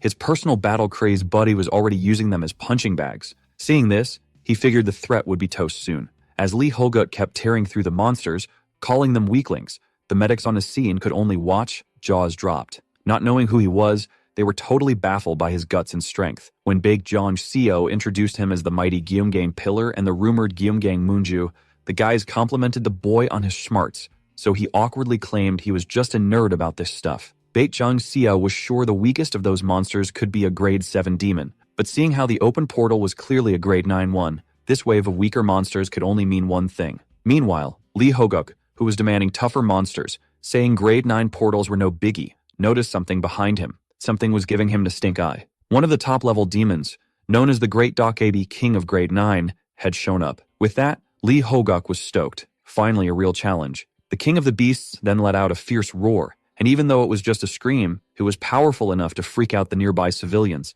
The power scale realized that not even Lee Hoguk could take on the master solo and that they'd need either a grade 8 squad or one grade 9 martial artist. Seeing how the strong dude was only a fresh grade 8, the surroundings would get wrecked by the battle even if he managed to win. And while the boy started thinking that escaping was top priority, the battle-crazed maniac had already closed the gap between him and the monster, and just as the beast started monologuing, it suddenly stopped. Lee Hobuk delivered one of his epic attacks that totally obliterated the top half of the monster. Even he was surprised, and while everyone else thought he was the one to one-shot the monster, he got annoyed, as Ha Jung-woo had jumped in his fight again and helped him take down the monster. Soon after, the news of Lee Hoguk single-handedly wiping out a grade 9 monster wave went viral, so more rifts popped up in other areas, causing major chaos and the death of many. While Lee Hobuk was hailed as a hero for closing a rift on his own while keeping the destruction low-key, making him more popular than ever. Meanwhile, alone in his room, someone was determined to use his evidence to spill the tea. He was eager to reveal the powerhouse hiding behind Lee Hoguk to the public. The next day, a portal appeared in Wolgae-dong where the citizens were urged to bounce as soon as possible. The forces of Hwachanmun, handling this rift, were doing their best to get the civilians out. Seeing how all Mound fighters had cleared the area, Kim Jin Kyung, the Hwachian's Invincible Unit 2 leader, said the enemy should show up soon.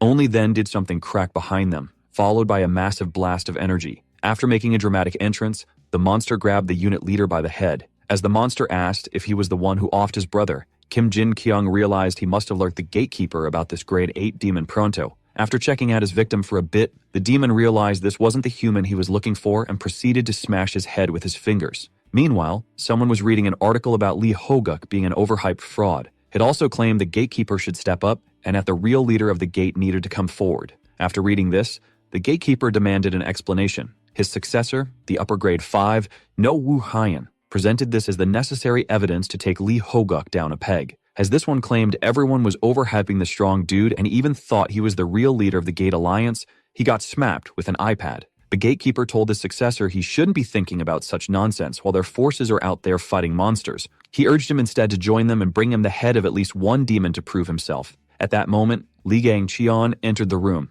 The young man then formally greeted the gatekeeper, who was surprised to see them crash the party uninvited. Lee Gang-cheon tried to say that since they were in their territory, which was under monster attack, they decided to lend a hand, only to be poked in the back by the protagonist. And then, boom! They revealed they were there to check out the bogus rumors about their gate. Kwon Bo-hyun felt totally dissed and accused the outsiders of doubting his gate. Our hero was like, yep, that's right, since they found out the fakers' IP matched theirs. Kwon Bo-hyun whipped out his spear, calling them cocky young pugs. He'd heard the buzz about the hero who beat Ju Hom-young, saying it was just dumb luck. Then, out of nowhere, something popped out of the wall behind him. It was the monster hunting his bro's killer, sniffing out the blood trail to this spot. The gatekeeper and Lee Gang-cheon were shook when a grade 8 monster crashed the party. Seeing Kwon Woo-hyun charge, they yelled for him to back off. This beast was no joke, but the master just casually punched it into the wall. The beast was like, this grade 5 ain't my bro's killer, and vowed to shred the real culprit. Lee Gang-cheon realized it was after his buddy,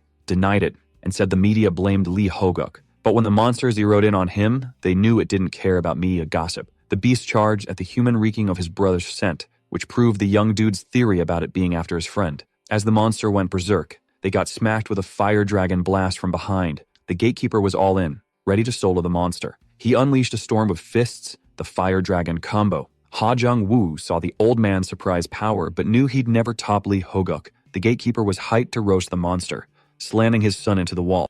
But the monster just called him an annoying bug. Before the old man knew it, the beast snuck up for a surprise attack. Just when the old man thought he was toast, a new challenger appeared behind the beast. This one used Rampart's fire lance to slice it from head to toe, which made it howl in pain. The old man seized the moment and blasted the creature with his fire dragon world. The giant monster couldn't handle the heat. It got roasted and turned to ashes. The gatekeeper's oldest daughter, Manhua, with her dual personality, a great seven known as the Flaming Flower, showed up just in time. After the dust settled, Li Gangxiun was blown away. They got saved by the Flaming Flower herself. Our hero, who had a feeling this gate was about to get wild, was stoked to see her and thought she and her bro were pretty different. Soon after, they rushed to help the injured. The Gad started hyping up his daughter for saving everyone, saying he was super proud. While the son, annoyed his press conference got wrecked by the monster and his sis stole the spotlight, he dips the dude patching him up to run to his Gad and say they should call reporters to brag about beating a grade 8 monster. This made the old man lose it,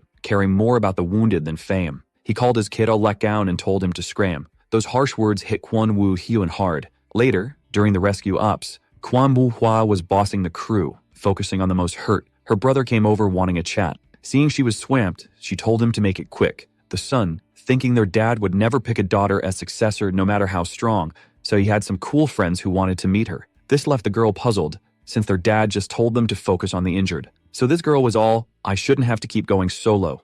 I need to find someone. Then asked if there was anyone she was into. She said there was a dude who caught her eye, but she wasn't sure if she was his type. Her brother was all hyped to see who his sis was crushing on, but when he found out it was the main character she was into, Hyan was like, no way, he's ugly, and pointed out he was from a different gate, but sis just didn't get it. He went on about how the hero and his crew were trying to be the big shots, and she shouldn't even think about him right now. The fiery flower told her bro to chill, saying she just thought the guy was good looking. Then he accused her of planning to use her looks to charm him and mess with his spot as the gate's heir. The girl was shook. Her own bro would accuse her of something so shady. With that, she stormed off, saying their dad would never make a daughter the successor. Seeing this, she realized her dad's praise only made things worse with her brother. Even as kids, she knew he was always jelly of her, so she'd step up and take his place if it meant saving the gate. She was settling getting stronger and not backing down from her bro, whose selfishness could wreck their gate, because today's world was all about girl power. Meanwhile, Hiren was told to get off the rooftop.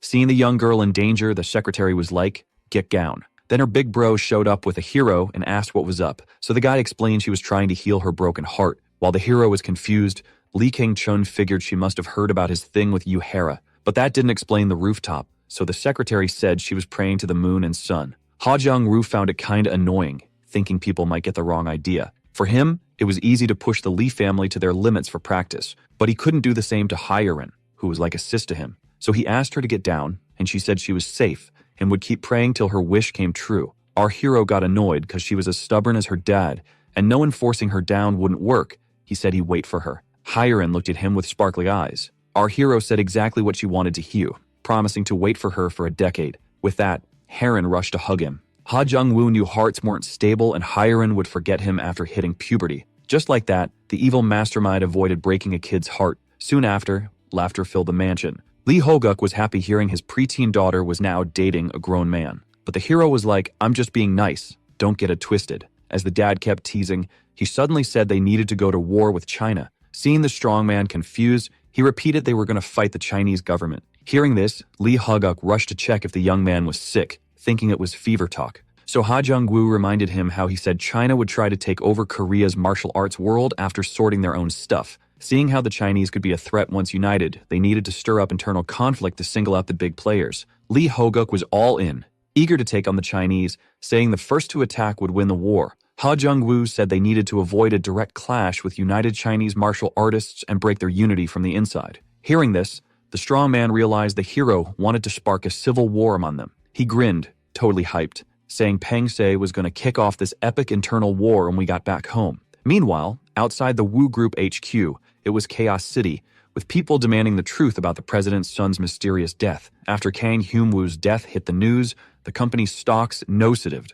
like straight into the ground. This put Kang Chulman's spot as chairman on shaky ground, like a Jenga tower about to topple. Everyone was yelling, pointing fingers at him for the whole mess. He said sorry to the shareholders for his son's epic fail, but insisted it was all a setup. Before he could spill his plan, he got a surprise visit from someone barging in. It was none other than the OG, 85-year-old Kang Buk-hwan, the founder who had to step down cause of health issues. The old dude went off, calling his son a total fail at parenting and business, demanding he quit. But the guy wasn't about to give up his spot without a fight. Then his brother jumped in, saying he had no room to talk after all his screw-ups. Banter Kang Chul-jin, the 3-year-old second son, totally fed up with his bro's leadership. He said his bro should step down, and all the shareholders were like, yeah, what he said. Later, he was super salty about losing his position. Just then, 2 people he was going to hit up showed up, and he was like, help me out, fam. It was his younger bro Chul Her and little sis Hee Jin, ready to back him up. And boom, the ex-president teamed up with his sibs to take on their dad. At first, things were looking up for the second son and the old man, but then the old guy's health took a nosedive, flipping the script for the other side of the fam. Kang Chul-min jumped on the chance, teaming up with his sibs to snag over half the company, and just like that, he was back in the chairman's seat, leaving the shareholders who were booting him speechless. Later, the secretary told the president that the Han Young Industries boss was here, so he let him in. At first, he was all smiles, but then he was like, wait, if the main dude from Jiun Gangmun Gate, Ha Jung-woo, came to say congrats on getting his job back but thought the guy was all about power after losing his son. Meanwhile, the president thought the young dude was trying to squeeze more out of him, so he told him to scram. But before leaving, the hero dropped a bomb, saying they found clues from the late Darkness Guild master, leaving the president stunned. He said the assassin was plotting against Wu Group and they had a recording of who hired the Darkness Guild, with all the deets. The president was fuming, knowing if this leaked during the investigation, his whole group could crumble. So he accused the young dude of trying to blackmail him. But Ha Jung-woo was like, nah, just here for a win-win. The president knew he couldn't let the young dude get to him and needed more shares to keep his grip on the company. So he decided to play it cool about their chat. Ha Jung-woo caught on and pushed him to make the right call. But the president was like, nah, it's your date that means to choose wisely. As soon as the young dude left, the president asked the secretary if their convo that recorded. But to his shock, she said the whole recording just vanished. Poof. Outside, the main dude thought about how the government would probably back the Wu Group to keep the economy from tanking. Despite feeding tons of people, this company was shady, and while its secrets were getting spilled, the big bosses were just obsessed with control. The main dude knew he had to kick out the president, who was nearly broke, and his femme from the top spot. The evil mastermind wanted to empty their bank accounts and make them thicker until they were all wiped out. Then, out of nowhere, someone bumped into him. And when the guy kept chatting without even a "my bad," the hero got super curious. Meanwhile, the dude just grinned. It was Gold Knight from some mystery squad who had just mailed his mission. Meanwhile, Hyper Factory was leveling up big time, its value skyrocketing, turning it into a mid-sized company. The guy explained that being a mid-sized biz meant more perks but also more taxes. It's like realizing with great power comes great responsibility, right? Then, the bald dude turned to the president, asking about the next move. The president got triggered by his son, who was just chilling with his coffee. He wanted his kid to speak up since he always took the first step. But when his son said they should use formal titles at work, Dad got even more annoyed, trying hard not to start a public showdown. In the end, Ha Jung-woo said he knew all the issues, so he hired a sketchy finance team to fix things. Everyone clapped and cheered for the young genius. The president was super proud of his son, calling him the best thing in his otherwise lame life. Then the director warned the president to get ready. Ha Jung-woo told his dad they were expecting a scary guest. Suddenly, a dark figure stormed in, looking for our hero. Seeing this person, the president was freaked out. It was his son's future grandpa-in-law, yelling at the hero for stealing, his lawyer. But the boy said he just gave the guy some work since he was slacking. But the old man wasn't having it.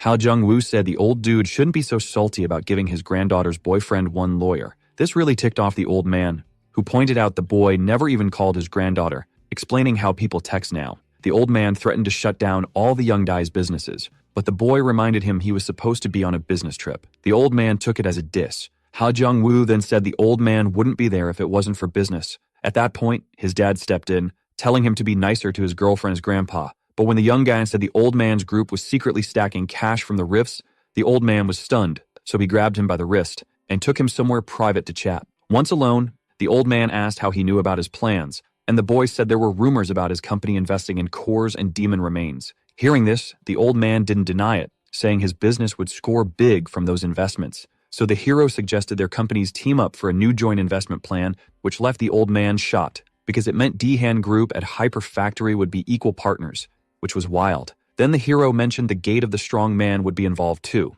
The mention of Ji and Gangwon surprised the old man, since his members were strong enough to snag cores easily. With that, he agreed, saying he trusted the silent gatekeeper, which shocked the evil mastermind, since Lee Hoguk was known for being anything but quiet. Ha Jung-woo then asked the old man for a favor if they teamed up. He wanted him to buy the Wu Group shares. Hearing this, the old man asked if the hero was behind all the trouble the company was facing, only for him to play them and say he just wants the squad power boost. The old dude said no need to hide the truth, but our hero was all about keeping it hush-hush. Even though Daehan Group had way more cash than Wu Corp, they were way ahead in the Rift District game. So, the old dude asked if our hero really thought the squad would just hand over their stocks. Ha-Jung Woo said their only smart move was to hold onto their shares, but soon, drama would explode like a TikTok trend. So, the old dude was down to kick off the investment plan, knowing it was prime time to mess with Wu Group while they were weak and split. Ha-Jung Woo planned to make the Wu Prez drop big bucks on the SAS and Intel and funnel the cash to Daehan to snag some Wu shares. He was super hyped,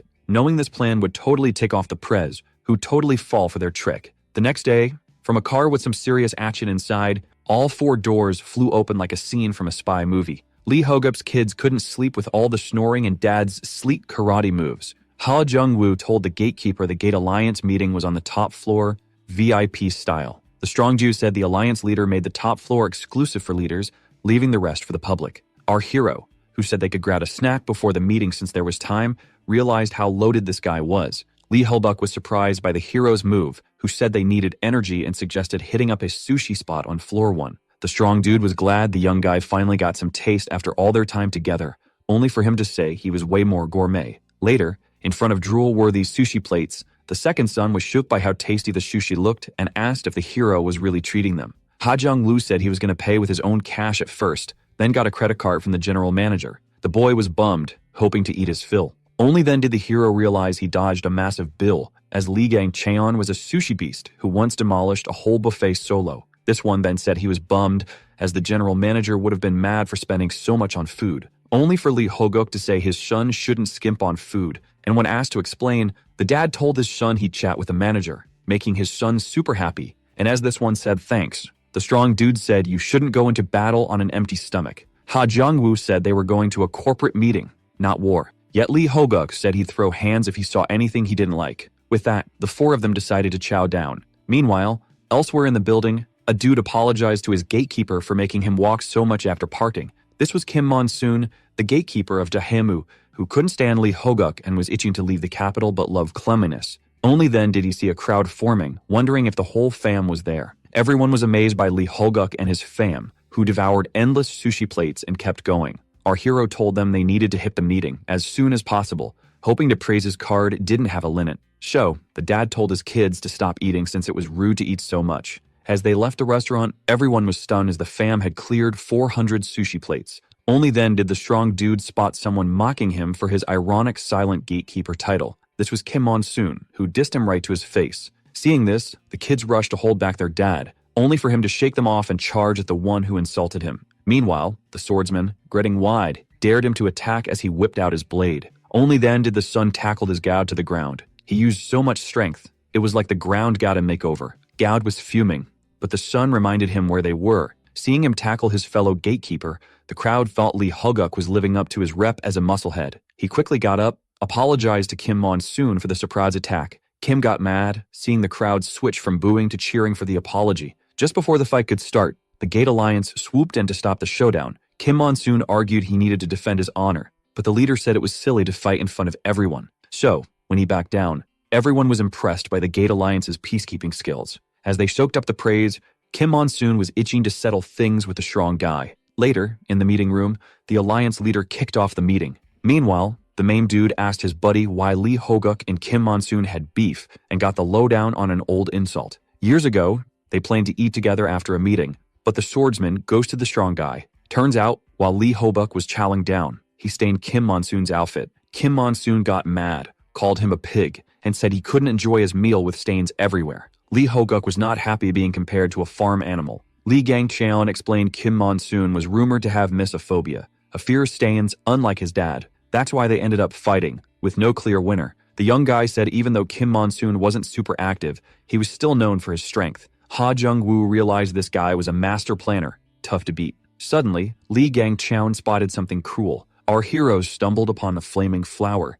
Lee Gang-cheon was hyped to see her again. Ha Jung-woo noticed she seemed less fierce this time, maybe because of her makeup. She walked up to our hero and asked him out. He was shocked by her boldness, said he had a girlfriend, but she didn't care, just wanted company because she was feeling down. Lee Gang-chun pushed his friend aside, offered to take her out instead. But when she said her sadness vanished, he was confused. The main dude asked her to drop the act, giving her a darker vibe, leaving her startled. She tried to back off, then took a fighting stance.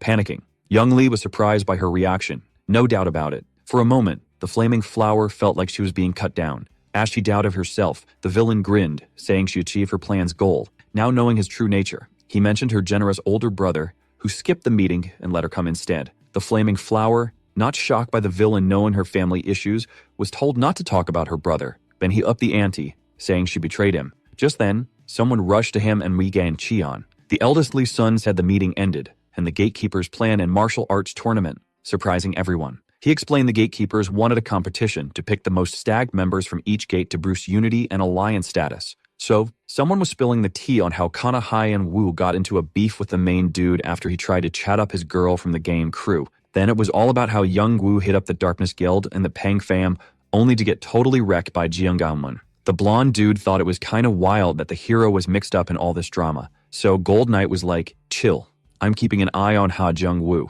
Next day, someone was geeking out over this tiny talking toy that looked like a buff dude. The girls thought it was cute, but the power dude was like, nah, this muscle guy's a total scam. Then the girls roasted him, cause even when he mumbled, they heard him loud and clear. Feeling all awkward, the dude bolted like he was in a race. Later at school, the dude was thinking how it was nuts that people thought the hero's wins were Lee Hobok's. Then he realized the main dude and his buddy were right behind him, ready to call out anyone trash talking his gate. Baek Jong-seo got all nervous hearing Lee Gang-cheon was gunning for his account too. They figured no one at school could own the account, but he knew he had to keep it low-key to stay safe. Soon after, Lee Gang-cheon remembered to tell his buddy that Yoon-jan was finally back at school. He mentioned how her past must have been a big deal for her. Later, at the school hangout, where Yoo-jan was chilling solo, the hero showed up to check on her. Yoon-jan nodded, saying she was feeling better. Ha Jung-woo sat next to her, saying life's full of bad stuff, so sometimes it's best to just forget it. But then, surprise, she started giggling.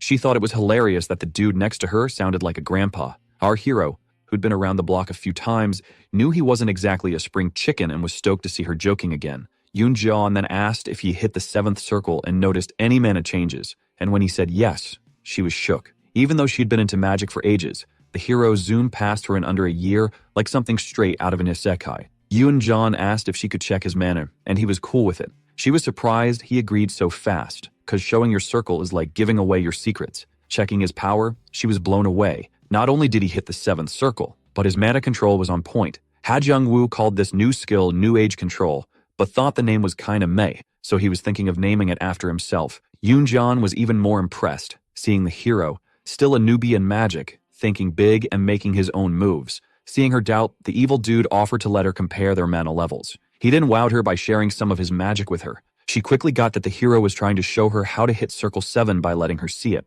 And just like that, with a power surge, the 7th circle started opening up for her. But just as she was about to level up, the evil dude hit pause. Embarrassed, she admitted she would have been overwhelmed if he hadn't stopped. He praised her for reaching the 7th circle, thinking she was a genius for nailing control and celestial power fusions so fast. As Yoon-jan thanked him, the hero said she seemed off, so she explained she was just shocked at leveling up so quick. At first, the hero wanted to teach this to his girl but decided to share the knowledge with a loyal girl too, asking for a free dinner in return. Yoon-jan said she could offer way more than a free meal since she was the kid of the Gatekeeper Alliance leader. Lee Gang-cheon finally rolled up, claiming he'd totally find a hero with Yoon-jan, and he brought along this young dude who was on the hunt for the girl. Turns out, this guy was none other than Luke Allen, a 7th circle magician and a total show-off, first son of the Allen fam, one of the top 5 richest in the USA. Ha Jung-woo was all ears, watching his buddy chat with Luke Allen like they were long-lost bros, even though Luke was clearly not from around here. Then, boom, a fight kicked off between the two magicians when the American dude started trash-talking, saying the girl was just like her mom, running away and living without honor. Luke kept calling the girl inferior, claiming he was just spitting facts. But Lee Gang-cheon was like, dude, cup of nonsense. But Luke doubled down, calling her a lowlife who should be kicked out of the fam. The Allen house was rolling in dough, one of the richest in the USA, and they kept their circle tight. Yoon-jong's mom was actually their secret kid. Because of this, her mom faced a ton of hate growing up. I even locked her in a dark room and slammed the door shut. Her parents getched her in there for like a week. When they finally opened the door, the starting kid just wanted to go outside. Seeing this, the lady of the house was mad she survived. After years of this nightmare, the mom bounced as soon as she could and headed to South Korea. There, she met her hubby, the gatekeeper of Cheonmumun, and they had Yoon Jeong. So, the bully was actually her cousin, and the next in line for the Allen house. Yoon Jeong yelled she didn't want to deal with her cousin and told him to scram. Luke decided to teach her a lesson with a slap, but someone stopped him just in time. The hero jumped in, saying only barbarians hit first, and decided to put Luke in his place for trying to hit Yoon Jeong. Luke Allen found Ha Jung-woo's boldness amusing. Seeing this, the hero offered to end his life instead. Lee Gang-cheon stepped in. Even though he brought Luke to his cousin, he called him out for the insults. But before he could react, Luke Allen blasted him away. When the martial artist got up, he was shocked to see the arrogant dude his friend was holding had vanished. Yoon Ji-young begged her friend to stop the fight, saying it was done to mess with the Allen family. Luke popped back up and called Lee Gang-cheon a yellow gorilla. Seeing how shocked the Korean was, the American repeated it. Lee Gang-cheon couldn't take it anymore and charged at Luke Allen. Yoon Jeong begged them to stop fighting, but to his surprise, his target easily blocked the attack, calling him brainless. Lee Gang-cheon was stunned, but his opponent told him to think fast. Then he whipped up a small mass of dark energy and used it to blast him away. Seeing this, the hero realized they were up against a seventh circle magician way stronger than Yoon Jeong. Lee Gang-cheon started wondering about Luke Allen's power. Then his friend teased him for staying down, so he jumped up and demanded the hero not interfere and let him fight one-on-one. With that, he charged at the magician with lightning speed, but Luke used steel skin to block the hit and stand unfazed by the quick attack. Then, bones cracked. In the middle of the intense pain, Lee Gang-cheon was hopping around in agony. Ha Jung-woo couldn't help but admire the American's skill, seeing how fast he used skill skin. Then Luke Allen decided to wrap things up with lightning, and ended the dancing monkey shill. But as he turned to face his cousin, Luke Allen suddenly felt a chill as the hero unleashed a powerful kick, causing chaos. Ha Jung-woo wondered if he actually hit his target. The American appeared right behind him, explaining he dodged using warp, saying it was a spell way above the level of the Koreans. He proudly declared it was a Circle 7-level magic while unleashing his flames, but the hero dodged those attacks like a pro, saying he was shook to see such epic fire magic at school. Luke Allen called the protagonist a monkey tool, pointing out he had some tricks up his sleeve too. Ha Jung-woo wasn't having any of that and clapped back at the American. Luke was fuming, and even though he came to give our heroes a little smackdown, he decided to go full-on rage mode, ready to end the protagonist's life with his magic. Then, boom, a stonewall spell popped up and split them apart. Yoon Jeong jumped in, telling them to chill and asked the protagonist to stay out of her family drama. Luke Allen called his cousin nuts for trying to square up with him, but she fired back, saying he was the real nutcase for using such strong magic at school. Luke laughed it off, saying the lesser branch of the family was trying to school him, claiming her mom's side was showing. Yoon Jeong shot back, saying they were in a special school where he was powerless, and if he caused trouble, he'd face the unique alliance. A crowd of students gathered around the showdown. One student said outsiders couldn't throw hands at their school, while a girl joked that his good looks should give him a pass. And just like that, they started bickering. Seeing this, the new antagonist cracked up, saying his cousin was a fool for trying to challenge his family name with a unique alliance. Yoon Jeong suddenly felt a chill down her spine. Her cousin reminded her that these little annoyances wouldn't stop him, and he'd use them for his own fun. A voice from the other side of the wall agreed. The embodiment of evil was hyped to test the power of a 7-circle user. Luke Allen then said, even though he wanted to wipe them out, he only came to introduce himself, so he decided to chill. As soon as the helicopter ladder dropped, he grabbed it, telling the protagonist he'd beat him next time. And just like that, Luke Allen flew off. With that, Ha Jung-woo's suspicions were confirmed. Later at the hospital, Lee Gang-cheon was shook to hear the hero let the dude escape, asking if he wanted the fight to keep going. The musclehead was mad, saying he got wrecked because he wasn't ready. Seeing this, Ha Jung-woo told his hospitalized buddy that even if he was ready, Luke Allen would still own him, which ticked him off. As the protagonist left, his friend said he'd be out tomorrow and begged him not to spill the beans to his gad. Once the door closed, he thought about how the House of Allen was one of the big families running the USA, which was losing its grip in China. Even so, the USA was still the richest, and with the Allen house being one of its top 5 pillars, no doubt they were loaded. He realized the Gate of the Strongman would struggle against them, especially since the Alliance of the Gate was trying to unite, and family drama wasn't the only reason Luke Allen came to Korea. He remembered the girl telling him to stop messing with the Allen family, saying they were way out of his league and more powerful than he could imagine. No surprise, Yoon Jeong was scared of the Allen family, but he didn't care about their power because they'd be toast once he took them down. Meanwhile, Gold Knight, who was hailing our hero, was plotting how to beat him, waiting for the go-ahead to strike. Then, out of nowhere, our protagonist popped up behind him, recognizing him from their bump at the Woog Group exit. Caught off guard, the man freaked out. So he vanished. Mad, he got busted. The protagonist found it all pretty amusing. With that, the Gold Knight appeared somewhere else. He realized the protagonist was sharper than he looked, remembering him from before, only for the young dude to pop up behind him again, saying, "Of course I'd remember the guide who sneakily tagged me." The Gold Knight was totally mind blown. Like, how did this guy teleport and spot him from the get-go? He tried to vanish again, saying he really wanted to throw down with the hero, but it just wasn't the right moment. The hero was super annoyed, jumping away and saying he hated being tailed by other dudes. While running, the Gold Knight started wondering who this hero really was, all puzzled because a grade 6 shouldn't be teleporting. Then he noticed something sketchy, but oops, too late. Ha Jung-woo caught up and gave him a medi kick. The dude hit the ground hard, and before he could even blink, bam, face stomped. Ha Jung-woo started grilling him, asking who he was and why he was following, but then noticed something coming from above. Looking up, our hero saw a giant stone fist coming right at him. It smashed down with a crazy amount of power, causing chaos everywhere. And just like that, the hero's target made a slick escape. Seeing the island fam and the stalker show up together, the hero knew something wild was going down. But Ha Jung-woo had no clue. He had other stuff to handle. His squad was on a mission, and once everyone was ready, they busted down the door and stormed the apartment. And just like that, they were in. 7 days earlier, at the hero's crib, while his mom was cooking, he was grinding hard and finally hit stage 9 of the 7th magic circle. Ha Jung-woo was feeling pretty stoked about his progress. Then his sister barged in, calling him a hypocrite. Our hero easily blocked for attack, saying she was as hyper as ever. But the little sis wasn't having any of her brother's excuses. At first, the hero was confused, then realized she was talking about Sunday morning. The little sis yelled at her bro for not visiting Soyeom. At first, the hero was puzzled, then remembered the girl as his sister's friend who wouldn't leave him alone. The middle schooler was always flirting, asking if he had a girlfriend. Ha Jung-woo said she was smart and a good friend for his sis. Soo Yeon was mad at her bro for ghosting her friend at her promising to call. He remembered how she said she'd wait for his call as she left. Ha Jung-woo told his sis he was just trying not to be rude, but she said her friend took it as a promise and was still waiting. Soo Yeon demanded her bro fix it, as her friend wasn't talking to her because of him. But as she was yelling, the hero pulled out some cash. The girl was annoyed, thinking her bro was trying to buy her off again.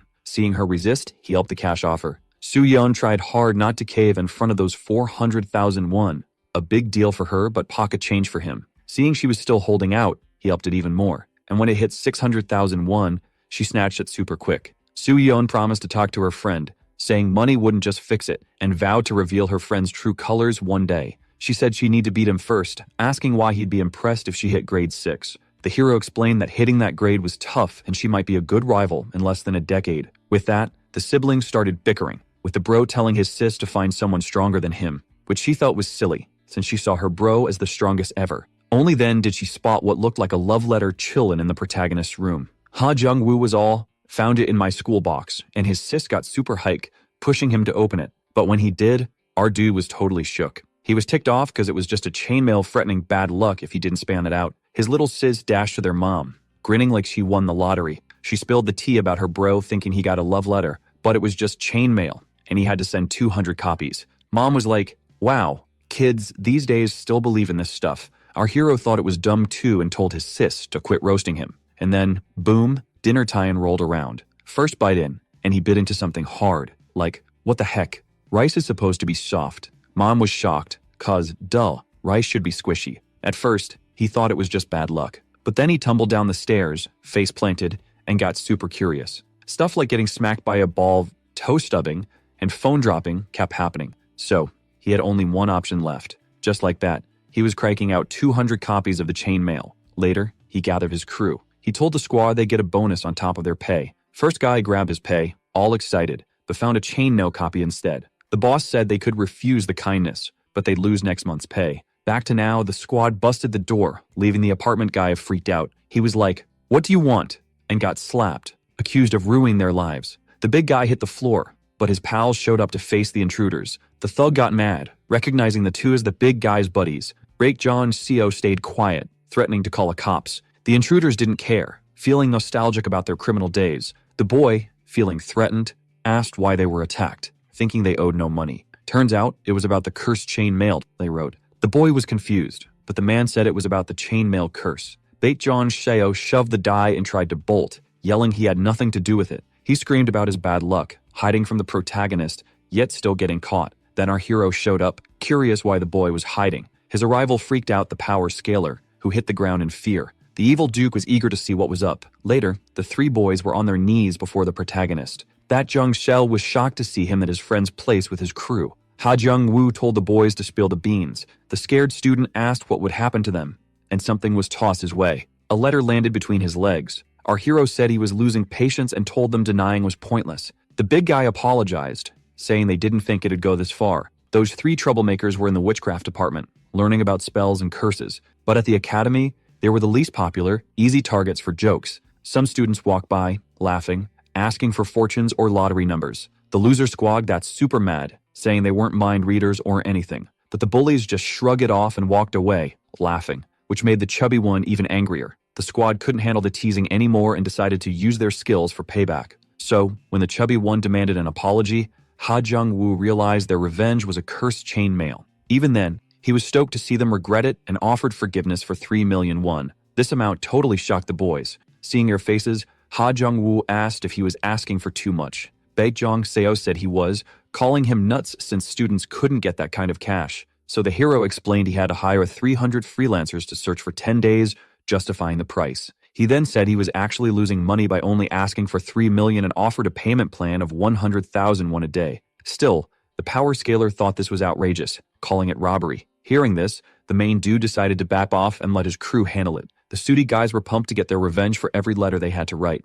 Ha Jung-woo grinned and told the boys his crew was going to wreck them. Baekjong Seo freaked out, realizing once the main dude left, his crew would crush them. So his two buddies rushed to the main dude's feet, begging for mercy. They cried and yelled, promising to give him whatever he wanted. Hearing this, he handed them a contract. Our hero decided to recruit them, offering a salary of 1.5 million. But this sweet salary had a nightmare twist, as they'd only get the money after they died. Ha Jung-woo then asked if they knew the consequences of their actions, because if the curse failed, it would backfire, causing a tragic accident. To avoid this, our hero asked them to sign the contract. So, Baekjong Seo hurried to sign, regretting ever messing with the devilish main dude. The crew knew breaking the curse would be tough, so their boss told them to tie up the two for a few days. Ha Jung-woo was stoked, not expecting to snag those three, who were lousy fighters but awesome curse users. Meanwhile, at Yu-man Chun's house, the Daehan Corporation director, the Woo Group president showed up, looking super stressed. But he decided to stay chill and focused, knowing one wrong move could be game over.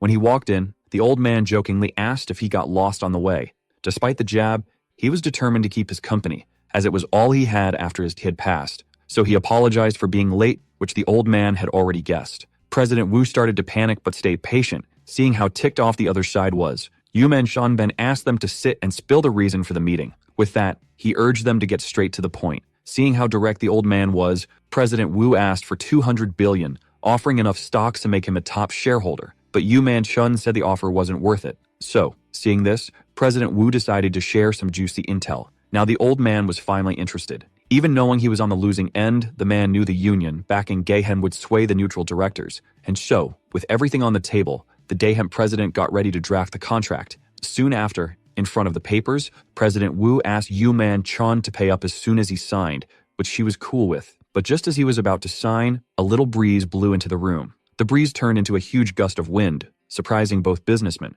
The bodyguards rushed in, all panicky, saying some random dude was in the house, leaving the old man totally confused. But then a magic circle popped up on the ceiling, and the outsider was like, "Duh, you shouldn't be shocked." This guy then roasted the barrier, calling it weak sauce. Turns out, it was Luke Allen, calling out the old man for having such lame security during a secret meeting. The cocky American was all, "Can't wait to take down Yu-man Chun." Right then, the old man accused the other president of setting up this mess, but President Wu, just as clueless, was like, "Nah, not me." So, in a fit of rage, Yu-man Chun pointed fingers at the other guy's dad. President Wu realized his dad was the one who'd gained the most and started wishing he hadn't come to this meeting without backup. The racist dude then started throwing slurs at the Koreans, bragging about his own barrier that blocked both entry and exit. The old guy was in a pickle, with the young dude ready to wipe out everyone. At that moment, the bodyguards charged at the magician to protect their boss. The magician just laughed, casting a spell to freeze the bodyguards before smashing them together like action figures.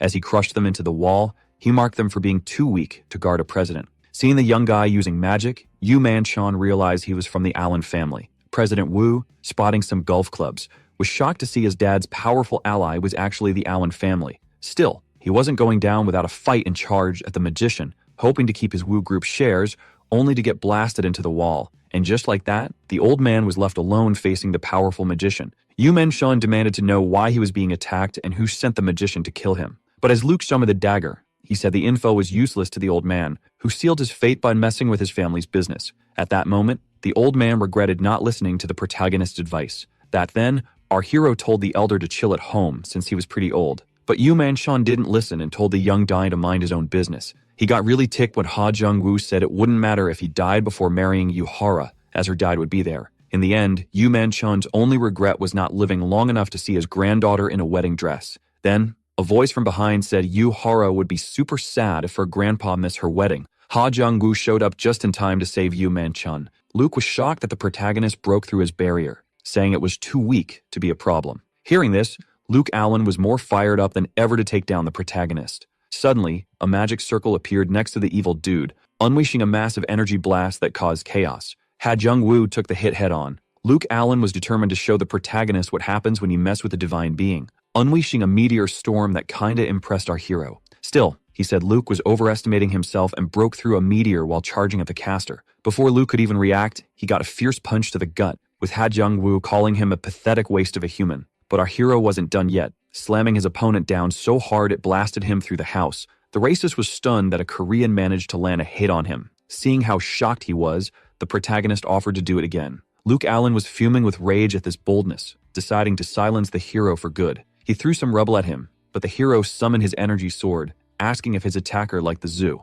Ha Jung-woo easily sliced through the giant concrete pieces while charging at his stunned opponent. The slashes he used to cut down the rebel almost hit his opponent. Ha Jung-woo was all, "Yo, races, wake up and smell the chaos." Then he went full ninja, kneeing the dude to the ground, bragging about his epic hiding skills. But Luke Allen was like, "Huh, what's he on about?" Turns out, our hero was onto the sneaky ally setting traps in the woods near the mansion. Meanwhile, the hero squad got the prez out of there. Mission accomplished. But then, plot twist. Something super sos popped up, so they went all Matrix, dodging a massive explosion. Gold Knight thought they nailed it. But nope, the targets popped up, saying their boss saw it all coming, even the sneaky enemy. So they were like, "Alright, let's do this." In a flash, Gold Knight was surrounded, when he just grinned, thinking they were overconfident. Luke was all, "Whoa, how's this Korean dude reading my mind?" Ha Jung-woo took the chance to tell the magician he was going to end him and his crew. But Luke Allen was like, "This is fun," and said he'd be the one walking out alive, glowing like a human glow stick. Our hero dodged a mega energy blast. No sweat. Luke then went all dramatic, saying Ha Jung-woo messed with his fam and swore revenge. With that, he unleashed his powers. Luke got a new look, leveling up like a video game character. His power shot up, and bam, he showed off his secret form. Ha Jung-woo was like, "Dude's going full anime." He knew Luke was special, seeing his power boost with the new suit. The magician warned our hero not to chill too much. Ha Jung-woo, never facing a Circle 8 before, was hyped to learn more from this fight, so he dared Luke to show off his new powers. But Luke was like, "Nah, not falling for that track." Ha Jung-woo was surprised, calling him a joke-cracking moron. The magician got annoyed and decided to flex his new powers. Ha Jung-woo praised his speed and magic from the suit, but still teased him for being slow, then vanished. Luke Allen said running was pointless, revealing his suit had a manic tracker, leaving the villain shocked. Even when the gap closed, Ha Jung-woo kept up the sarcasm, cracking jokes. Just as Luke was about to catch him, Ha Jung-woo easily deflected his hand. Our hero kept dodging and blocking, noticing the attacks were speeding up. Luke Allen was shocked to miss all his hits, even with the suit's speed boost. Ha Jung-woo, getting bored, told him to crank up the suit's power, so the magician went full throttle, using the Circle 8 spell, Hell Chain. Ha Jung-woo was pumped to face this new magic level. Meanwhile, his crew got totally wrecked by Gold Knight. Suddenly, the ground shook like a dance floor. A blast came out of nowhere. The guy was freaked, realizing it was from his boss's battle, while Gold Knight was stoked to see young Allen getting serious. The magician's suit, NASA made, had top-tier AI. Some magic needed big brain power,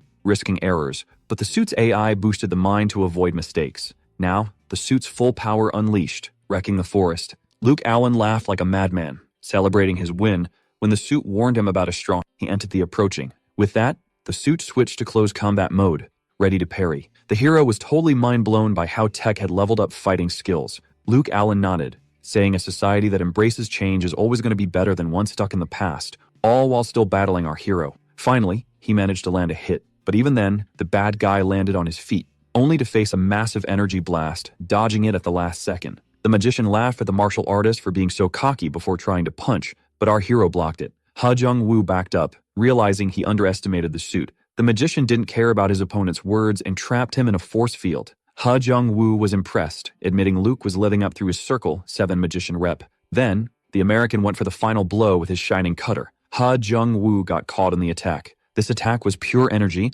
stretching far and wide, leaving destruction everywhere. Everything got disintegrated by the shining cutter, and its caster laughed like a maniac. He was stoked that even his victim's body was gone. But to his shock, the victim said he was celebrating too soon. A safe Ha Jung-woo was annoyed by all the dust Luke made, saying it was a health hazard. The hero said he dragged the fight to test the suit, realizing it was just a cheap toy. Luke mocked him, saying the weapon let him transcend humanity. Hearing this, the villain smirked. He offered to beat up the magician without using any powers. Meanwhile, in the side fight, Gold Knight said his boss must have used the suit, meaning Ha Jung-woo was near death. Hearing this, the man laughed at Gold Knight's arrogance after a small fight. The man revealed they were ordered to show their strength and would now go all out. One impaled buddy agreed. Just like that, all the supposedly fallen numbers stood up, ready to jump Gold Knight. He was shocked that those he killed rose again. Our hero's crew was sure their numbers gave them the edge. Seeing this, Gold Knight called them shameless, promising to end them for good. As they charged from all sides, he showed the power gap with his Crystal Storm attack. His opponents had to dodge the fallen projectiles,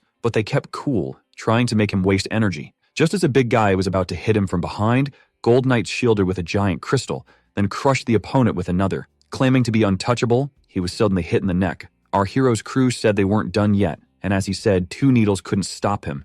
Their effect kicked in, making him cough blood. Gold Knight found himself poisoned. Fast gang members charged, saying anything goes in a street fight, landing 2 powerful punches. Gold Knight called them out for being shameless with wild tactics. But as they all charged, they said it was survival of the fittest. Then, the magician used his last resort, Burning Impact Shoot, hitting all past gang members at once. Because powerful like beam, they all dropped like flies. As Gold Knight cursed his fallen foes, he was suddenly grabbed by the leg. One of the so-called defeated opponents called him out for using such nasty words, and while the first gangster held him down, the second charged at him with a knife. Our hero's crew was hyped to make the magician pay for the holes he put in their bodies, and just like that, Gold Knight got jumped by those he couldn't see but called shameless cowards. So, all the dudes rushed him, trying to stab him with their blades. Meanwhile, back to the boss fight where Luke got himself smacked by the main character, as he should. This guy refused to take the L, but Ha Jung-woo easily blocked the attack and started roasting him for missing the hit. Soon after, our hero decided to snap his opponent's arm. Luke then started screaming in agony as the AI told him how wrecked the suit was. And as Ha Jung-woo kept pounding him, the suit told its owner it was too busted to fix the mana barrier. And with that, our hero slammed him to the ground. The beat of Luke Allen couldn't believe it only took a few hits to wreck his shoot. Ha Jung-woo told him to wake up and realize he'd never beat him. But in a fit of rage, the American refused to accept it and unleashed his Hellbuster, claiming no Korean could beat him with old martial arts. Ha Jung-woo got interested as the missiles kept chasing him, just like their launcher said. The American then told the Korean running was pointless and he should just accept his fate. But as this one decided to make a run for it, Luke Allen was shocked that, according to the system, his missiles, 60 times faster than sound, lost track of their target. Only then did it alert him about an attacking object nearby. And so, as our hero slammed his opponent to the ground, the suit's paint absorption maxed out. Seeing how hurt its owner was, the AI urged the magician to bail immediately, only for Ha Jung-woo to pin him down as the missiles then switched targets. Just like that, they all hit him and Luke Allen at the same time, causing a massive explosion that left nothing but a giant crater. The protagonist felt relieved, thinking he was in real danger for his sec. He then left the magician horrified, thanking him for showing off the 8th circle of magic's powers. Ha Jung-woo then said he only lets a fight with a weak opponent drag on for the sake of learning. But just as Luke was about to unleash another skill, he was caught off guard as the suit told him that due to his dying vitals, it would now cut the connection to protect the data. Just like that, the magician felt excruciating pain as his own weapon turned against him. The embodiment of evil found it hilarious that the House of Allen would sacrifice their oldest son to protect their secret AI. Luke started begging for the pain to stop. In the end, our hero decided to walk away, happy to see his opponent getting wrecked by his own fam. And just like that, the fight was finally over. Gold Knight was done for. Yet from the giant crater left by the boss fight, a survivor suddenly rose. Luke Allen, barely hanging on, started screaming he'd get revenge on his cousin and the protagonist. Only then did an angry voice call him out for daring to speak Yoon Jung's name, Its owner had a murderous look in his eyes, before delivering the explosive final blow. With everything over, Yu Manchon asked the other president what they should do, only for this one to say they need to get back to citing the contract, but the old man refused, as it would mean picking a fight with the Allen family, risking his whole corporation. He then said President Wu would understand if he were in his shoes. Yu Manchon was less shocked as this one decided to bargain again. Only then did someone show up. As soon as Yu Manchon saw the protagonist, he asked him about the situation. So Ha Jung-woo spilled how he took out Luke Allen. Kang Cheolman was stunned to hear the hero had taken down the Allen family's successor. But as soon as he started yelling at him for his mistake, he got hit with a glare so dark. It was like a horror movie jump scare, shook him to his core. President Wu was all, no way the House of Allen's letting their heir's death slide. But our hero was like, why is that my problem? So President Wu broke it down, saying the dude's move put Jung Ganglin and Daehan Group in the danger zone. Our hero was like, nah, Allen House won't just chill if we do nothing. He spilled the tea that their big plan was to use the Wu Group to take over the economy and keep China as the boss of the East. The old dude went silent, probably thinking, whoa, plot twist. Ken Cheolman got it, knowing the House of Allen wouldn't quit till they hit their target. Our hero was like, Luke's death alone ain't gonna wreck us. But the president was all, we can't handle the American muscle. Ha Jung-woo sought his shot to strike a deal, offering to be the president's bodyguard. But when he said he needed more in return, since they'd be up against the House of Allen, President Wu was like, scandalous. Ha Jung-woo was firm, saying he'd take goods or shares if cash was a no-go, nothing else. When the man asked for details, he was like, don't play dumb, dude. Tan Cheolman realized he wasn't dealing with a fool like Lee Hobuk. This guy was all about the cash. He tried to say he'd invested loads in Jean Gangmun, but our hero was like, fair's fair.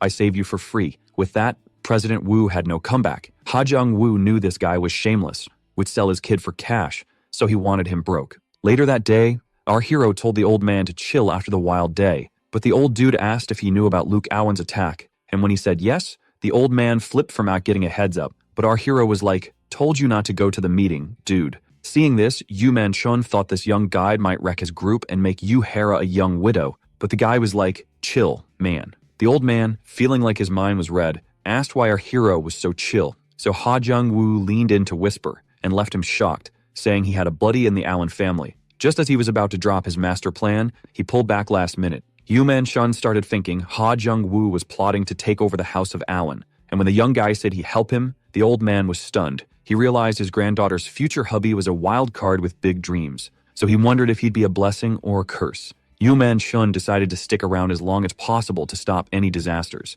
Later, the internet was buzzing about Yu Hera, just 18, being in a relationship. Nobody believed the perfect girl was taken, calling it fake news. At a press conference, reporters bombarded Yu Hara with questions about her mystery guy. That's when our hero saw his girl on the big screen, saying she was dating the world's best guy. And when she named him, he was so shocked he spilled his drink. Later, as Ha Jung-woo was just chilling, some people spotted him, recognizing him as the alleged boyfriend, and started throwing shade. They yelled about how they'd been together since kindergarten and would get bored soon. So when they demanded a breakup, he became the bad guy in everyone's story. That night, outside Yu Hara's house, paparazzi were ready, hoping to catch our hero and his girl in a private moment. The first dude was all, yo, we shouldn't be snapping pics of high schoolers, but the other guy was like, nah, I'm all about that juicy scoop. Then, boom, the main character pops out from behind them, ready to give them the scoop they were drilling over. And just like that, the paparazzi, frozen in fear, ended up in the exact mess they came to capture. After snapping a pic of his latest masterpiece, the evil mastermind decided to give them a taste of their own medicine by posting it online. A bit later, his girlfriend finally showed up. She was totally shook, seeing him just chilling there waiting for her. Yu Hara said she had something to spill to the main dude, and after a bit of a struggle, she got closer, gave him a smooch, and dropped the L-bomb. Yu Hara then said sorry to her boyfriend for going public with her relationship. With that, she bounced, saying she hit him up once she was done with work. And so, as the main dude said he was cool with her announcement, he realized it was the first time he felt so close to someone and was open to this relationship blooming. The next day, at Jiandangmoon HQ, Lee Gang-cheon rolled up to greet his buddy, teasing him about his newfound fame. Ha Jung-woo was like, this dude's trying to start something, but he backed off, seeing as his leg just healed. Our hero then thought the only way for his buddy to win the martial arts comp was for him to be his coach. So, he put his hand on his chest and suddenly blessed him away. Ha Jung-woo said that should use Lee Gang-cheon's bounce-back ability to come back stronger after a loss. Even so, this dude was still salty after the surprise attack and asked if his friend was joking. But our hero was dead serious before hitting his bestie again and calling it rehab. Lee Gang-cheon found it kind of funny and said his best friend just wanted to see him suffer, but Ha Jung-woo told him to stop being a drama queen, as he slammed him into the wall, saying he was making a big deal out of nothing. And just as he was telling him to take training seriously, Lee Gang-cheon said life was unfair. Ha Jung-woo didn't get what his friend meant, so this dude started crying, saying he was jelly the named dude for being all over the news with a girlfriend when he never had one. So the hero told him to use the martial arts comp to fix this unfairness, saying there'd be loads of cool girls there. With that, he started imagining the naming flower falling for him after his win. And so, as Ha Jung-woo explained how the comp would be good for his buddy, he was left confused. Seeing him super hype with a weird look on his face, the main dude didn't even want to guess what his friend was imagining. And just like that, the same dude charged at him full force. Ha Jung-woo was stoked to see how well this guy cooperated when hyped. And just like that, the two of them clashed together. Later at school, while Yoon-jeon was chilling alone, the main dude suddenly came to meet her.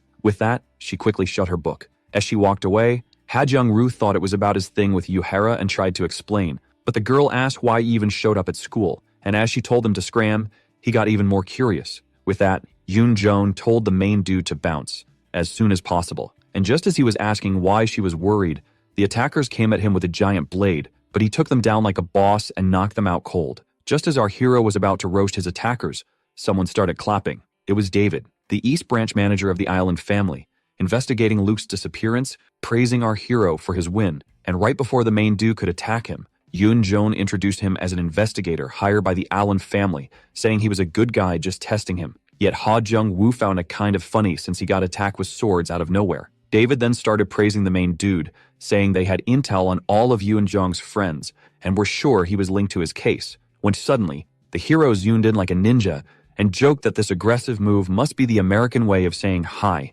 Then, he decided to return the favor by introducing the investigators face to the ground, WWE style. With that epic move, David was now 100% sure Ha Jung-woo was the one who took out Luke. He called in his gold knights, ready for action. The bad guy, all chill, said he wanted to chat with Yoon-jeon before making a dramatic exit. And just as the detective yelled for his squad to nab the suspect, poof, he was gone. Meanwhile, somewhere else in Korea, Yoon-jeon was giving the hero an earful for brawling with David, who thought he was the main suspect, and she was dodging him to keep him safe. Ha Jung-woo assured his buddy everything was cool and guessed right that someone from the U.S. had called her. Once he got the scoop, he realized Luke was hustling in Korea because his spot as Alan's heir was shaky. No shocker there, as Yoon-jeong spilled the beans that she was summoned back to the States for heir training. With that, Ha Jung-woo figured out the Allen family was in a tizzy over the missing heir and picked Yoon-jeong as the stand-in, even though she wanted to stay in Korea. After the main branch publicly apologized to her mom, she asked the hero for help. But when he asked what was in it for him, she was caught off guard. Ha Jung-woo pointed out she should know she needed to pay him back somehow. So, when she asked if he really expected something in return, the hero nodded. Yoon-jeon was still shocked and said she was grateful to the hero for helping her, even knowing how sketchy her family was. She admitted she didn't know what to offer him, especially since he was already with Yoo-hera. Ha Jung-woo said she could repay him once she became the heir and asked what the Allens wanted from her. She revealed they wanted her to set up a family branch in Korea. But the hero knew they were just using her as bait to catch the one who took out the original heir. When she mentioned being used as bait, Ha Jung-woo gave her props for her quick thinking. But Yoon-jeon said there was no time for pats on the back. They needed a plan. As soon as possible, Ha Jung-woo explained their gates were unreliable and the Gate Alliance was beefing with the Woo group. She agreed. So, he said she was the key of his master plan. Ha Jung-woo suggested she team up with a unique alliance, representing their country. At first, she doubted they'd help an American pawn like her. But the hero said if they helped her become the Allen family heir, they'd gain a powerful ally. Yoon-jeon then asked what the next move was, but Ha Jung-woo told her to figure it out herself, to stop living like a puppet. With that, she realized she'd been leaning on the hero too much. Ha Jung-woo explained that a friendship based on trust and fair trade could last forever. With that, Yoon-jeong thanked the hero for having her back. Just then, the detective and his crew showed up. Ha Jung-woo said he expected them sooner and suggested they pick up where they left off. And as the Gold Knights charged at the villain, Yoon-jeong suddenly told them to halt. David told her to step aside and warned she'd be in trouble if she defied the Allen family. Still, she stood her ground, saying until they had proof, attacking him was like attacking her, the heir. So, David had no choice but to apologize, and he showed respect to the heir's friend too. With that, Ha Jung-woo silently gave her a thumbs up for her bravery. Yoo-jeong didn't feel particularly thrilled. Later that night at Hwashing Moon, the leader of the assassins told his crew to sneak up on the target, checking out how on point the guards were. The flaming flower rolled up to the gatekeeper, who wanted her to talk to him like he was her dad or something. He then asked about some report on what the elders were up to. So, the daughter spilled the tea to her dad about how most of them were not cool with her joining the martial arts tournament. The gatekeeper said it was a bummer that sexism was still a big deal that needed fixing. Even with his nice words, the flaming flower knew her dad was part of the problem too. Back in the day, when she landed a final hit, everyone was shook, as the gate's heir got owned by his little sis. And while everyone was hyped about her skills, saying she should totally join the martial arts competition, Hume was not about to take the L. Fast forward to now, the girl thought about chatting with the elders backing her bro, since ditching them was a bad move. Her dad said her choice was smart since they all needed to stick together for the gate's sake. Then out of nowhere, the guy got hit with some serious pain. The old dude hit the ground in agony as his daughter rushed over. That's when the assassins decided to make their move and launch a sneak attack, but the flaming flower whipped out her weapon and blasted them away with her powers. With that, she wiped out the assassins like it was nothing. The girl then hurried to help her dad get up, while he started wondering who was behind the attack after weakening him with power diffusion poison. Right then, the bad guy showed up. It was none other than the man's oldest son, who used power extermination poison on his gad. This was a major shocker for the gatekeeper. Even so, the girl couldn't wrap her head around how her bro managed to poison her dad. Only then did she figure out that their mom was in on it. Hume bragged that their mom hated his sis teaming up with their gad so much that she agreed to help him. The flaming flower said she wanted to fight fair and square, but her bro couldn't handle it and said they must have cheated somehow. So, hearing this, the gatekeeper charged at his son, but because of the poison, he couldn't do anything but hit the ground helplessly. Hein started roasting his dad, saying any more effort could be game over for him. Seeing her bro totally lost in his own ego, the flaming flower had no choice but to attack and unleashed 9 dragon fire on him, while he said it wouldn't work on him since he was the sky barrier to deflect the attack, making the fire shoot upwards. The flaming flower couldn't believe her bro blocked her strongest move with a basic defense. Only then did she realize in horror that he used some special drug, as pulling that off should be impossible for him. Hayam said his little sis was right and claimed this miracle medicine boosting his power should be used more often. The girl said her bro was risking his life since it wasn't tested yet, but the gatekeeper told her not to sweat it over a traitor like him. He then asked his son who was behind it all, but when Hein said he was the mastermind, his dad knew he was too clueless to pull this off solo. Right then, the mastermind showed up, as Kim Monsoon rolled up, giving props to the old man for being sharp. He even said he didn't need his help. With that, both dad and daughter were shocked to see this guy was backing the rebellion. Kim Monsoon told his fellow gatekeeper they hadn't crossed paths in a while, meaning oil somewhere where entrance was restricted. The workers told the people they couldn't enter Huaqianlun because of a gas leak. And so, as they said everything was set on their end, the guy on the walkie-talkie asked them to keep the civilians safe. But just as the construction workers said their mission should be a breeze, since they had the elders of Huaqianlun backing them, they suddenly ran into a young dude, who asked if this was the way to the gate. Now, with the two gatekeepers face to face, the old man accused Kim Monsoon of convincing his son to betray him. So, this dude was all, "No, the kid hit me up first," while Hein was like, "Nope, my idea, bro." But then, Hume's dad went full-on rage mode, yelling at the guy, saying he had no right to call himself a gatekeeper for messing with his kid. And then, bam, the guy's knees got slashed, and he hit the ground, hurting big time. Kid Monsoon was all, "Yo, I'm innocent, don't throw shade at me." Then, the daughter went all fire spin ninja on the swordsman to protect her dad, but he just snapped her back like she was a feather. The flaming flower was shook by how strong this dude was. Even though he was supposed to be just a basic magician, his swing was no joke. She realized this guy wasn't going to go easy on her just because she was a girl. He was a total beast. And then he busted out his one knife flow move, and the flaming flower was like, whoa, the space around me is getting all wonky. Next thing you know, Glacial Duel 1 was unleashed. In a flash, Kim Monsoon whipped out a Mega Slash. The girl couldn't dodge it and thought, welp, this might be it for me. But then, she remembered the protagonist, saying only dads make excuses. She couldn't believe her last thoughts would be about Ha Jung-woo. But then, boom, he showed up and saved her from the attack. The protagonist called her out for losing her cool after her bro's betrayal. When she asked why he was there, she was stunned when he said he was just in the neighborhood. Hyun thought that excuse was weak and said he wouldn't let him leave in one piece. But Ha Jung-woo, being his chicky self, started mocking his opponent. Hyun got mad and charged, but the protagonist dodged and caught him, putting a knife to his neck. Ha Jung-woo now had a hostage. Kim Monsoon thought Hyun was a fool for falling for the taunts, but he needed him to take over the gate. When asked if Jun Gangwon was going to jump in, Ha Jung-woo said they were just around and would join if their leader wanted. As Hyein demanded freedom, the hero told him to kill or he'd get hurt by the blade. Ha Jung-woo then turned to the gatekeeper, saying it was natural to feel weak after being betrayed by his kid. But the gatekeeper was more curious if Lee Holguk was with the young man. Ha Jong-woo explained the gatekeeper did his own thing, ignoring his advice. Kim Mon-soon realized the young man knew about his plan to attack Hwachambun but had secretly infiltrated the gate, convincing its successor to act normal until now. Seeing the gatekeeper's curiosity, Ha Jong-woo asked if he wanted to know his secrets. Kim Mon-soon demanded an answer, but our hero just laughed and said nope. In this tense moment, the flaming flower couldn't help but diddle. Kim Mon-soon said the young man should be punished for mocking an adult, but he replied that he should lighten up and enjoy a joke. The swordsman couldn't do anything, seeing Hyen at the protagonist's mercy. In the end, Ha Jung-woo revealed he knew Kim Mon-soon was a jealous guy who'd use Hwachambun's internal fights,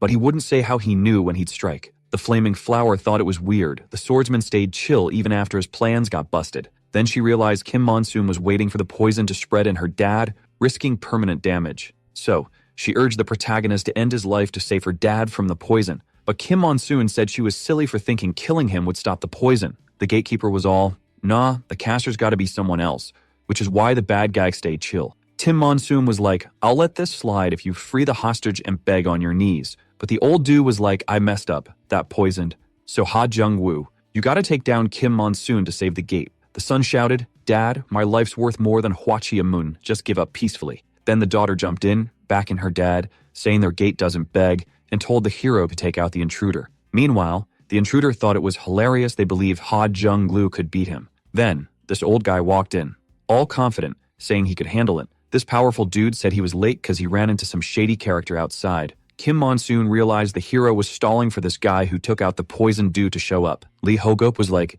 sorry for ruining your plan, but I'm gonna beat you up. Lee Hoguk said he would have dealt with Kim Mon-soon if he knew about the betrayal, but Kim Mon-soon was like, you can't back that up. As you promised the old man, you fight for him. The old man yelled at Lee Hoguk for being late, and Lee tried to say it all happened too fast. But the old man shouted that the strong guy would have been late even if he planned it, and Kim Mon-soon realized he knew about the attack. Seeing how the Circle 8 Bug Master got wrecked, Kim Mon-soon realized he walked into a trap. Kim Mon-soon, who teamed up with Korn Woo-hyo and DeBruce's Gate, was ready to do anything to take down Jun Gangwon, and with that, he unleashed Magic Ravine's Severance, saying he'd take everyone out. Lee Hoguk called the attack weak and hit back with his own. Watching the two powerhouses go at it, the flaming flower realized she couldn't hang with them. As their attacks clashed, a huge explosion went off, alerting the guards. Everyone rushed to the fight to back up their gatekeeper. Then, boom, Lee Hoguk crashed through the wall. Even then, he said his opponent's blade couldn't hurt him. Kim Mon-soon was done listening to his rival and tried to silence him with absolute life analysis,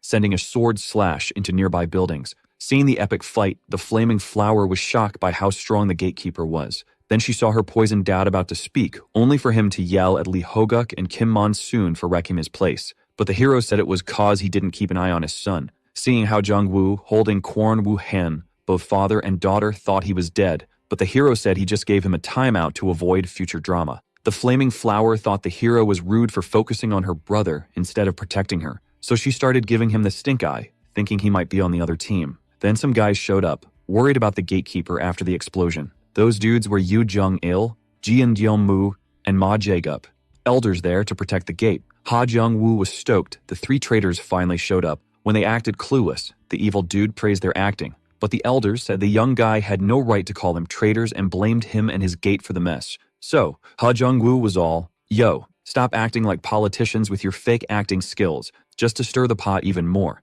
Yu Jung-il, super ticked off, was like, I'm gonna rip you apart if you don't zip it. That's when a gatekeeper finally stepped in. After a brief pause, he was all, hey, show some respect to Jian Gangman, they're my guests. Hearing this, the three elders freaked out, thinking the old dude knew they were backstabbers. So, they ditched the whole silent assassination plan. They charged at the protagonist, because the poisoned gatekeeper was too weak to stop them. But just as Flaming Flower tried to warn Ha Jung-woo about the elders being top-tier warriors, he whipped out his energy sword and took them down in a flash. The three old guys were shook, realizing the massive power gap between them and this young rookie. Ha Jung-woo was like, I'll take out the Hwachambun traitors, no charge. Meanwhile, back at the gatekeeper brawl, the swordsman and the strong dude were going all out. Kim Mon-soon was stunned by Lee Ho-boof's strength. Dude was using his bare hands to unleash some epic moves. The strong guy told the swordsman it would be easier to just accept his fate, either by his hands or the old man's. But Kim Mon-soon switched up his sword grip and blasted his opponent,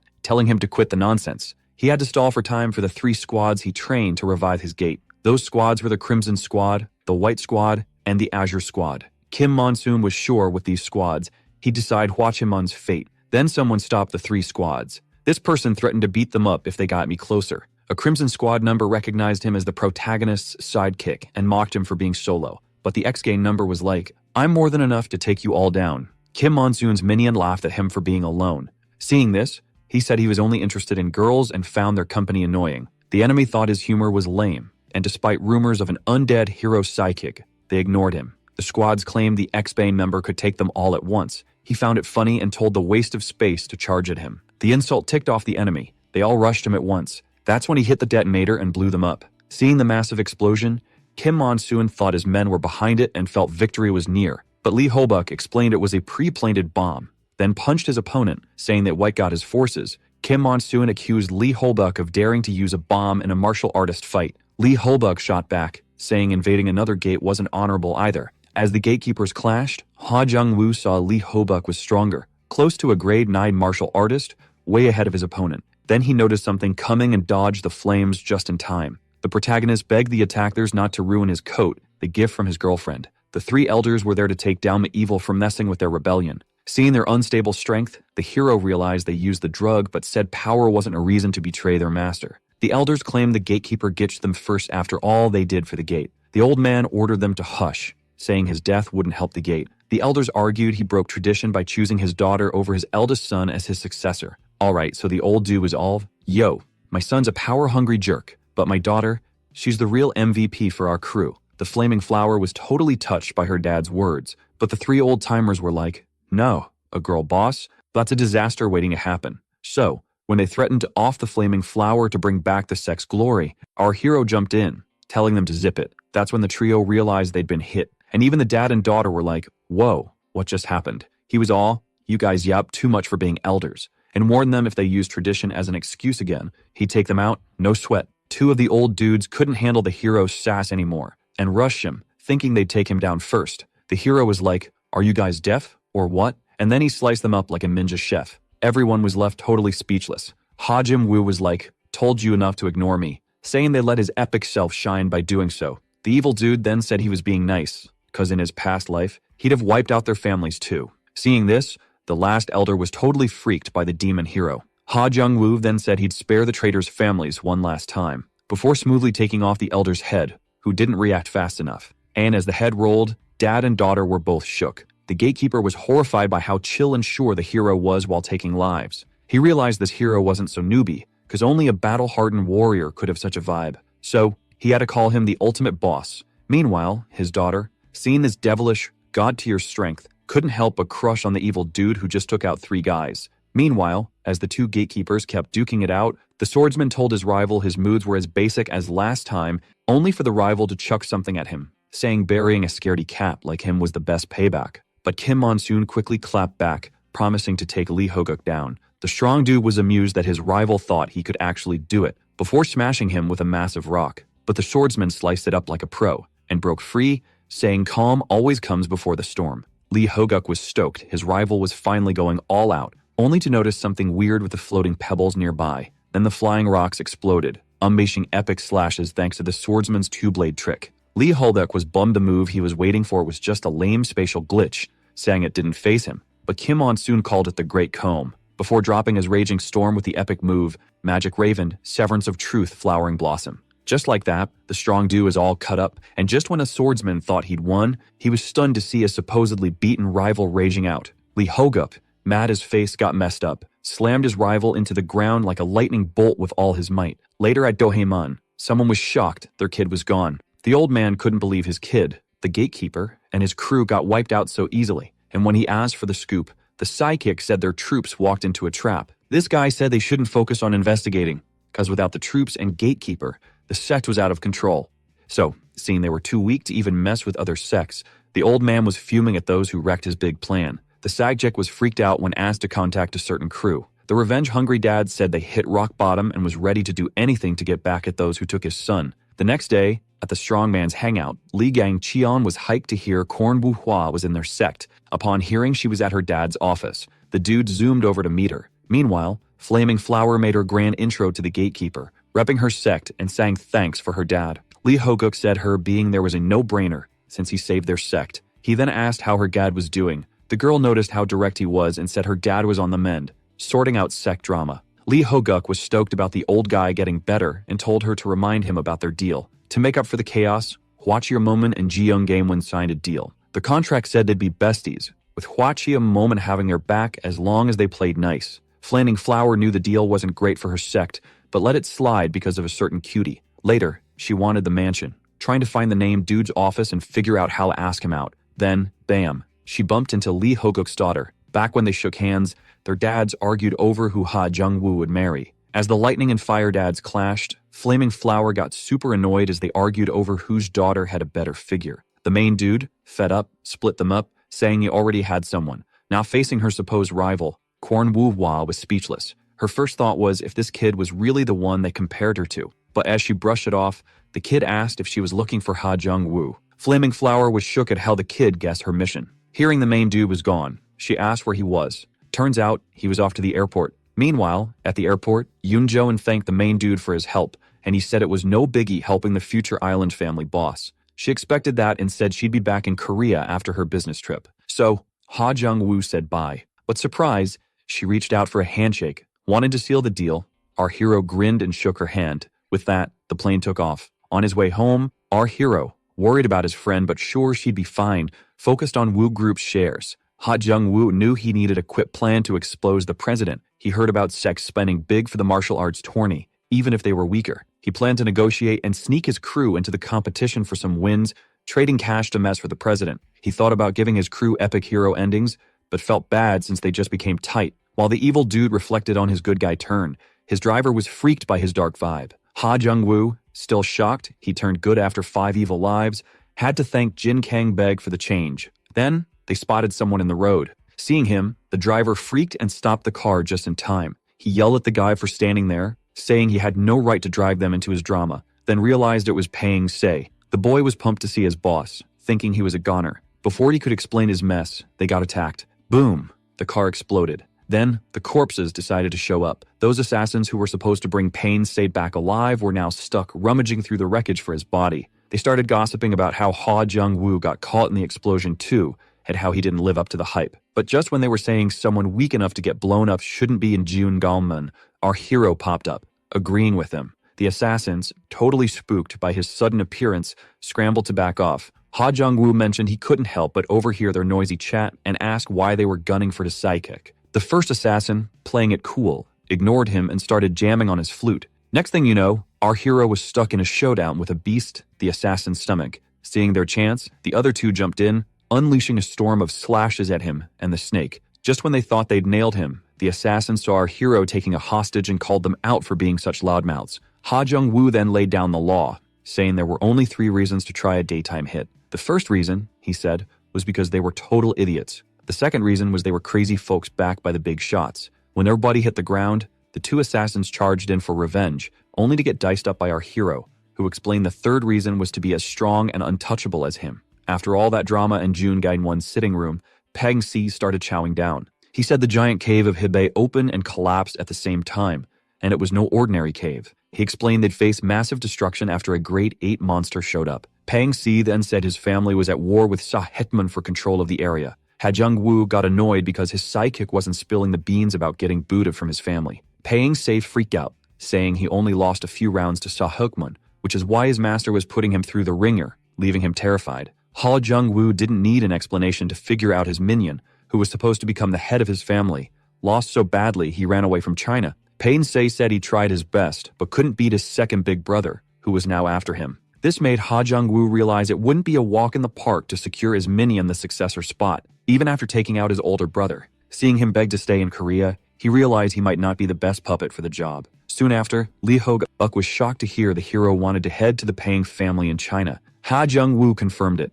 saying the family sent their 3rd son to their sect to ask for backup. So Pang Se formally introduced himself and said his dad promised a chunk of Seihyukwan land and some power in China in exchange for their help after winning. Lee Hoguk said the offer was generous but pulled the hero aside for a quick chat. Once alone, he told the hero they'd be wasting time and effort since the Pang family might ditch their promise, looking for throwaway soldiers. It was pretty annoying for the hero to praise them for actually thinking instead of diving headfirst into battle. Jung-woo felt the same, figuring the Pangs were using the 36 stratagems, the base of all war tactics, to make them and their enemies take each other out. But he couldn't blame them for the plan, saying he'd do the same, while pointing out to the strong man how the reward seemed too tempting. Right then, Ha Jung-woo shared his plan to use the family's internal drama to make it all fall into his hands. Yet Lee Ho-guk doubted someone as hopeless as Pang Se would be the best puppet. Ha Jung-woo said it didn't matter, because with the rightful successor gone, the brother who won the war for the family would take the throne. So when asked how he'd exploit the family feud, Ha Jung-woo said he'd be heading to China himself. Lee Ho-guk was all, "I should come too."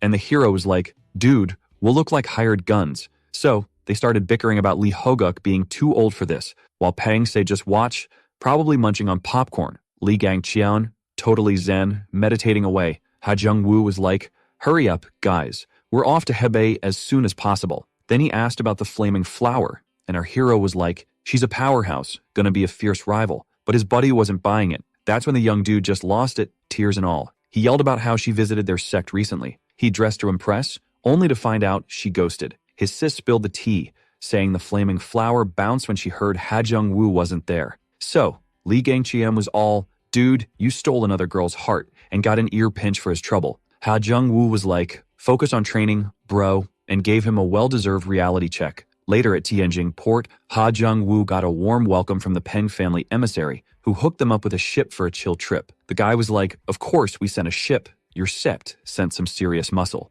Ha Jung-woo felt pumped, like he was back home. In Heilongjiang, where winter's brutal, folks gotta tough enough to survive. Rumor has it, one soldier there equals 10 regular dudes. Back in the day, as the Heavenly Horse sect leader, our hero hired these tough guys. Usually, they hate teaming up, but they all rallied under Shahyukman's flag. He figured they had a solid reason and was curious to find out. But the big deal was Pang losing the war. Nearby, someone wondered if they should step in, seeing Ha Jung-woo and his crew hit China. Ju Ho Myung got asked if Shahyukman's gatekeeper could take down the evil embodiment. Later, the hero told his squad to split into 5 groups, cause rolling deep could be a hassle. Lee Gang-cheon was once blown away by a stunning castle, but when asked if he was impressed, he played it cool, saying it takes more than that. He asked the hero the same, who said it was no biggie, reminding him of his first house. In his past life, the evil embodiment torched powerful houses to start wars. But the Pang family had leveled up since his last reincarnation, their crib way bigger than before. With that,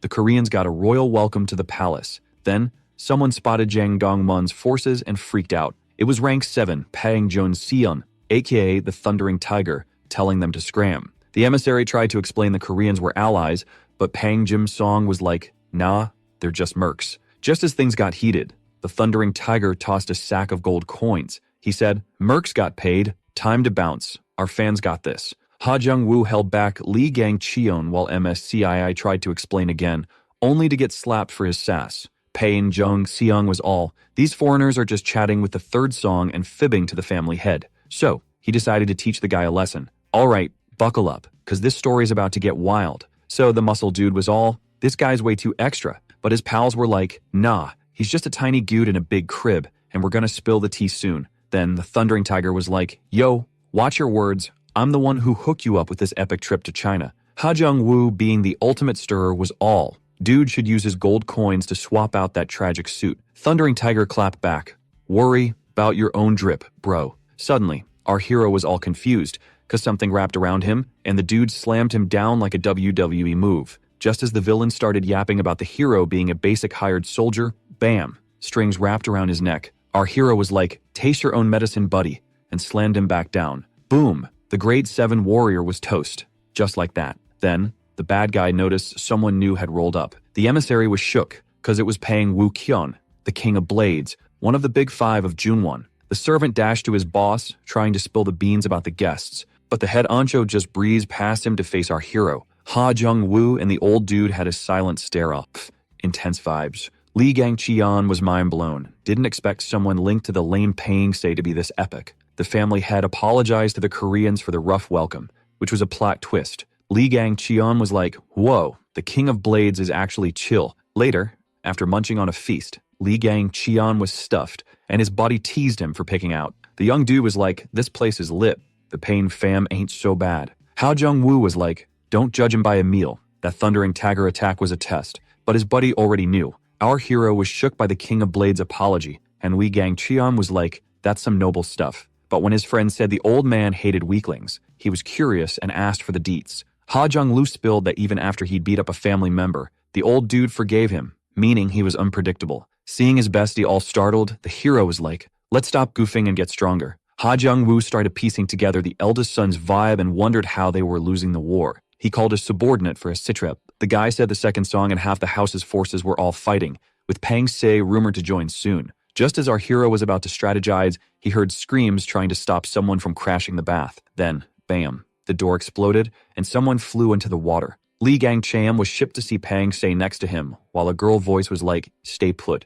He panicked, realizing it was the men's bath. The intruder was Chan Kun Blade Flower, aka Pang Se Kyeom, the family's forbidden member, demanding Ha Jung-woo. The musclehead was smitten by her beauty, totally crushing. She was annoyed by the silence and asked again for the hero. The naked dude finally spoke up, asking the pretty girl for some respect, since they were the same age. The hero recognized her name, and Pang Se Kyung thought he did a background check on her fam. But he was like, nah, you're just the most famous one, thinking she didn't know how popular she was. Ha Jung-woo could totally see this girl was a beast of a warrior, so he thought, hey, perfect role model for my sister's training. Lee Gang-cheon then pointed at the girl's KO'd big bro, asking if it was cruel to knock him out like that. The girl just asked if he was the dude she was hunting for. Lee Gang-cheon, super annoyed, was like, nah, not me, and introduced himself as the next big thing and Jeong Gangman Gate. So, she just ignored him and zeroed in on the other guy. Pang Se-kyung called herself the first flower of Habuk, ready to get back at the name dude for smacking her buddy. But the name dude was like, Noah, that title's for the beauty flower of Beijing. Lee Gang-cheon knew the beauty flower as the legendary hottie from the first family. The girl called that nonsense, saying the title was hers, and the muscle agreed. Ha Jung-woo saw this was going to be a headache, dealing with his simp buddy and the blade flower. So he asked about her buddy. The girl spilled she was there for the thundering tiger, who the main dude remembered beating up at the gate. So he picked his bestie to fight for him, leaving the guy totally confused. Ha Jung-woo told him to quit messing around, saying he brought him to handle the small stuff and show off his skills. The blade flower got ticked as the evil dude said the power gap was huge. She told Lee Gang-cheon to back off, saying she wouldn't go easy just cause he's cute. That compliment hit the desperate dude hard, so he jumped into the fight, even offering a free hit. Ha Jung-woo told his hype friend it was a bad move, and before he knew it, he got a gut punch from the girl, leaving him in major pain and shot before getting blasted outside. Lee Gang-cheon didn't think she'd be this strong. Then he saw her coming at him with a flying kick, saying he was too lame to be the gate's successor. He dodged just in time. Lee Gang-cheon said he wasn't weak and almost got KO from her hitting a vital spot. The blade flower charged again, saying it was his fault for not being careful like a real warrior. Seeing this, he decided to go all out, and boom, they started trading punches. Pang Se-kyung realized she was up against a tough opponent, while Lee Gang-cheon saw how strong she was. As they kept clashing, Ha Jung-woo was shocked at how evenly matched they were. Then, the blade flower went for her thunder palm to land a big hit on the guy's gut. He realized not taking this seriously might be game over and wondered how she got so strong. Pang Se-kyung was stunned he was still standing after her hit, then got caught by the hand. She said she wouldn't go down easy, leaving him shocked. And just like that, she hit him with one of his own powerful moves. He had no time to dodge and got blasted away. Lee Gang-cheon knew this fight could be the end but refused to give up for his pride. So, he unleashed his full power and closed the gap between them. Despite the pain, he gathered all his strength for a massive hit with Golden Steel's soul depletion. And boom, Pang Se-kyung took a serious hit. After attacking, he realized her body was so tough, even his fist got hurt. Then, she tried her thunder palm again, but he dodged and slammed her into the ground with his flashy moves. After taking so much damage, the flower used her special power, leaving him speechless as she healed herself completely. He called her after coming back just to keep fighting, when out of nowhere, Pang Se-kyung toppled over onto Lee Gang-cheon, saying she felt sick. The dude started stammering while she told him to zip it, both of them turning red as tomatoes. Lee Gang-cheon started tearing up, thinking he finally had a shot, since every girl before was only into his best bud. And as she started checking out his muscles, he was stoked a girl was finally noticing him, until he remembered she was just trying to off him a minute ago and pulled away. The blade flower said his wild electric punches made her heart do a weird dance. Then, Pang Se-kyung told Lee Gang-cheon to be her boyfriend, and before he could roast her taste in guys, he zipped it. So, as she fast-forwarded to talking about marriage, Ha Jung-woo snapped a pic of them. While Lee Gang-cheon wanted to pick Gon, his new girl wanted more shots. Ha Jung-woo thought they were a cute pair and imagined his buddy joining the paying fam. Meanwhile, in the palace, the King of Blade asked a sidekick what he thought about someone, but the sidekick was clueless. The headed family boss, Peng Jia-gyom, compared this person to the family's second son. Hearing this, the Gad got curious. He said his advisor was wrong this time, since his two sons were like night and day, with the second being super scary. Elsewhere, chaos erupted with screams and blood everywhere. The cooks told the butcher to back off. The guy asked a buddy to run while he distracted the attacker, but got owned. And as the lady begged for help, her head went flying. The killer was finally chill. The Pain family's second son, Se-cheon, got revenge for his food. Then, the emissary showed up, shocked to see the second son had trashed the restaurant, calling it a minor issue, when suddenly, another chef jumped him from behind. He grabbed the chef by the neck, saying the food was too spicy. Not a fan of spicy, he decided to spill everyone's blood. Later, Patting Shay was grossed out. It was explained that the restaurant massacre was their enemy's doing. The protagonist realized times were changing, and if the massacre went public, the government would step in, so they had to keep the war hush-hush. Then, Pang Si got word that soldiers would handle the mess, and they were sent to the front lines. So, as the protagonist moved out, his sidekick realized he was going to be used as a shield. But as they left, someone was watching them up close. Only then did the protagonist spot this someone. Ha Jung-woo made a quick move, but found no one there. This left him puzzled, seeing how the stalker slipped away. Meanwhile, the stalker thought the showdown wasn't ready yet, and the hero needed to deal with the second son first. But he knew the second son could be Ha Jung-woo's end if he wasn't careful. Meanwhile, the hero didn't mind the hassle as long as it spiced up his gay. The Pang soldiers charged at the enemy. A whole platoon rushed a tiny squad, but the Shahekman guy called them cowards, saying no matter their numbers, they couldn't touch him. This guy was the Blood My Wound scholar, the Sahutman vice gatekeeper leaving the Ebony squad. But the paying men wouldn't back down, saying their numbers gave them the upper hand. Then the axe wielder smashed the first guy before slicing the second. He adjusted his grip and turned them all into confetti with his bloody axe tornado. As his attack spread like wildfire, the surviving paying soldiers freaked out, calling him a monster for wiping out a whole platoon in one go. And as they bolted, tails tucked, the dude just cracked up. He told them running was pointless, all roads were blocked by his crew. Then he noticed someone lurking behind him. Ha Jung-woo asked Peng Se about the day's mission, so Peng Se explained they had to deal with a vice gatekeeper. Ma-woon spotted the hero, the overseas ally of the third son, and called them both cowards. Peng Se, knowing the evil dude's power, warned about the enemy's strength, saying they needed to take out the target fast and bounce. Ma-woon said their plan was toast and summon his whole squad. Seeing them, the third son was shook, thinking it was game over. But then some enemy squad members started bleeding into the air. Ha Jung-woo wiped out the powerful squad with one hit. The leader was in total disbelief. Then, the protagonist decided to train his minion, starting with boosting his weak mind. Meanwhile, Pang Se wondered about his master's true power. The Scholar of Blood charged at the protagonist to avenge his crew, but our hero slashed him with ease. Still, Ma-woon wouldn't quit and charged again, and boom, a huge explosion happened. Soon after, no Sahupma man was left standing, not even the platoon leader. Patting Se-cheon took a sec to size up the situation. Then, someone called him out for using him as bait for the enemy. Ha Jung-woo said the second son had secrets, but was shocked when the god was happy to see him alive. Suddenly, the second son hugged the protagonist, and before he knew it, our hero was being filmed by the emissary with a shady look. Thanks to the god of death's support, Hebe got a new dragon. This person was Pang Se-cheon. Back home, the public cheered for the young man who took down the Ebony squad that wrecked a whole restaurant. Then he saw his dad rushing to greet him. The second son held the family head, who was super proud of him. But from afar, the youngest son knew it was his master who took out the enemy. Ha Jung-woo told the boy his brother was up to something sneaky. Meanwhile, at the crime scene, the timid blade of magic, Chul Myung-gak, the Shahukmun gatekeeper, was shocked to hear the Ebony squad was blamed for the chaos. One of his commanders said they needed to act fast, as the god of death could come for them anytime. Hearing this, he burst out laughing. The enemy's second sound had such a silly nickname. But when the baby in his arms woke up, he realized he was too loud. So, he tried to make the baby laugh and chill. The gatekeeper then told his commander to gather all the troops. The tinted blade of magic was ready to wipe out the rival family for good. With that, the commander rushed to carry out the order. Meanwhile, at the Pang family palace, the King of Blades was deep in thought, gazing at the view. He said he felt better with his second son around, worried about the family's future after the first son's death. Pang Jia-gyom urged the family head to stay alert, as with the Scholar of Blood gone, the powerful gatekeeper would come for them. The King of Blades said it needed to use this rare chance to crush the other side, as the government would be against them for being accused of murder. The governor then said since Ha Jung-woo and his crew were strong, he put them on the front line. Hearing this, the old man felt like the war was about to wrap up. Pang Jia-gyom decided to spill some ki to the fam's head about Se-cheon. This got the head all curious, surprised there was any gossip about his daughter. Meanwhile, downtown, after dodging a shadow, Li Gangqion finally shook off his tail. Just as he was celebrating his ninja skills, he spotted a cute girl. He went for it, giving her a cheeky wink. Boom.